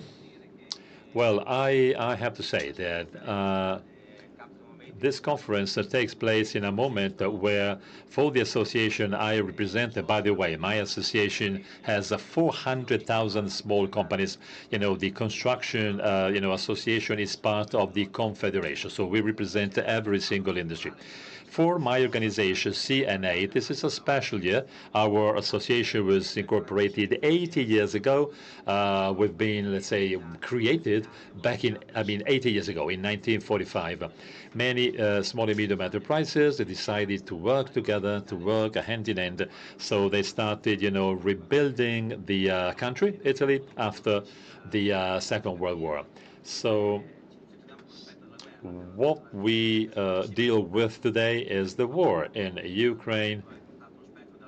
So once again, unfortunately, we have to keep talking about war in Europe, in the old continent.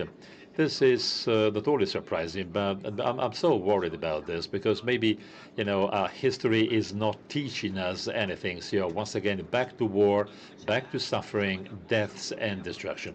So once again, in our organization, CNA, we say no to war, Back to the Italian Constitutional Charter, Article 11 says very clearly no to war, no to limiting freedom to peoples. So once again, we comply with this principle in our organization, CNA. We say no to war and we say yes to peace and collaboration between nations.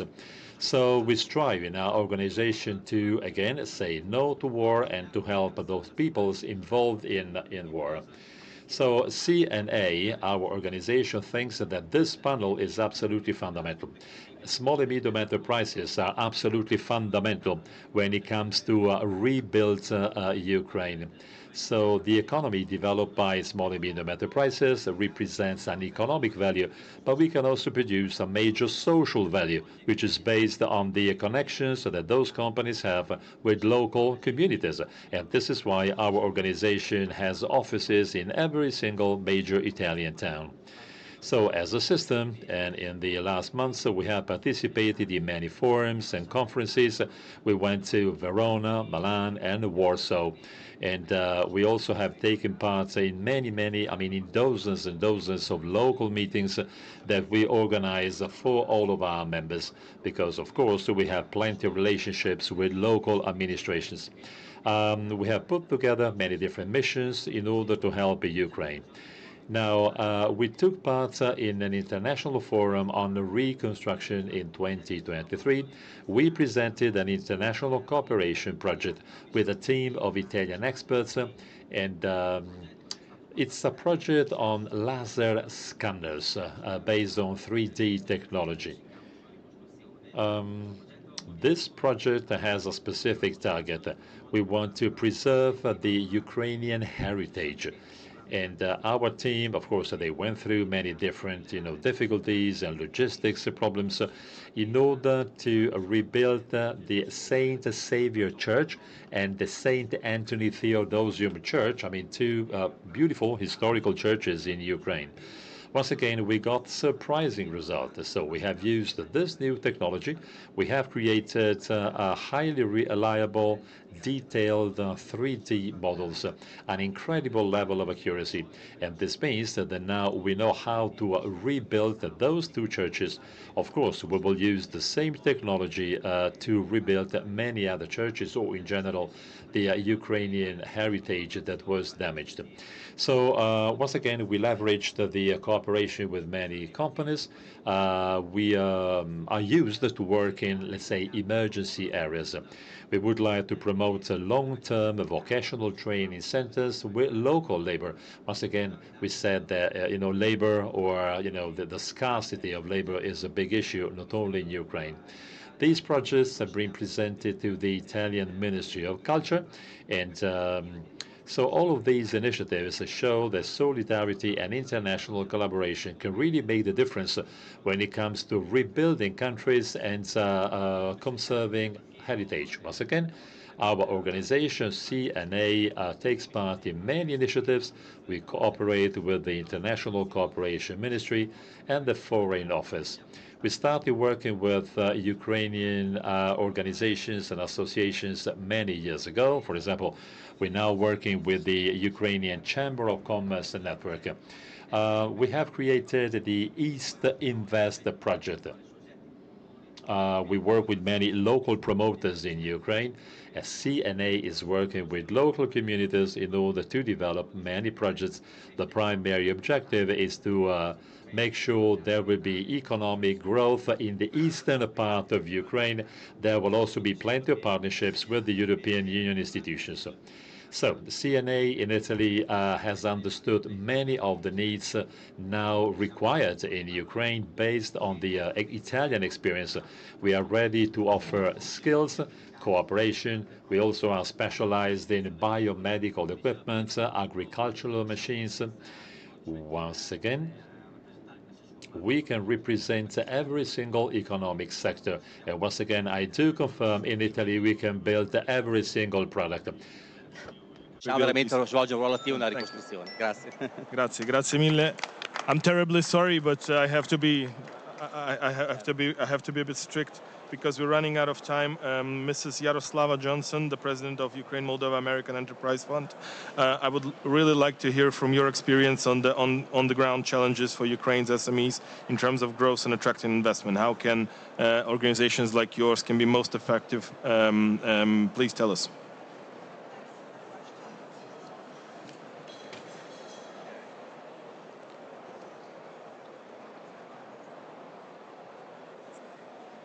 Can you hear me now?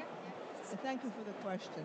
I think our experience in Ukraine goes earlier than most SMEs were in Ukraine. Very few SMEs were at the time. You know, we are the Ukraine American Enterprise Fund is a regional investment fund backed by the U.S. government. We have stood with Ukraine for years through turbulence and transformation.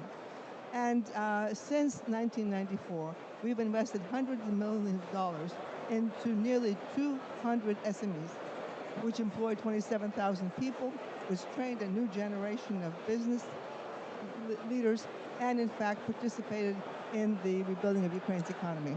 In the subsequent years, what happened was the SMEs grew slowly, but the war has stopped the pace to a great extent, and now SMEs face a critical shortage of capital.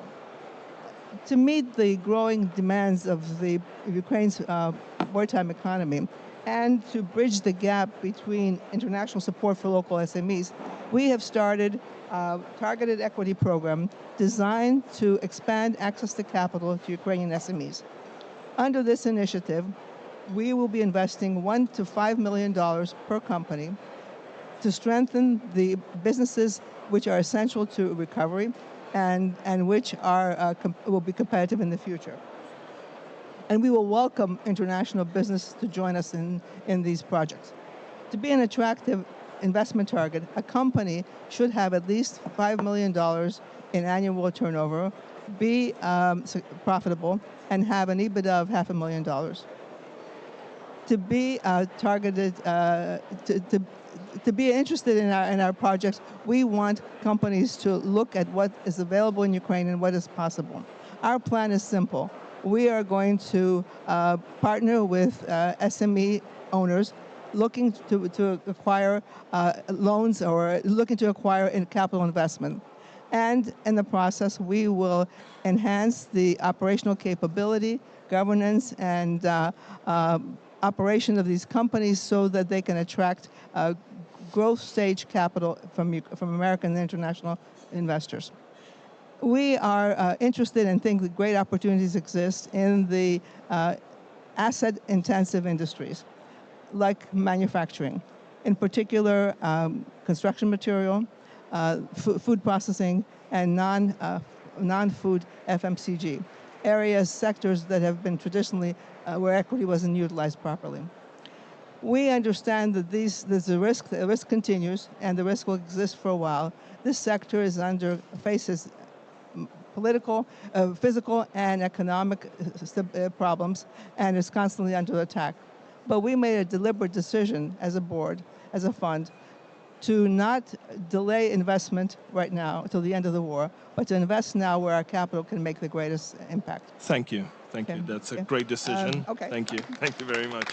We really appreciate it, and the impact you're doing is hard to overestimate. Thank you very much. Finally, we have reached the final speaker, Ms. Natalia Gereluk, founder of Kaptovalnia. You have the opportunity to conclude the session, so tell us as an entrepreneur yourself, as a representative of small, medium enterprises, what are the conditions right now in Ukraine and what new opportunities you see? Thank you. Thank you for the introduction and thank you for the questions.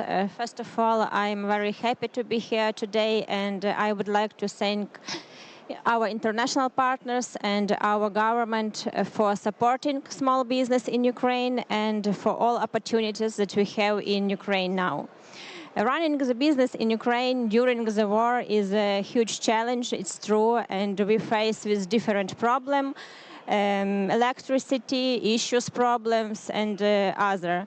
But thanks to my team, we don't stop. We continue to work now, and we are ready rebuild and reconstruct our country after our victory. Despite different challenges, we have many opportunities. When I talk we, I mean small entrepreneurs. If you have clear idea, if you have strong developed strategy, you can receive support. This support would be different. It will be study, training, mentorship programs, and financial support for marketing or developing production. I am one of winner grant program for women-owned business, great. And I received I got grant for developing my embroidery production. We bought large, powerful embroidery machine, and it's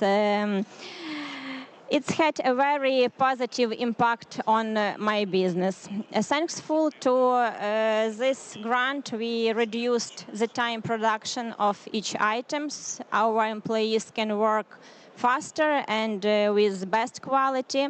Now we can complete our customers' orders more quickly. We grow our production capacity, and grant helped us to reach a new level and to develop our production. Now we're more confident and more resilient in our work. When I received the grant, I felt deeply encouraged, and I want to say that this is not just only about money. It's motivation and take our business to the next level. Now I'm going to continue developing my business, and I hope this year bring new opportunities and new opportunities for small business.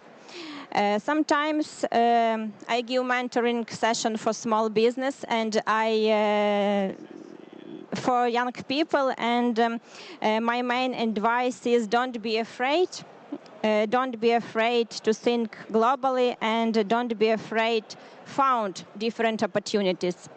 Found these opportunities, use these opportunities, and now there are many opportunities in Ukraine for small business. Thank you, Natalia. A true example of Ukraine's business resilience. Thank you very much. I thank all of our speakers. I apologize, there will be no wrap-up because we're running out of time, and I have the pleasure and the honor to hand over the moderation to this second round to Mr. Yanis Azaniakis, team leader of social economic policy for DG NEAR European Commission. Yanis, the floor is yours. Thank you.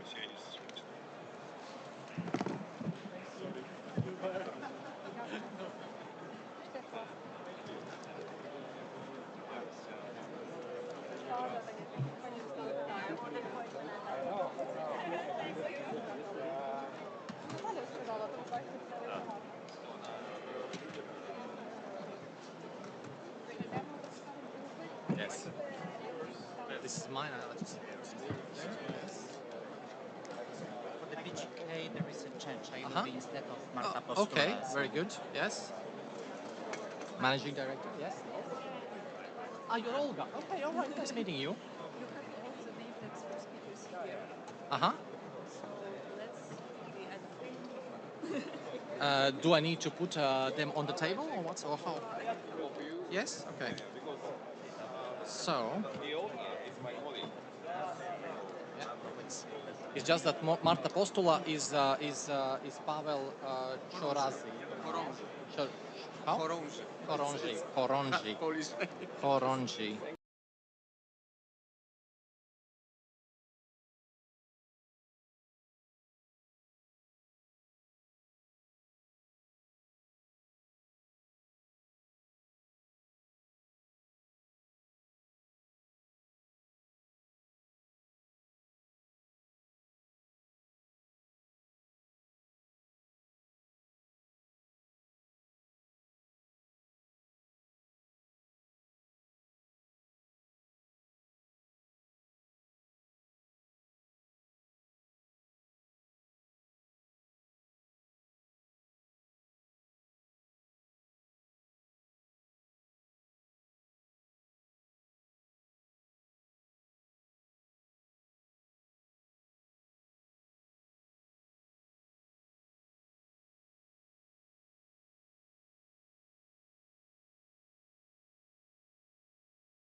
with the next phase of our discussion today.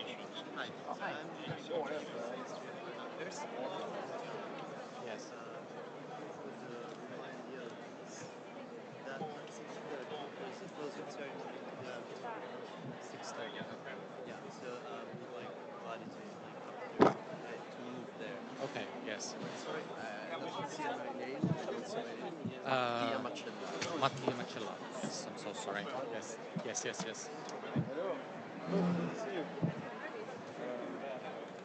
Yes. Yes. Dear colleagues, speakers, please take the seats so we can continue.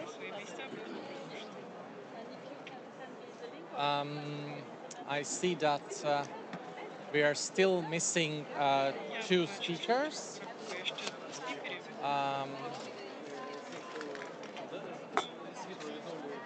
Ines, Ines is here, not very far, and we are also missing one more speaker. Yeah, okay, but I think we're going to start our session today. Welcome everyone. I'm pleased to continue and take over the moderation of this session on SMEs on the aspect of access to finance. Access to finance issues obviously are not endemic and unique to Ukraine. These are all over Europe important questions. They have been recognized as bottlenecks for the SME development, for innovation and access to finance. And the European Union has also proposed a number of measures in this area, how to address it on the European level. It's also going to be very topical for Ukraine, and as a future member state, European Union is in the process of preparing new initiatives on the capital markets, on ensuring how to make capital more affordable and accessible to the businesses. And in this direction, there will be new legislative proposals which will be covered by the chapters of the EU law in free movement of capital and in the access to financial services. So we're going to start our panel today. We have 8 speakers representing a variety of sectors. There's a representative of the Ukrainian government, Deputy Minister of Finance, Yuri Draganchuk. We have representatives of the SMEs. Yevgeny Zagraev is the Chief Corporate and SME Business Officer in Private Bank. Katerina Glaskova is an Executive Director of the Union of Ukrainian Entrepreneurs. We have a representative of the Polish bank BGK, Pavel Chorazi, who is managing partner in BGK. We have also a representative of the IFC, Director for Europe, Ines Rocha. We have here on the panel also our friends and colleagues from Japan. Shohei Hara is a Senior Vice President of JICA. Gabriel Blanc, my own colleague, team leader for reconstruction policy and implementation of the Ukraine facility from the DG NEST, European Commission. And I think I have only missed a colleague from Italy, Mattia Macellari, who is a representative from the Lombardian Association of the Small Industry. He's president of the ASSO Lombarda. So, colleagues, without further ado, let's go to our discussion. I would like to just remind to be very concise, except of course for the Yuri Draganchuk, who is our future probably Minister of or Commissioner for Finance as a future member state. But please, Yuri, I'd like to start by asking a question to you on from the Ministry of Finance perspective, what are the Ukrainian government's priorities for strengthening the functional ecosystem for SMEs, including government incentives and affordable lending programs? How are you working to de-risk lending for commercial banks and attract more international financial institutions? Okay, thank you. Does it work? Yeah? Okay. Thank you very much for this opportunity. SMEs, right? So, very important topic for any country, specifically a country at war as we are in Ukraine. The question, you know, that the SMEs are the driving force of any country, and we try to systemize the access of the SMEs to finances by helping them via Business Development Fund. We created the Business Development Fund quite a long time ago together with KfW and our German partners. And they were quite active before the war, but they were vital during the war, especially in the beginning. More than 90% of all financing to the SMEs went through the Business Development Fund by reducing the interest rates for the businesses. Business Development Fund works as the second-tier institution. It's not a bank. It works with all banks in Ukraine. You have to be liable to be in the program. Approximately 50 banks work together with the fund. And we are providing from the budget financing in order to make the rates affordable for the SMEs. As I mentioned at the beginning of the war, 90% share of loans was with the help of BDF. Now the situation is quite better, of course. The banks can do the SMEs by their own means, by the more or less market interest rates.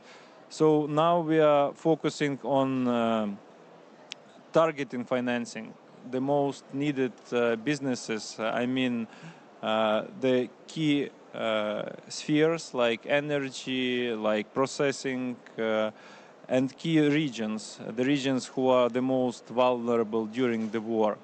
So we are focusing this instrument, and we are very helpful. Like the importance of these funds is shown by the mere fact that all IFIs would like to join in financing this organization. So we are now having the loans from World Bank, grant financing from KfW, from others, because they see that this program really works and it brings the results. So during this time, the Business Development Fund proved its viability in financing the SMEs. So now the stage is now we as a shareholders, the Ministry of Finance, are transforming this fund into more sustainable organization. What we would like to do is to have the direct financing by IFIs to the fund without the participation of the Ministry of Finance, because our role is to finance everybody, to think about general budget, to think about financing our army, and we would like the IFIs to directly contribute to the fund, either in loans or in grants or blended financing. And as example, just yesterday we signed the agreement with KfW. They are providing 40.5 million euros grant financing directly to the fund, in order to be transformed in 4 dimensions, as used as a guarantee to the banks, used as leveraged financing to the banks to be on lend to the businesses, and be used as the guarantee of the Business Development Fund itself.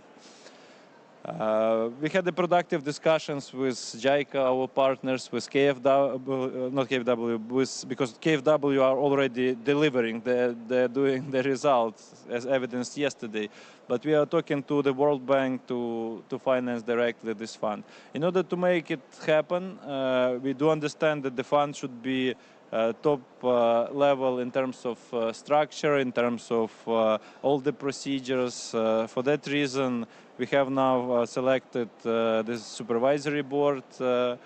I was very pleased. There were a lot of applicants from Europe predominantly, and we have now fully functional supervisory board, management teams, and we are introducing all financial control mechanisms as they are evident to any, as they are not evident but mandatory and customary to any European fund. And what we are talking about now with our partners is also to help the fund to go through the pillar assessment of EU, to put the fund at the level of the organizations like KfW, like EBRD, like World Bank, so that the Business Development Fund in Ukraine could directly receive financing from the EU budget. So these are our plans, and we are constantly implementing them. So if I were to anticipate the final, the final structure and when it's going to happen, we put the target of 1 year maximum, and we hope that all other FIs will join us in this endeavor. Thank you. I try to be concise. It's been really useful and useful to know, and of course pillar assessment takes time, but it's also a guarantee that the procedures are high standard and that you are fit to manage the EU funds directly. Let's continue our discussion. Let's go to the Ukrainian SMEs, and I would like to ask Katerina, representing Ukrainian entrepreneurs, what are the most urgent and practical financial needs for SMEs right now, and what gaps do you see in their daily life? Thank you and good afternoon. First of all, I want to say thank you and use this opportunity to say thank you for all our European and international partners for all your support for SME, especially in terms we discuss this issue now, but for all your support during all this huge time in Ukraine. And I don't want to use this wording, like gaps, maybe what could be improved or could be better in support of SMEs. You know that for our direct work with entrepreneurs in Ukraine from different regions, from different sectors, we clearly see that there is no one-size-fits-all solution. Only some blended support, different instruments which could be combined or using for different type of businesses or even different situations. But however, based on business feedback, we can identify really several areas and also some key, as you said, gaps or areas to be improved that need to be addressed. First of all, what really SMEs says in Ukraine? Grants, what could help? Firstly, grants, especially micro grants that are simple, fast and flexible, and especially important and really helpful for such businesses like micro businesses, even family businesses, and especially for vulnerable groups, for example, for internal displaced people from frontline to the safe territory, veteran business, women's small companies. The second one could be affordable loans, programs like, in Ukraine, 5-7-9%, very popular and really have proven effective. But there is a strong need for accompanying financial literacy and risk management guidance for SME because, and we discussed it in a previous discussion, a lot of speakers said about it, that now in Ukraine, SMEs, they faced a lot of challenges at the same time, and time to time they need even help in such understanding how it works and who could help and in what way. Quality advisory services also could be very useful. Deregulation. This doesn't bring immediate result, but we need it because it's crucial for building trust and long-term cooperation between companies, between government and SMEs. And maybe last but not least, the special programs to SMEs to be prepared to enter into new markets and to be reliable partner and operate in EU market even now, and especially after we will be as a part of the European Union. What can be improved? From our conversation with small and medium enterprises, there is a strong need for simplified microgrant schemes, maybe some criteria even, particularly for urgent needs like energy, for example, resilience, generations, buying batteries, solar panels, and so on. Application procedure could be a little bit simplified. Only 2 points, just given me 3 seconds. 2 more points. Some sectors remain underrepresented in current funding priorities. And please look at the various type of different business and different areas. In some cases, funds are delayed due to administrative procedures, and we need to be quickly and improve it. For example, and one of the 10 friends of the SME Resilient Alliance, I have like a call to action to all these participants of this alliance to consolidate all our efforts in the next year to the next conference URC, and for sure call to action to the large companies that remember that SME in Ukraine, could you be your subcontractor, your supplier, or, because they understand the domestic landscape and could be the real part and partner in the recovery process in Ukraine. Thank you. Thank you, Katrina. Something really to take into account when designing the financial offer to the SMEs. I'd like to go now to the IFC and to Ines Roja. IFC has been a key partner in expanding access to finance for SMEs through its risk-sharing facilities. Could you elaborate on how these facilities are structured and incentivize partner financial institutions to scale up lending to SMEs? And apologies, because I will need to leave in 5 minutes. I am actually signing an equity guarantee with the European Commission, so it's an important, another financial instrument, very, very important. So IFC has invested over 2.4 billion since the start of the war, and about $500 million of that has actually been to support SMEs. And in fact, yesterday we signed a risk-sharing facility with a bank, Crédit Agricole, as well to support mid-sized companies. So our support goes through financial intermediaries because that is the most effective way for us to access the smaller end of the spectrum of businesses. And if you look at some of the statistics for Ukraine, so 2/3 of the SMEs are operating at full or near full capacity as of last month. This is the highest that we have seen since 2022. And of course, businesses, in particular in the East and South, have been particularly affected. But credit access is still low. So it fell, private sector credit access fell to about 9% of the GDP in 2024, and this is from 16% that was in 2020. So it's still not flowing. Banks have quite a bit of liquidity. The facilities that we're using are guarantees because the liquidity is there, and we're helping them push on the risk side. And apologies, I have to run for the signing. Thank you. Thank you, Ines. Thank you for highlighting this. And in order also to allow Commission to sign it with you, I'll give floor to my colleague Gabriel Blanc, who has been signing this. Who will be signing this contract with you later on.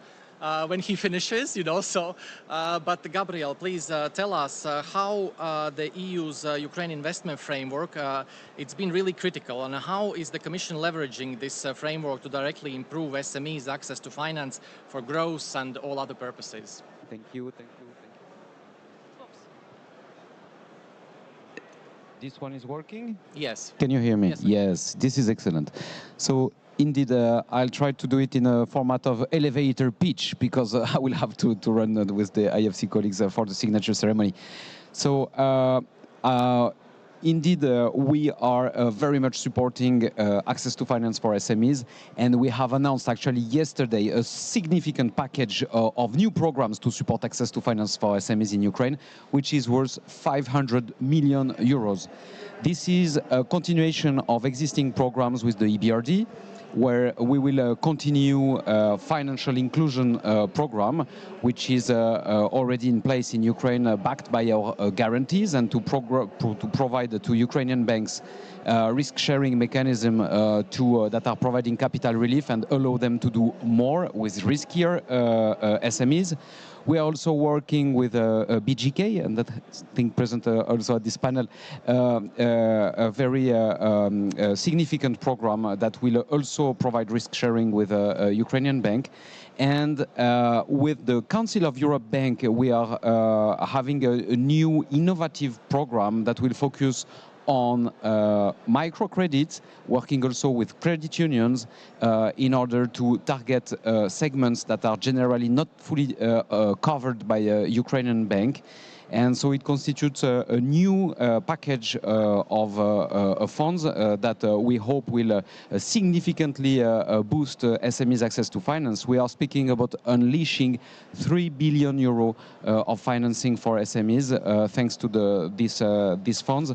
And the dimension that I believe is highly important with these new programs is the social cohesion dimension, because we pay a special attention to help companies that are hiring veterans, that are located in areas that are closer to the front line, SMEs that are hiring IDPs, that are hiring returnees, and all this should contribute to preserve the social cohesion of the country.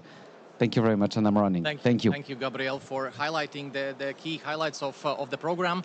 We'll be looking forward to the first results and finance going to them. Since you mentioned both Ukrainian banks and BGK and European banks, let's go to them. And I'd like to first give floor to Evgeny Zaigrayev from the Privat Bank. Mr. Zagrayev, as one of the leading Ukrainian banks, you successfully work with IFIs and DFIs. So what impact do the international programs have supporting the sustainability of Ukrainian SMEs? Thank you for the question, and hello, everyone. Thank you for staying with us. And the question is very important because it is about the impact. As the biggest lender in Ukraine and the biggest state-owned bank, we had a very important role to support the businesses, starting with agribusinesses at the first days of the war. And thanks to the Ministry of Finance, we designed the programs with the state risk-sharing facilities, which helped us to start active lending just on 15th or 17th of March 2022, and to help to fund at least half of the Ukrainian spring sowing campaign, which was important for the food supply as well. Also, we had the huge support from Ministry of Economy on this program 579, which was mentioned, which helped borrowers to borrow with cheaper interest rates.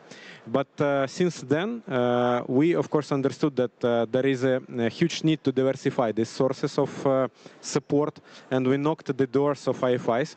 And we are very thankful for the number of them which are either in process or signed and provided facilities.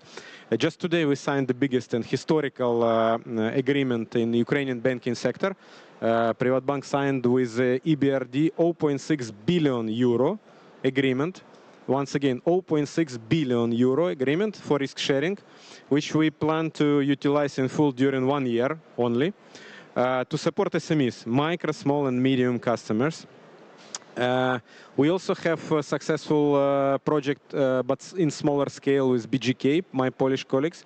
And we are in pipeline with IFC and with European Investment Bank. These facilities help us to accept more risk. And this is very vital. Every month, a bank like ours disburses 3,000-4,000 new loans for MSMEs with average ticket 30, 40, 50,000 US dollars only. And that's our primary segment. We do it in the various geographies. We can support it everywhere. And of course, risk sharing helps us to do that. Despite the NPL level is very low, it still helps our risk management to accept more risk. And I can say that these kind of facilities could be even improved and updated. And what is the target? The target is to provide more loans to improve penetration rate of this lending for business. As today, only 4 to 5% of potential borrowers are using loans. Either they are not eligible from the bank risk perspective, or they don't want to get loans because they do not understand what will happen tomorrow. Almost every night, we have missiles and drone attacks, etc. So this support from IFIs, also the state support, plays a really vital role. As now we disburse $100 million more or less every month of such small loans, we could double it, we could triple it. We have liquidity, we have capital, but we have to be able to accept more risk, thanks to the risk-sharing facilities, and to decrease the standards, for example, for collateral, because not all these customers, especially MSMEs, they have something to pledge, etc., etc. Plus, if you pledge something, then it takes more time. You have to evaluate, you have to pay for this, you have to insure, etc., etc. We are talking about a retail-like business. We are talking about the borrowers which need money here and there tomorrow, very fast and very simple. So once again, we are very thankful for the support of IFIs. We will continue working with you, dear partners, to provide the access for you to Ukrainian borrowers and businesses. Thank you. Thank you, Evgeny, for sharing Privatbank's experience. It's been really showing that the cooperation with the IFIs and DFIs matter. So thanks a lot. So let's go to the BGK, who's been already mentioned, and we have Pavel Choroshi here. Please, Pavel, we'd like to ask you, as a Polish development bank with a strong focus on Ukraine's recovery, what innovative financing instruments is BGK leveraging to provide Ukrainian SMEs with better access to capital, especially those in the front line and war-affected territories? Thank you very much. For the question. So BGK, we are 100 years old, but in the development financing, we are quite young, but we are also quite ambitious, I would say. So starting from the full-scale aggression on Ukraine, we launched immediately with, in cooperation with the EU, a very ambitious program providing financing for Ukrainian SMEs, and it was first year of the war, helping them to finance their activities or investment if needed. 80% of this financing, and the program is implemented in cooperation with our partners in Ukraine, Credo Bank and private bank. We concentrated on so-called red and yellow zones. So our clients were companies which were bombarded, which lost their assets. So thanks to this risk-sharing mechanism, they re-established their economic activities. So so until now, it is almost 400 enterprises which have been supported with almost 10,000 job places saved. What we are continuing with is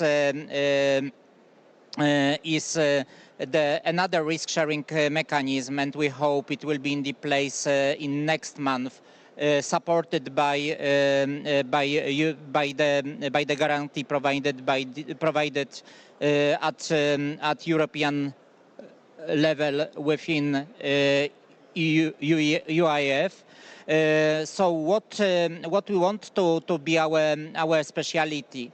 It is going to the areas which are not covered by other DFIs. Poland, as a country, has a very successful history of transformation, and BGK within its mission. So we are very active in the guarantee ecosystem. Also, we provide concessional loans supported by the EU funds, and we would like to transfer this experience to our Ukrainian friends. Thank you. Yes, thank you, Pavel. Thank you for sharing your experience, and I think, of course, especially the transformation road that Poland went through is extremely relevant for what's going to be happening in Ukraine.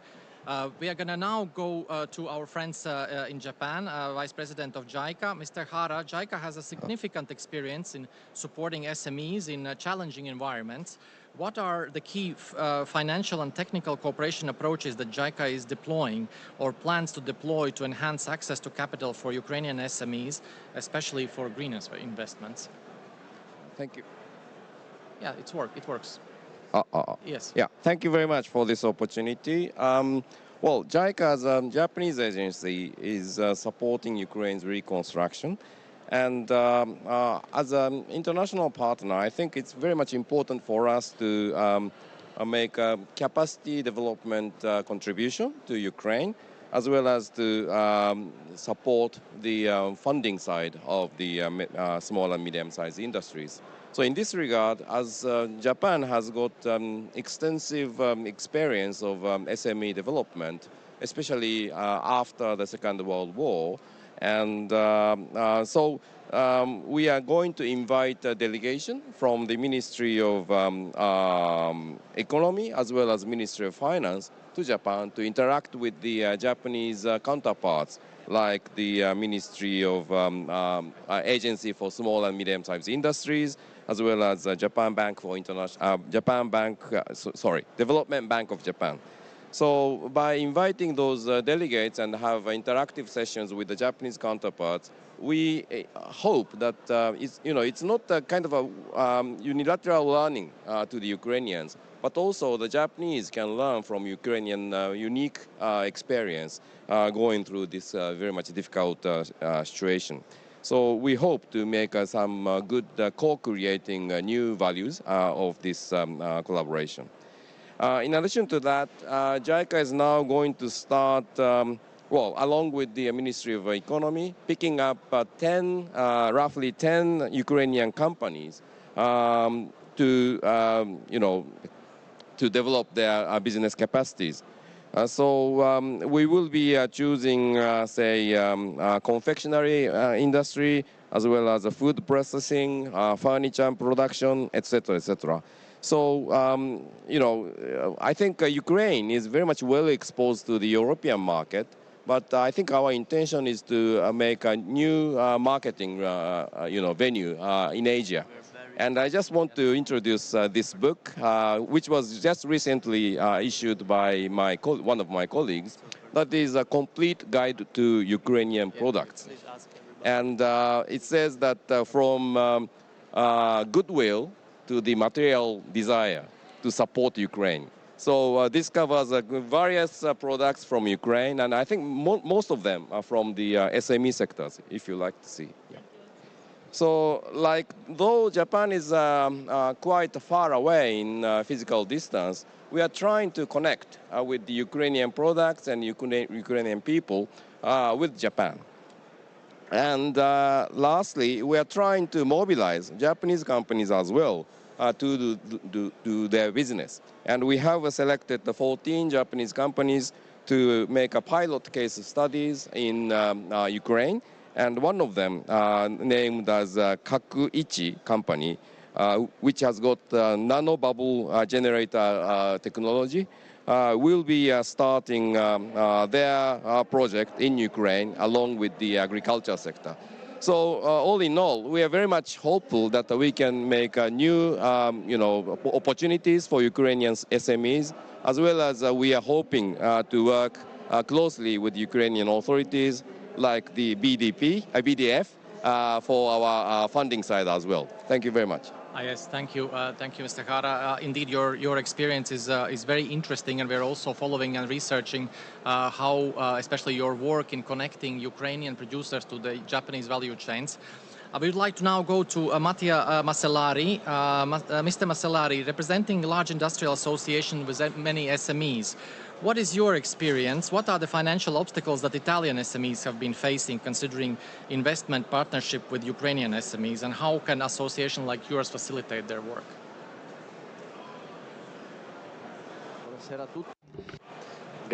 Thank you so much for the question. Good evening, everyone, and thank you so much for having me here. Welcome to our country.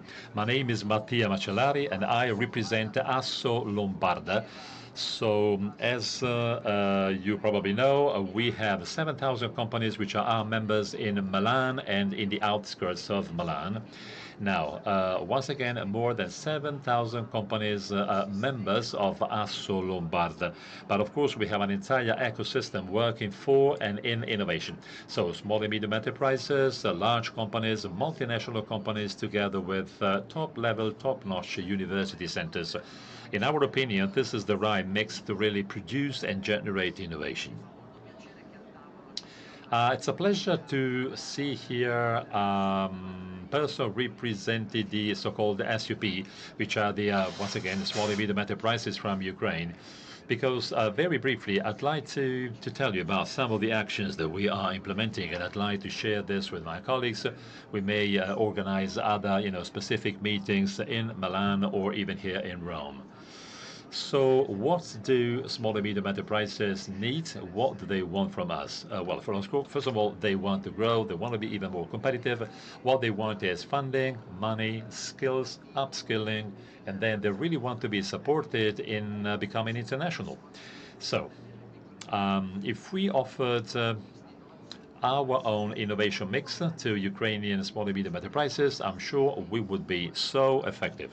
In terms of funding, I may tell you about two different things we are doing in Asso Lombarda. You know, for a small and medium enterprise, it's even difficult to talk to the bank. So speaking the same language, so to say, is different. So we have created a specific platform. This means we train small and medium enterprises and so that they know where to go, which kind of banks they can trust, both nationally and internationally. Another key point, we are raising awareness of our small and medium enterprises in terms of getting, insurance coverage, for example, geopolitical or industrial risks. Just 1 minute on the next steps. So this is what we are organizing for small and medium enterprises in Ukraine. First of all, we want to invite all of you in Milan because we want to create a specific sector-specific joint meetings. So we also would like to create a specific Ukrainian-Italian supply chain. I think the small and medium enterprises from northern Italy can really give an incredible support to Ukrainian small and medium enterprises. Thank you. Thank you for your input in this discussion on access to finance. I think we would have needed more time, but this is all we had. I really thank wholeheartedly for your contribution to this speed talking and speed dating. It's been very valuable. It's really important part of the SME support, access to finance. We're going to keep working on it. I wish everyone success, and thank you for attending this session. I close it. Thank you very much, and applause to the speakers.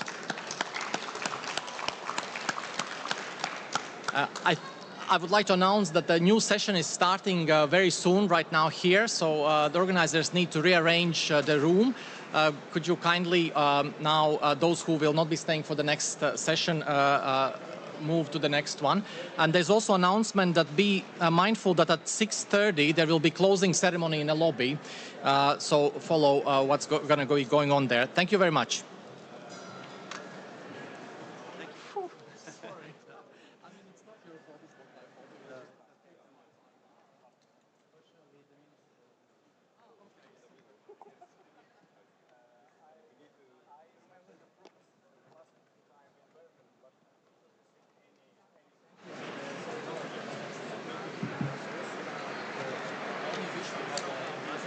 Hi. Hi, I'm Ludovico Ruggeri for Ministry of Foreign Affairs of Italy. Wonderful. So I'm Jarno. I should moderate this one. I know. Nice to meet you. I'm responsible for the room, so if you need anything. Okay. About, no, for most example, the seating order. I gave basically the same. Like, if it's okay that we have the same.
following us in the room, and also those who are following us in the web channels across the whole world.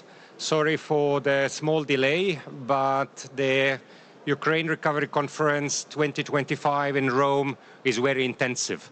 It happens in many rooms. There are so many debates and discussions, but I'm very happy that we can now move to the human dimension and look actually to the area of health, which is very, very important.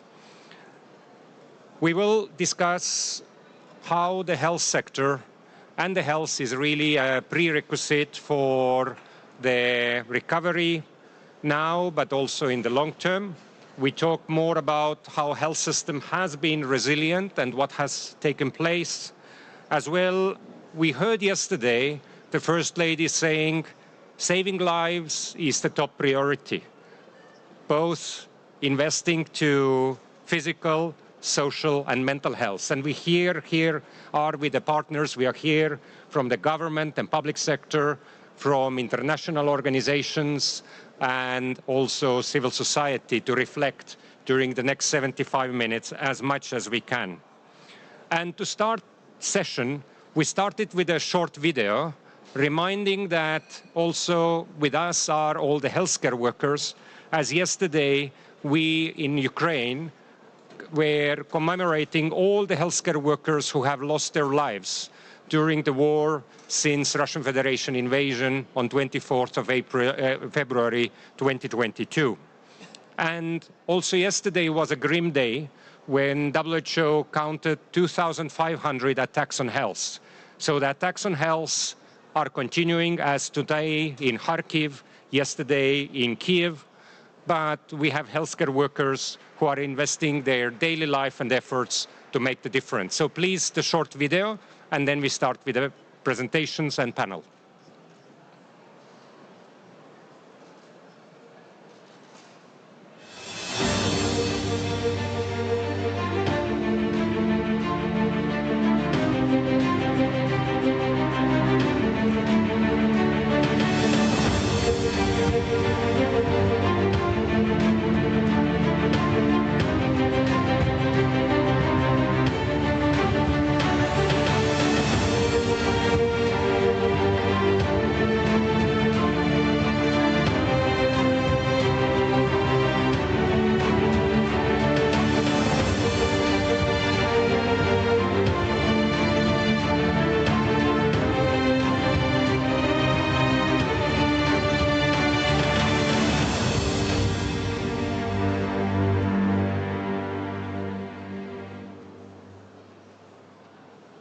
Thank you.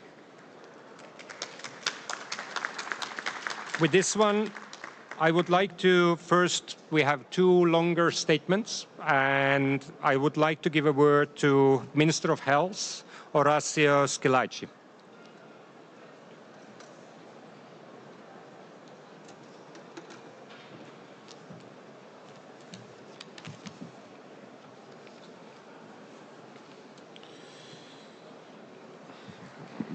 Buon pomeriggio a tutti.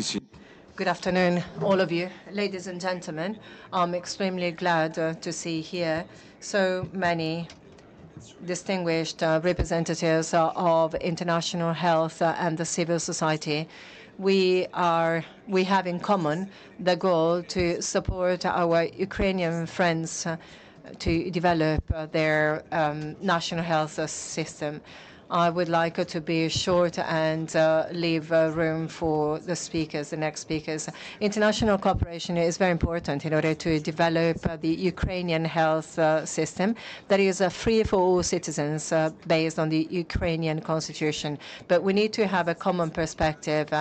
While it is still offering humanitarian aid, the international community has to support the Ukrainian authorities in order to create a resilient health sector based on the universal right to health, especially for the most vulnerable. This is what Italy is trying to do, as defined on the bilateral memorandum that I've just signed with Vice Minister Adamanov. We need a health sector that is based on strengthening the national health system and its presence,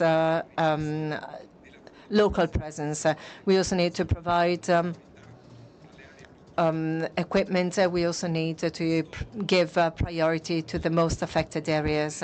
And this is part of the One Health approach that is based on the close connection between the human health, animal health, and the health of the ecosystem in order to face the challenges of the present time and the future time.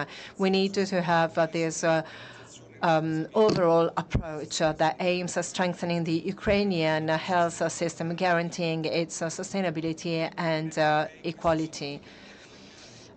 For European partners, this means supporting the Ukrainian health institutions when using the EU for Health program, as well as many other programs supporting public health sector.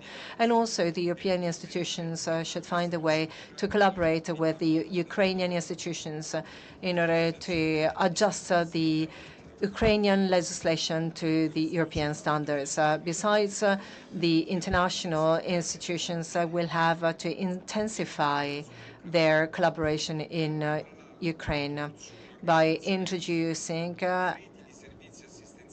networks for health support in order to ensure the access to basic health assistance. We should transfer our best practices and also our management of the health system. With regard to access to health care, it will be very important to provide access to telemedicine, for example, and digitalization of the sector and the control of the very high quality of the services. Well, training to health operators should be provided, as well as strengthening, reinforcing, or also the modernization of health facilities by creating a classification of the health facilities by identifying national and local hospitals. And also, what is very important is the adoption of prevention as one of the main priorities, both for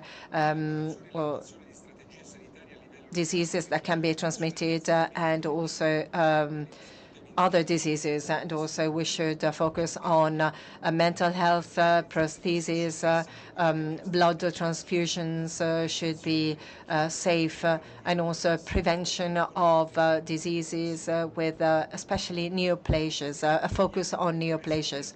All these partnerships should be supported through collaboration with Ukrainian research centers so that we can transfer technologies and knowledge based on their needs, and also by giving skills and knowledge to the local operators. We should also focus on the reconstruction of hospitals, medical centers, outpatient medical centers, and their networks in order to bring already existing clinics into operation. We would need to make sure that family doctors and nurses can offer their services. Training, the coordination of the network with the health teams that will be needed in order to detect the health needs in Ukraine. Thanks to the network, we could activate monitoring programs and we could also carry out education and training programs. As well as that, we would also need to cooperate not only among states, but also by involving NGOs and the private sector when needed. Thank you so much for your attention, and you can contact me if you want more details. And now I'm going to leave the floor to the Deputy Minister Aldamanov.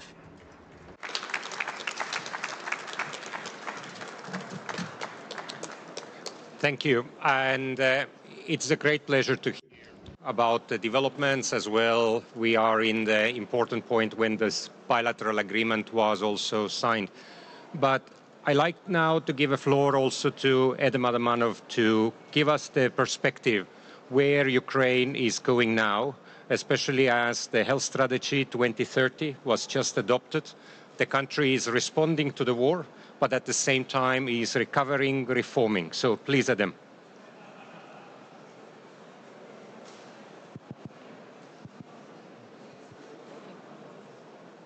Just.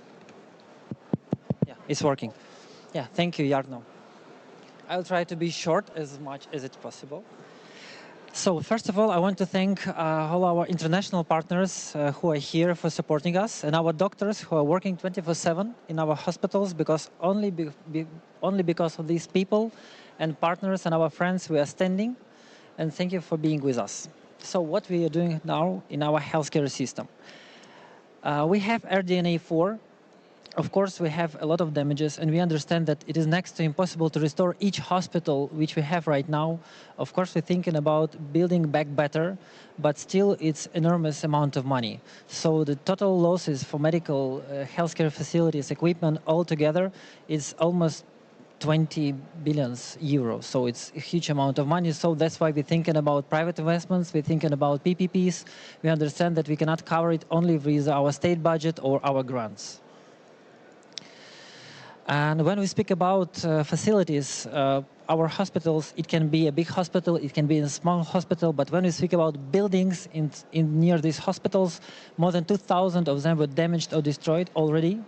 So it's ongoing process. Still, every night we have missiles, drones, and every night people are in the shelters, and hospitals are suffering. And actually, almost like 664 is fully restored, and we really believe in our partners, and I think that we can restore the capable network very quickly if we have support. So our key priorities, of course, we are thinking about patient always in the center. We started our medical reform and it's ongoing, and we are happy that we did not stop it even for a minute, even because of COVID, even because of the full-scale invasion. And always our focus, it is availability, it is quality, and of course it's free of charge. We don't have insurance, we have universal coverage with our National Healthcare Service of Ukraine, and they are paying hospitals for provided services. The main thing of reform that right now money is going with the patient, so patient can choose the hospital, the doctor, and he can have access and the quality services. Of course, we always keeping in mind the human capital, because only within the doctors inside the hospitals we can treat people. And I think the main thing why are we here today, we're speaking about human capital and doctors and nurses. And I think each European country is suffering right now. In Ukraine, it's also, we have a full-scale invasion. That's why a lot of nurses, they are fear. They have 24/7 schedules, no weekends. Some of them already have mental issues, so it's difficult, but we are standing. And of course, veteran policy. We have separate ministry for veteran policy, but still, when we speak about hospitals and when we speak about medical services, it is under the Ministry of Health of Ukraine. So our reform, it's still ongoing, but the main thing that we developed a capable network. Right now in our country, we have more than 2,000 hospitals operating. I mean primary healthcare, secondary healthcare, monoprofile healthcare facilities. But when we speak about the major strategic important hospitals, it's our capable network. And we have 600 plus hospitals for the whole country. And it is our strategic priority to develop them and to help them. Also, we have our reimbursement program. It's called Affordable Medicines. People can obtain medicines free of charge. If they want another brand, they can co-pay.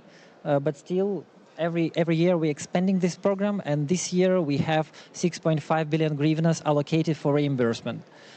As I mentioned already, we had our reform, and now we have the program of medical guarantees, so we can check the quality, and the patient can choose the hospital.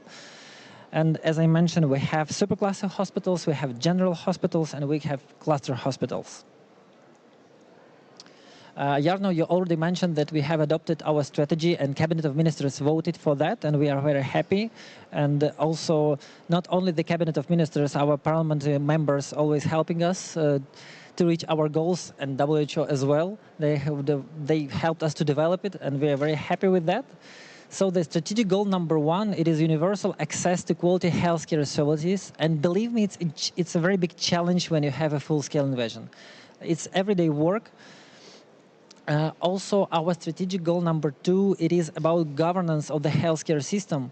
And actually, inside this goal, the main challenge it is EU integration. We have a lot of job to do, a lot of different changes in our legislation, in our business processes, in order to be aligned with your regulations and your standards. And last but not least, it is development of human capital and attracting investment. As I mentioned in the very beginning, we cannot restore from the state budget each healthcare facility. That's why we are looking for investors and we are looking for PPP projects as well. The key priorities, I think it's understandable why. We have a reason for that, but right now the key priorities, it is rehabilitation, of course, and it is a mental health. And as I mentioned, we have a lot of patients, and I think the whole nation, we are issuing the mental health issues, but the biggest challenge for us is that the public servants, doctors, they're also facing the mental health, because you cannot work non-stop for several years. Definitely, I think it will expand, and we will have this program very scaled in the next 3 or 5 years. And again, key takeaways. As I mentioned, recovery of our country, it is impossible without healthy people. Healthy people working in the hospitals, they're working on the factories. So it is impossible to recover, it is impossible to win without healthy people. That's why healthcare is a key priority for our government. And I think that healthcare, it is always the last hope, that somebody will help you. That's why it is very important to keep healthcare ongoing, to keep our hospital working on the very high level. Also, it is rehabilitation and mental health services, strategic priorities. We have a lot of NGOs, a lot of partners, a lot of patients organizations, a lot of implementing partners from different countries, and they are helping us with rehabilitation and mental health, and that's why we're succeeding. Also, I think that our reform proved already that we have very resilient healthcare system, because we stand it in COVID, we're standing now. So I think that our reform is successful and we will continue it. Also, we have medical guarantee program and reimbursement. That's why a lot of people, they have free access to core healthcare services. Even when we speak about rare diseases, when we speak about oncology, when we speak about cardiovascular diseases, it is still free access for people. Together with our partners and WHO, we have very unique solutions from the front line. We have modular clinics and mobile pharmacies. And when you have like missiles every hour in the front line, you cannot invest billions in a new hospital. Here, modular solutions are helping us a lot, because you can have primary health care in a modular solution. And it is like access for these people on these territories to have a doctor there. Also, and together with our partners in the Ministry of Health, we are seeking and we are building a modern, inclusive and energy-efficient health infrastructure. We are not restoring each hospital which are damaged. We understand, we analyze. In the eastern part of Ukraine, after the Soviet Union, we have a lot of hospitals. And of course, we do not need the same quantity. We will not restore each hospital in the eastern part. But at the same time, we have a lot of patients right now in the central part of our country and in the western part of our country. So we don't have enough departments and hospitals in these parts of our country. And as I mentioned, we have RDNA 4 together with the WHO and the World Bank. Every year we are updating, and right now we have losses. It is actually almost 20 billion euros. And priorities also include transformation, EU integration, and workforce retention. And if you have any questions after, please, I hope I am on time and on schedule. Thank you.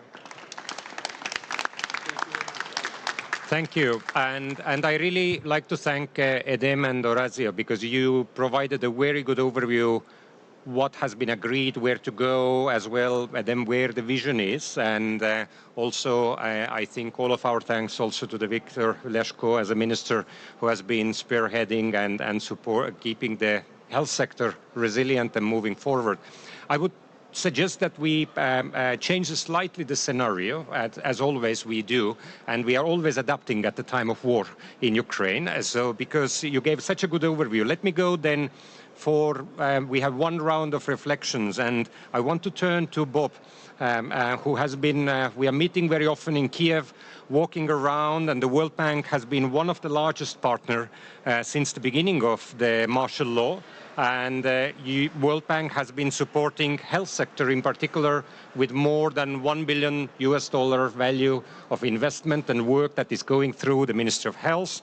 But then also you have a budget support. And since the early days of the war, we talk about the importance of investments and the budget support, and it has been more than 2.6 billion. So when you travel across the country, what you witness, what changes that has brought, and what we can do more in the future, please.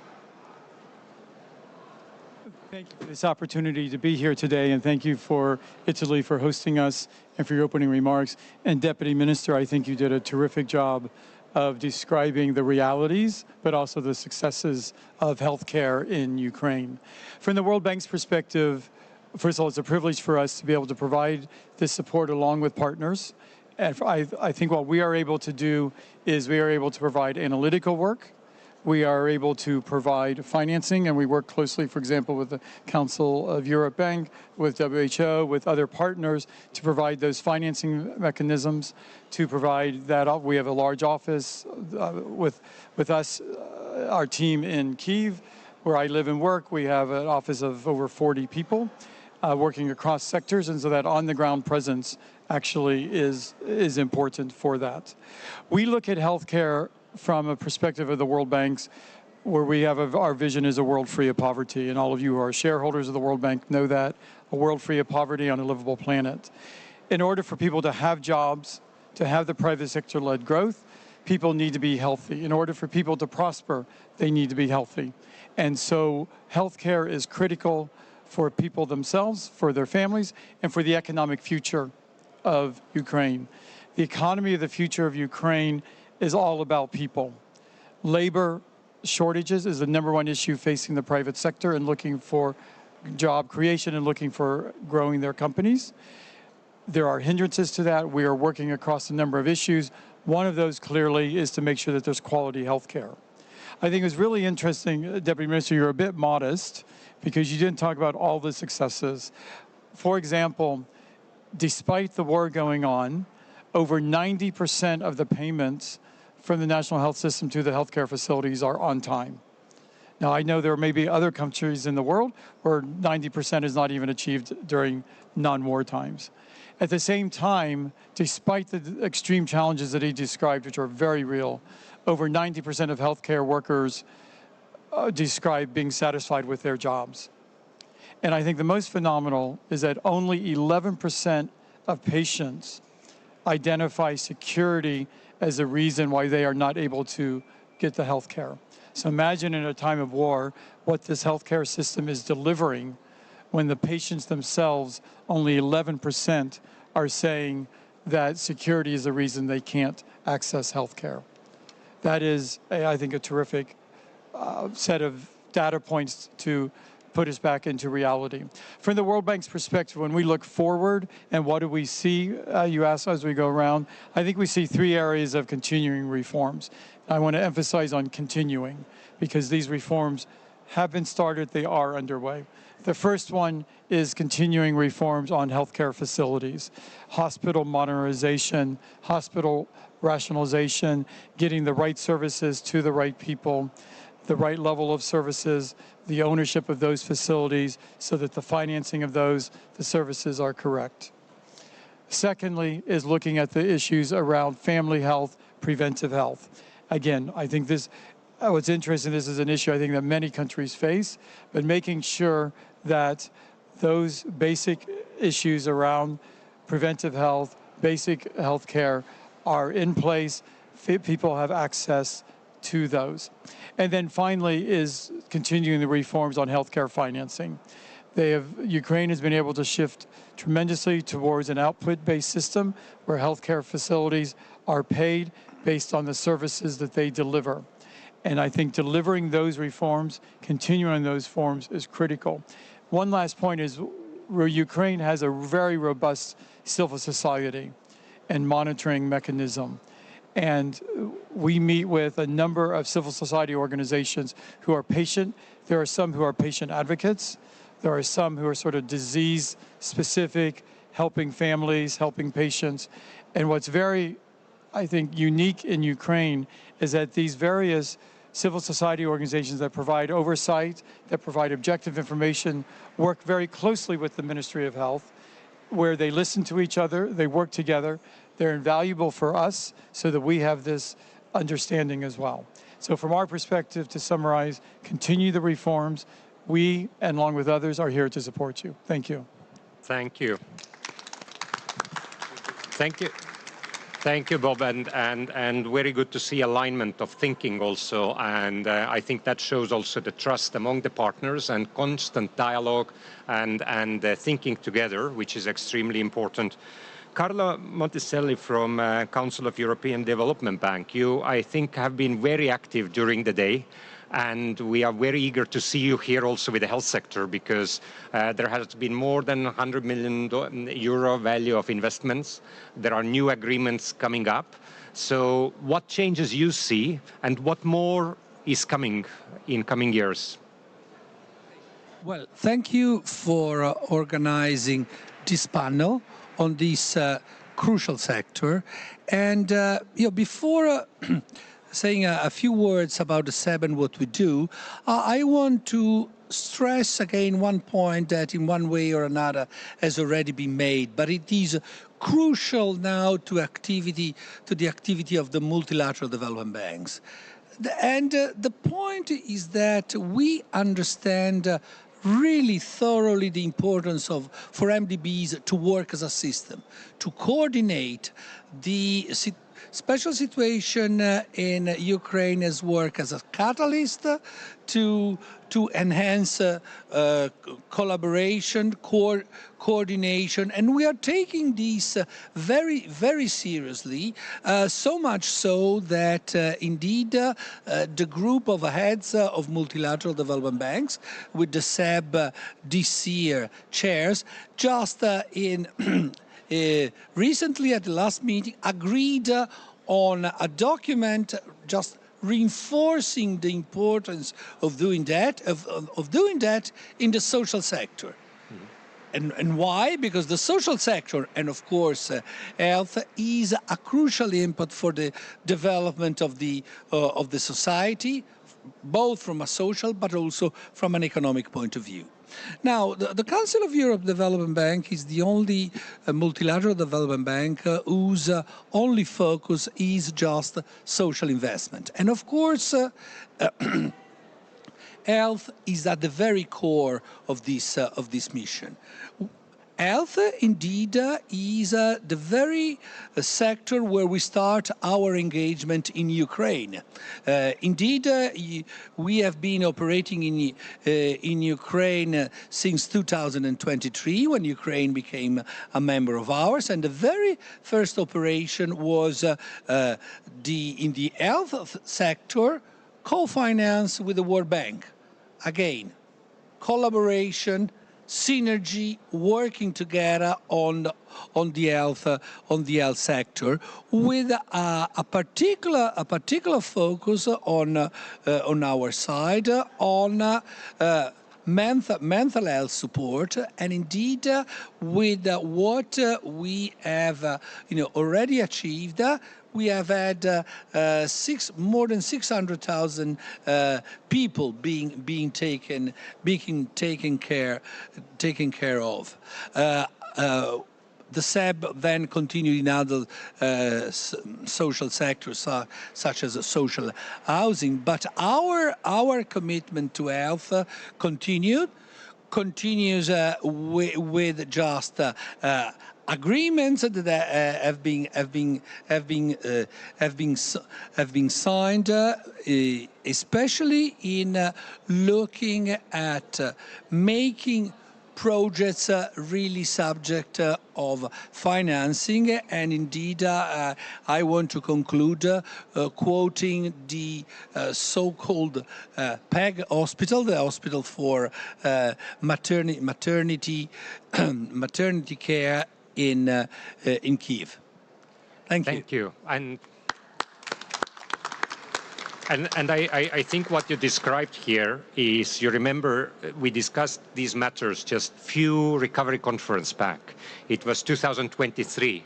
And I think that is something that we need to recognize, how quickly different partners have come together and what is coming forward. So thank you for this and enthusiasm that many are bringing. And those who are following us in the website, and if you haven't been in Kiev and looking to the health sector, that's a really case where everybody should come, and we should talk more and see how things are happening at the country level. Let me turn to Chikwe Ihekwazu from WHO. And in the recovery processes, even at the time of war, people are in the center, both people's health, but also the healthcare workers. And but at the same time, we know that there is never enough healthcare workers, and especially on the war times. So what approaches could be there, how to prioritize primary care, and how we can ensure that really, as you as an emergency director, that we can ensure that healthcare is provided equally in the front line, but across the whole country, because everybody needs to care. Yeah, no, and it's a real honor to be here. And greetings from our DG, Dr. Tedros Ghebreyesus, and our regional director, Dr. Hans Kruger, who both, Ukraine means so much to them, and that they think about this crisis every single day. I think the first thing to say, really, I was struck by the words Adam used, and I think the phrase you used that has stuck with me is "we are standing." You know, the fact that people, despite all of that, and this was just re-emphasized, that despite all the crisis, despite what we read and hear, you know, we are standing. And I think that's such a powerful statement to leave this event with, because it's all about people, and especially healthcare workers. But having said that, you know, it is a reality that there's a scarcity of healthcare workers because of the crisis. It is a reality that we're struggling to recruit sufficiently, especially in the rural areas. It's a reality that there's been an outward migration, including of healthcare workers. So all of this is a challenge. The opportunity lies in how we address this, and address this not only for the short term, but address it for the long term. So for the short term, and thanks, Jano, for yourself and the rest of the team in supporting the ministry, in firstly, understanding the scale and character and nature of the challenges we face. And that's the technical expertise that WHO brings to the table to be able to analyze the situation, understand what needs to be done where, the differentiated needs across the country and across the professions. And that has led to some short-term interventions. You know, developing a database and a digital approach to understanding who is where doing what, how to address that in the short term, working on some of the health financing the healthcare workers and understanding where the gaps are and addressing those in the short term. But I think in the long term, and that's really where the opportunity lies, is how do we redesign the education of the healthcare workers needed, not just with a lens to the past, but a perspective to the future. And that really means rethinking how we're educating our healthcare workers for the future. And there's a real opportunity there, because in many of the countries in Western Europe, it's challenging to redesign healthcare systems that are very well embedded in the system already, because change is hard. It's easier to design a system from a fairly blank sheet than to redesign a system that is very well embedded and change is difficult. So I think there's a real opportunity here to not only think about how healthcare is delivered right now in many of the countries around Ukraine, but really to think about how we can do it uniquely and innovatively moving forward into the future, with a focus on primary healthcare at the heart of it. So healthcare is delivered at the appropriate level, at the appropriate financing level, and at the appropriate innovation levels. So as we build for the future, you know, build back better is a term we use very often, but it's actually a very difficult term to implement, because defining the better is not as straightforward as it might sound sometimes. But I think here there's a real opportunity to completely rethink how a health system can work efficiently and effectively, and not cost increasingly more every year. Because in many of the advanced countries, that's really the challenge they're facing. Every year, the cost of healthcare delivery increases and outpaces what the economies of those countries can deliver. So I think in Ukraine, we have a unique opportunity to redesign that in digitalization, innovation around payment systems. Some of those have been mentioned already. And that's the challenge and opportunity that this situation presents. Thank you. We have heard from colleagues and international organizations, but I would like to now turn to Viola Damen and hear more from the medical community side and what role medical community can have, because we have talked about financing, we have talked about projects, we have talked about what best evidence can be brought to Ukraine, but what the medical community can do more as we have entered to the 4th year of full-scale invasion and so much is happening.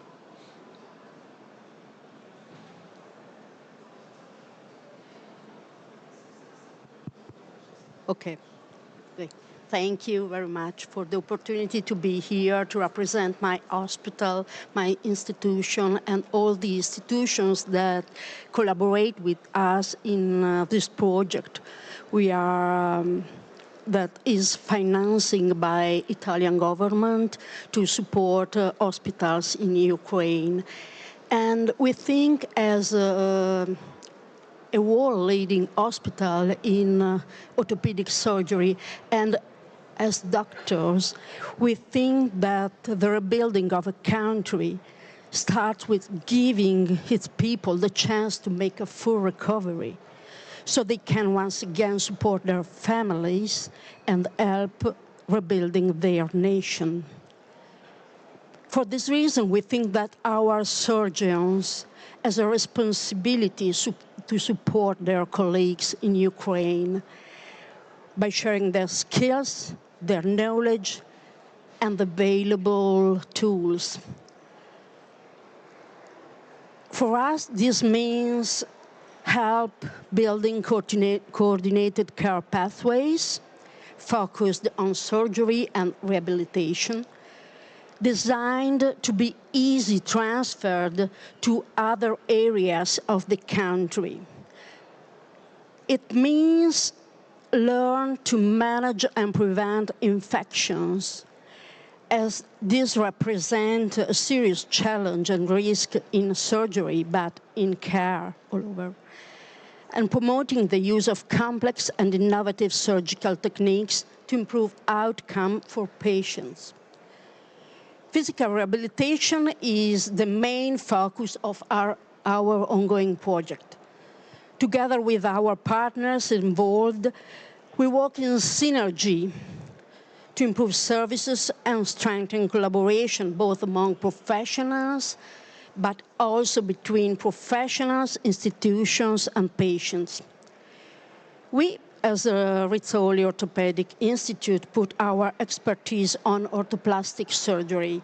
This is an highly innovative field that combines orthopedic knowledge with microsurgery and plastic surgery.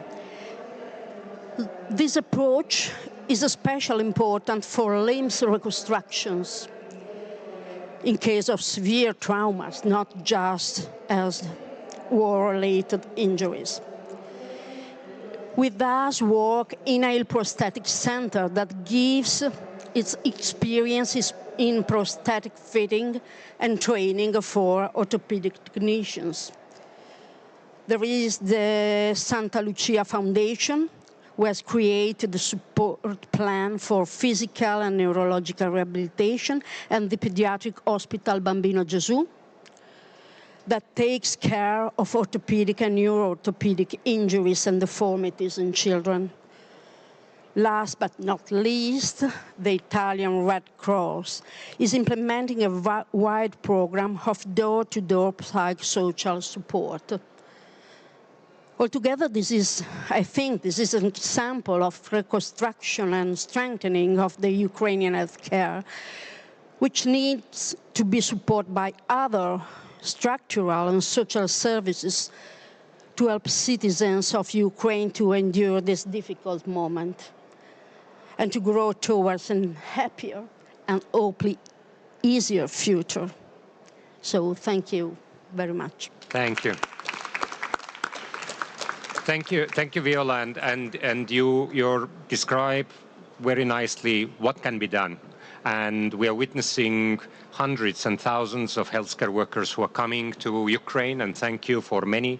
There are tens of medical partnerships agreed between the hospitals, and I think that is a good example how what governments agree can be turned then on the ground level between the healthcare workers to some practices. And this is very, very welcome and very, very much appreciated from Ukrainian side.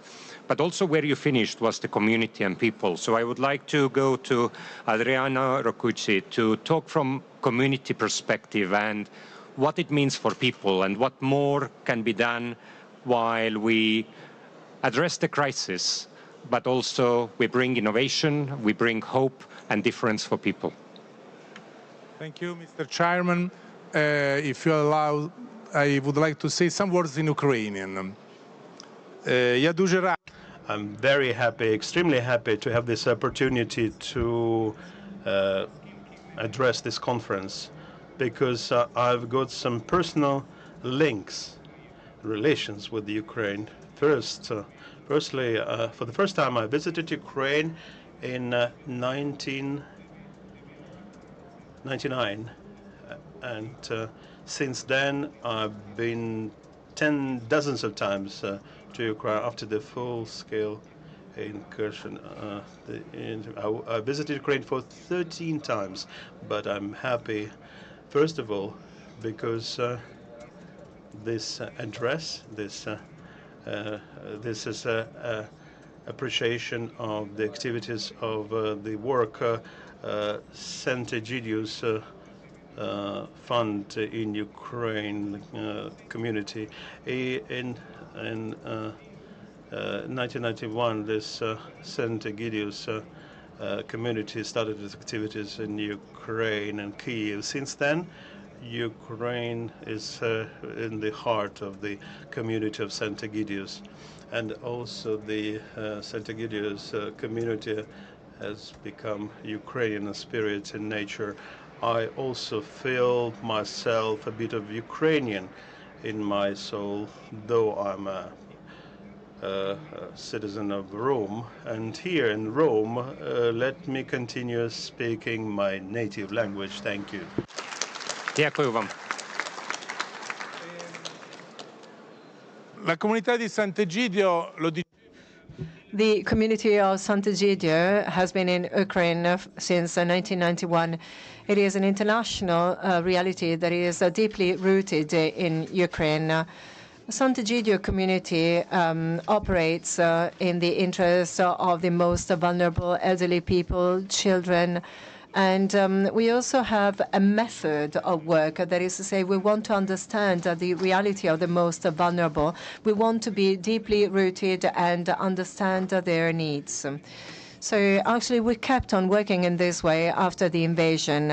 Our humanitarian intervention was immediate, also thanks to the collaboration. And by the way, I would like to thank the Italian government, the Ministry for Foreign Affairs, and also the Agency for Cooperation and Development. And I would also like to thank the Ministry of Foreign Affairs of Germany. So as I said, our work reached 450,000 people thanks to our humanitarian aid and our social support. And also we reached 2 million people. So we supported hospitals, and at the moment we are going to give medicines for hepatitis C for a value of more than 1 million euros. And this is the context. As I said, we have a direct contact with so many people in Ukraine. What do they need in Ukraine? Well, first of all, I would like to express my gratitude to the Ukrainian government and the Ukrainian Ministry of Health. In war times, even if they have so many difficulties, they are still reforming their health system. William Beveridge in 1942 said, war is also a great chance for change. And I think this is the right way to go. So what would I like to tell you today? I'd like to say that the First Lady yesterday, she said, people first. And I think that implementing and giving life to a system that really offers the possibility to have universal access to health treatment, well, this is a very nice example of trying to support the most vulnerable. This is a health system that is based and focused on a key priority, that is to say, people. And this is a very innovative approach. It is an approach that integrates social aspects with the health sector. On the 30th of June, a report by the World Health Organization was published, From Loneliness to Social Connection, a path towards a healthier society. This is the title of the report, and they also highlight that social isolation has a very deep impact on health. The report calculates that in the world around 900,000 people a year die due to the consequences of their social isolation. So I think that this connection between mental, and also social health, this is a fundamental integration. And I would like to mention a couple of problems that, in my opinion, are the main problems for the recovery of Ukraine. Mental health and the problem of the elderly. Ukraine is quite of an old society, just like the aging European societies, and it will be even older when the war finally ends. And therefore, satisfying the needs of the elderly will certainly be one of the main challenges, and we will be with you trying to face this challenge. Thank you. For bringing in all the community aspect, but also various elements that are influencing our health. We have had a good panel, but I kept Orazio and also Edem for an end. And I wanted to ask Orazio, you described the memorandum of understanding, but I wanted to ask something different. As we are in Ukraine Recovery Conference, we soon close. We will discuss what will happen future. What role Italy, G7 countries, what role other partners can do that next time when we meet, we have even bigger panel for health, more colleagues working together, and all of us contributing to resilience? What is the recipe? What you want to see happening between this year and the next year?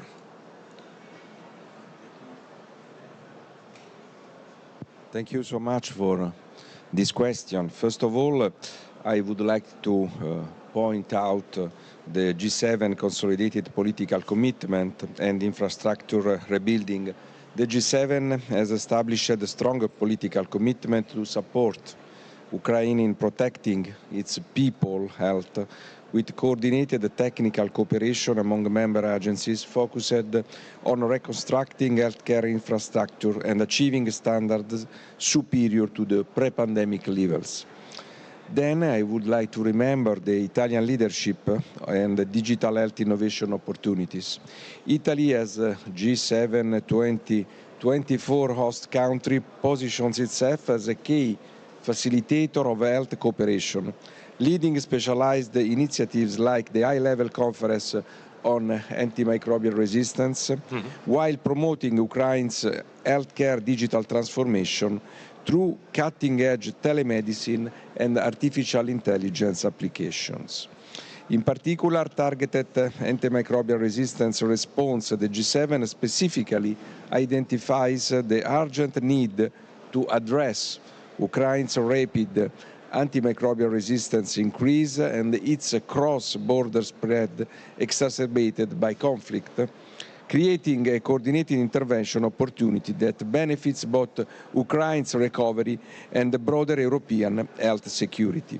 Then about G7 option, I would like to remember that the G7 countries can provide specialized training to Ukrainian healthcare workers with the WHO Academy and the G20 Public Health Workforce Laboratorium while addressing mental health impacts from conflict and forced displacement for both Ukraine's recovery and global preparedness.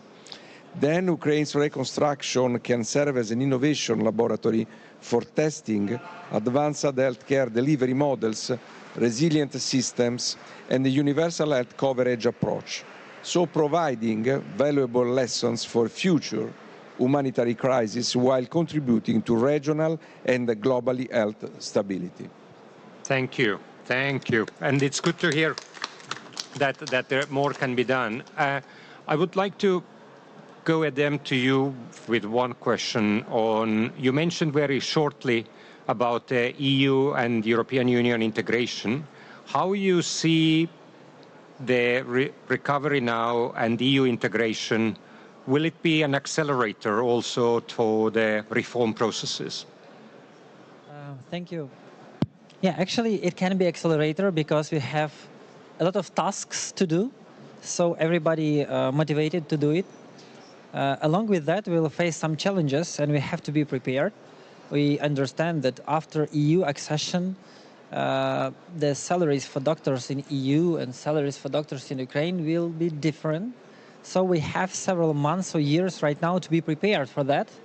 So we have this investment gap, and I think we have several months or year just to close it, modernize our hospitals, to equip them with new equipment.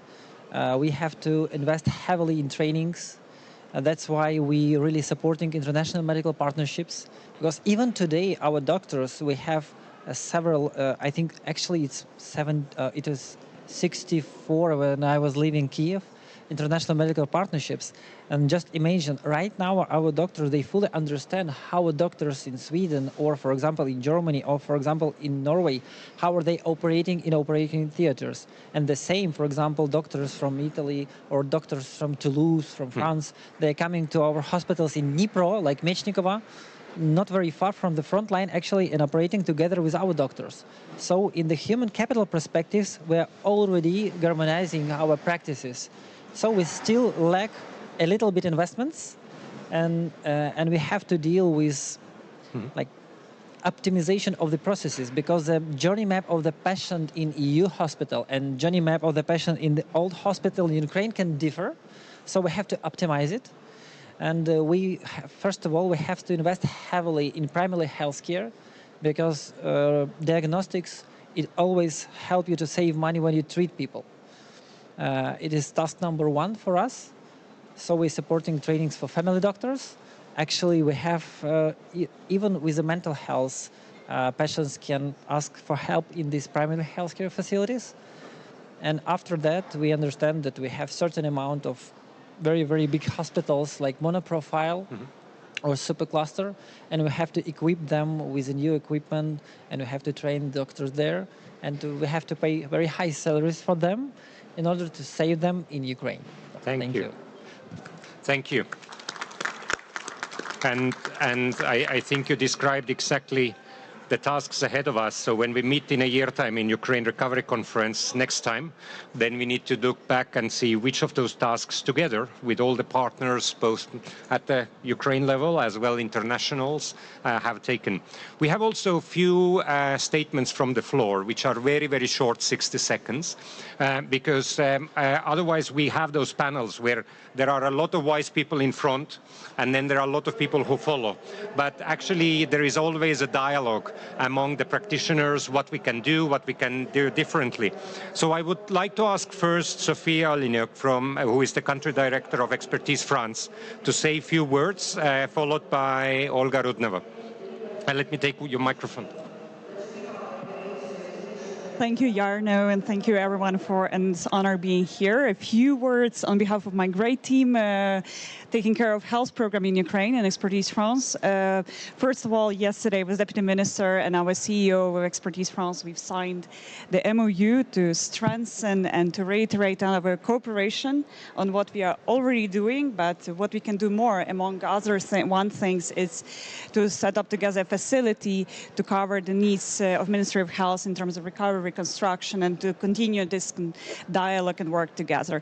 As Deputy Minister rightly mentioned, is medical partnerships. We are already running 16 medical partnerships between Ukraine and France to strengthen exactly the human capital, the doctors in Ukraine, but build these bridges between operational theaters in Kyiv and France. And we are committed and secure the funding for additional 20, which we'll be implementing and supporting in the upcoming year and the next year. Not stopping here is also the university cooperation, where we will be working with Lviv, Kharkiv, and Kyiv University, that this is the continuous process of education, which starts from early stage and continues further on, and this is where we are happy to be working on. Lastly, but not least, is our cooperation with our friends. I can proudly mention this is Superhuman Center, with whom we work in Lviv, in Odessa, but soon we are to sign additional grant to continue working with Olga and the brilliant team of superhumans and to support the veterans, not only in this heavy and but important pass on the reintegration. And I'm stopping here, as said, 60 seconds, and passing the floor to Olga then. Thank you. And Olga Rudneva was leading the Superhumans, and who will be followed by Fiametta. And I apologize, we are fast because we have exactly 10 minutes until the closure, and some of the panel members need to speak there as well. So please. I'll try to be very short. I want to start with the fact that probably not a single healthcare system is ready for the war at its territory.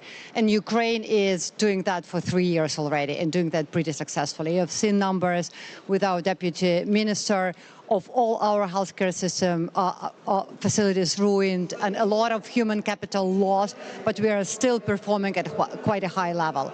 Superhuman Center was created to relieve the pressure on healthcare system. And one of the tasks of Superhuman System was not only to provide the service, but also to train and exchange experience. And that's what we are doing with Expertise Français, and that's what we are doing by replicating Superhumans in other regions. So what we need as a country right now, we need additional resources to rebuild our healthcare system, and we need additional expertise to come to Ukraine and help us to train more specialists in Ukraine. But at that very moment, Ukraine is not only asking, Ukraine is ready to give a lot, because we have a lot of expertise. At that very moment, we have a lot of very difficult cases, and we are absolutely happy to accumulate this expertise and share it with the world. Thank you. Thank you. And I think this two-way experience sharing is one very, very important, and also a motivation for many healthcare workers. Fiametta, please. Grazie, buonasera a tutti. Good afternoon, everybody. L'Agenzia Industria e Difesa è veramente onorata. Now, once again, it's a real pleasure for me to take part in today's meeting. We are all working to rebuild Ukraine as efficiently as possible. Now, health is one of the key values of our life. I personally think it is the deepest intangible value. So what we have to do is to turn all of this into a network. This network is made of protection, reciprocity, and care. The health of the entire community is one of the fundamental values of every single democracy. Communities have to be taken care of each other. We need to protect and rebuild health. They become real great nations that are really able to cooperate or work together. So our agency, whose name is IND, Industry and Defense, really wants to play an active role to rebuild the Ukraine health system. In Florence, we have a national center of excellence in producing and making rare drugs. We will help directly the Oblast Pediatric Hospital in Odessa with a very special attention attention to maternal health, neonatal health, which is a big problem after the conflict going on.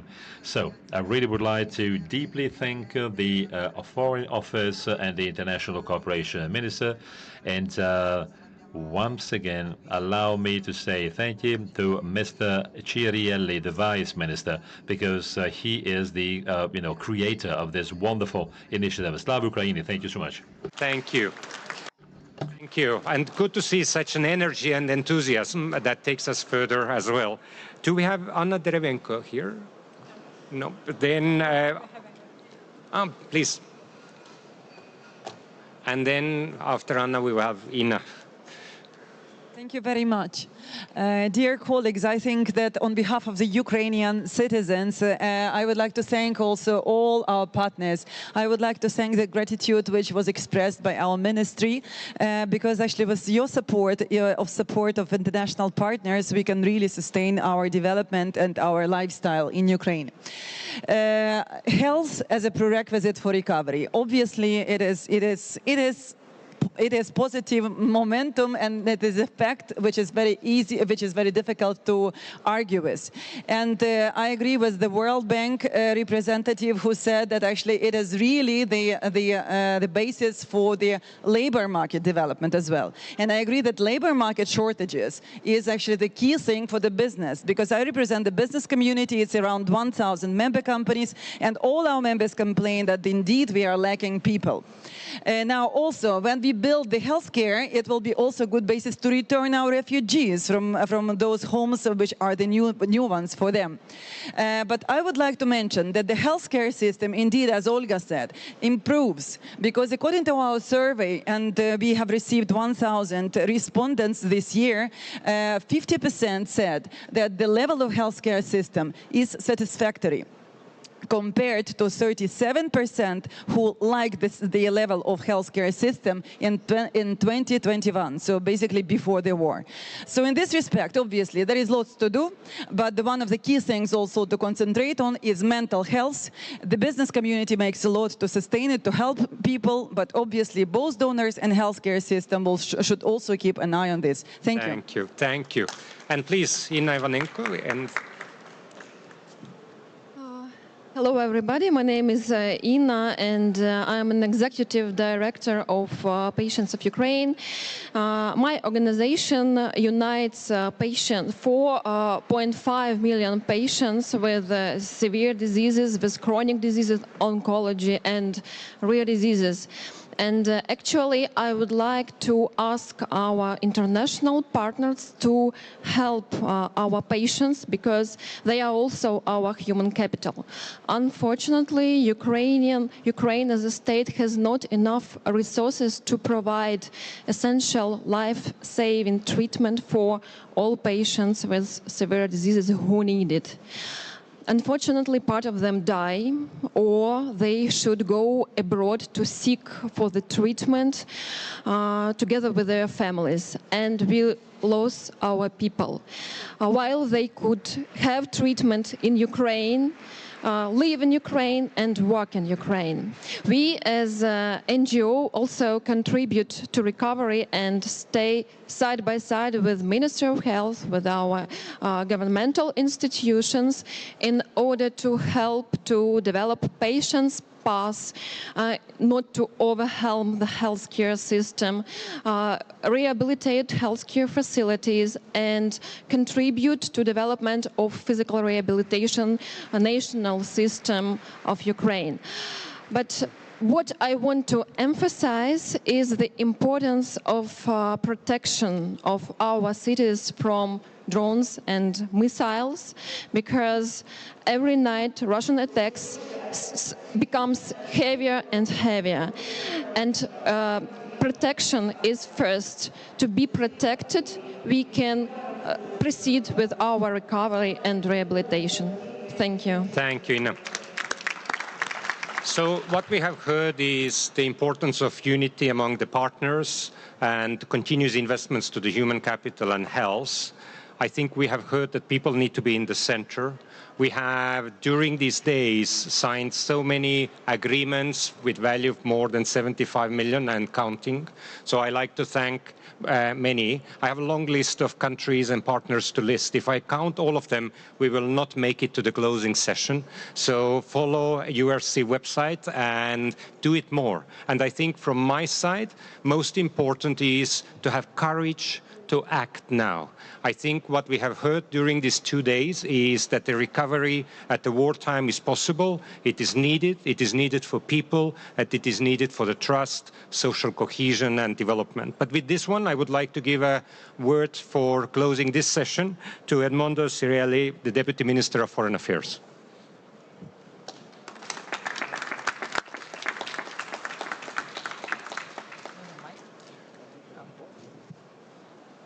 Here we are. Your Excellencies, esteemed participants, ladies and gentlemen, I would like to thank all participants of this health panel for their presence today. The panel allowed for an in-depth and up-to-date examination of the current situation in the health sector in Ukraine. I would also like to thank Minister Liasco and Minister Schillaci. I salute and appreciate the signing of the Memorandum of Understanding between Italy and Ukraine in the health sector. The synergy between our Minister of Foreign Affairs, International Cooperation and Ministry of Health is vital to achieve a coordinated and effective support action to Ukraine and its people, of course. The conflict has caused a drastic increase in the pressure on structures in the health sector. The overall situation is problematic, especially for the vulnerable groups such as the elderly, children and women, who face serious difficulties in accessing essential medical services. Restoring the full functionality of the Ukrainian healthcare system is one of the biggest challenges in Ukraine's reconstruction and economic recovery process. Numerous international donors, including Italy, have stepped up their financial efforts to support the Ukrainian healthcare system, which has been severely weakened by the conflict, mainly due to the storage of healthcare personnel and the reduced availability of technological equipment and machinery. We therefore believe that the Ukrainian government's health strategy, which focuses on prevention and treatment of non-communicable disease, on an holistic approach to mental health and improving reproductive and neonatal health, is worthy of support. Let me emphasize the Italian government's accentuated efforts in favor of the Ukrainian healthcare system. We have a project underway since 2024, entrusted to the Rizzoli Orthopedic Institute for about €2 million, which aims to improve the treatment of the numerous Ukrainian war invalids through targeted intervention in a number of health facilities in Lviv, including the Superhuman Center, a center which I also had the privilege to visit this year together with the EU and like-minded ministers of foreign affairs. Just on the 9th of July, under my chairmanship, we approved two important projects. The first involves the granting of a concessional loan of €30 million for the construction of a new wing of Odessa Regional Pediatric Hospital with the aim of increasing its capacity and the number of beds. The second, entrusted to the Chemical Pharmaceutical State Institute in Florence for about €2.3 million as a grant, envisages the supply, installation, commissioning of a complete package of advanced health technologies for the operation and departments of the Odessa Pediatric Hospital. In addition, the Italian cooperation is working on an articulated package of intervention with the objective of strengthening the local health system in the Odessa region. The implementation of the package will involve highly specialized Italian public institutions and civil society organizations already active in Ukraine. We don't want to miss the challenges of restoring the functionality of the Ukrainian health system, and therefore I join all of you in your efforts for further raise the awareness of the international community to this purpose. Thank you very much for your presence today and for your valuable contribution to the work of this panel. Thank you very much. Thank you. Thank you. And we have a Northern Star. We have a Health Strategy 2030. We have partners who are willing to act. We have courage to do more. Deputy Minister of Foreign Affairs mentioned Odessa and like-minded colleagues who are visiting. So I hope to see many of you in Odessa, in Kharkiv, in Sumy, in Kherson, in Chernihiv, any of the villages that we have across the whole Ukraine. And to do that not in the future, but plan your travel for next week, for the week after. In Ukraine, the colleagues and healthcare workers are working 24/7. I think our duty is to show the same. Thank you. Дякую.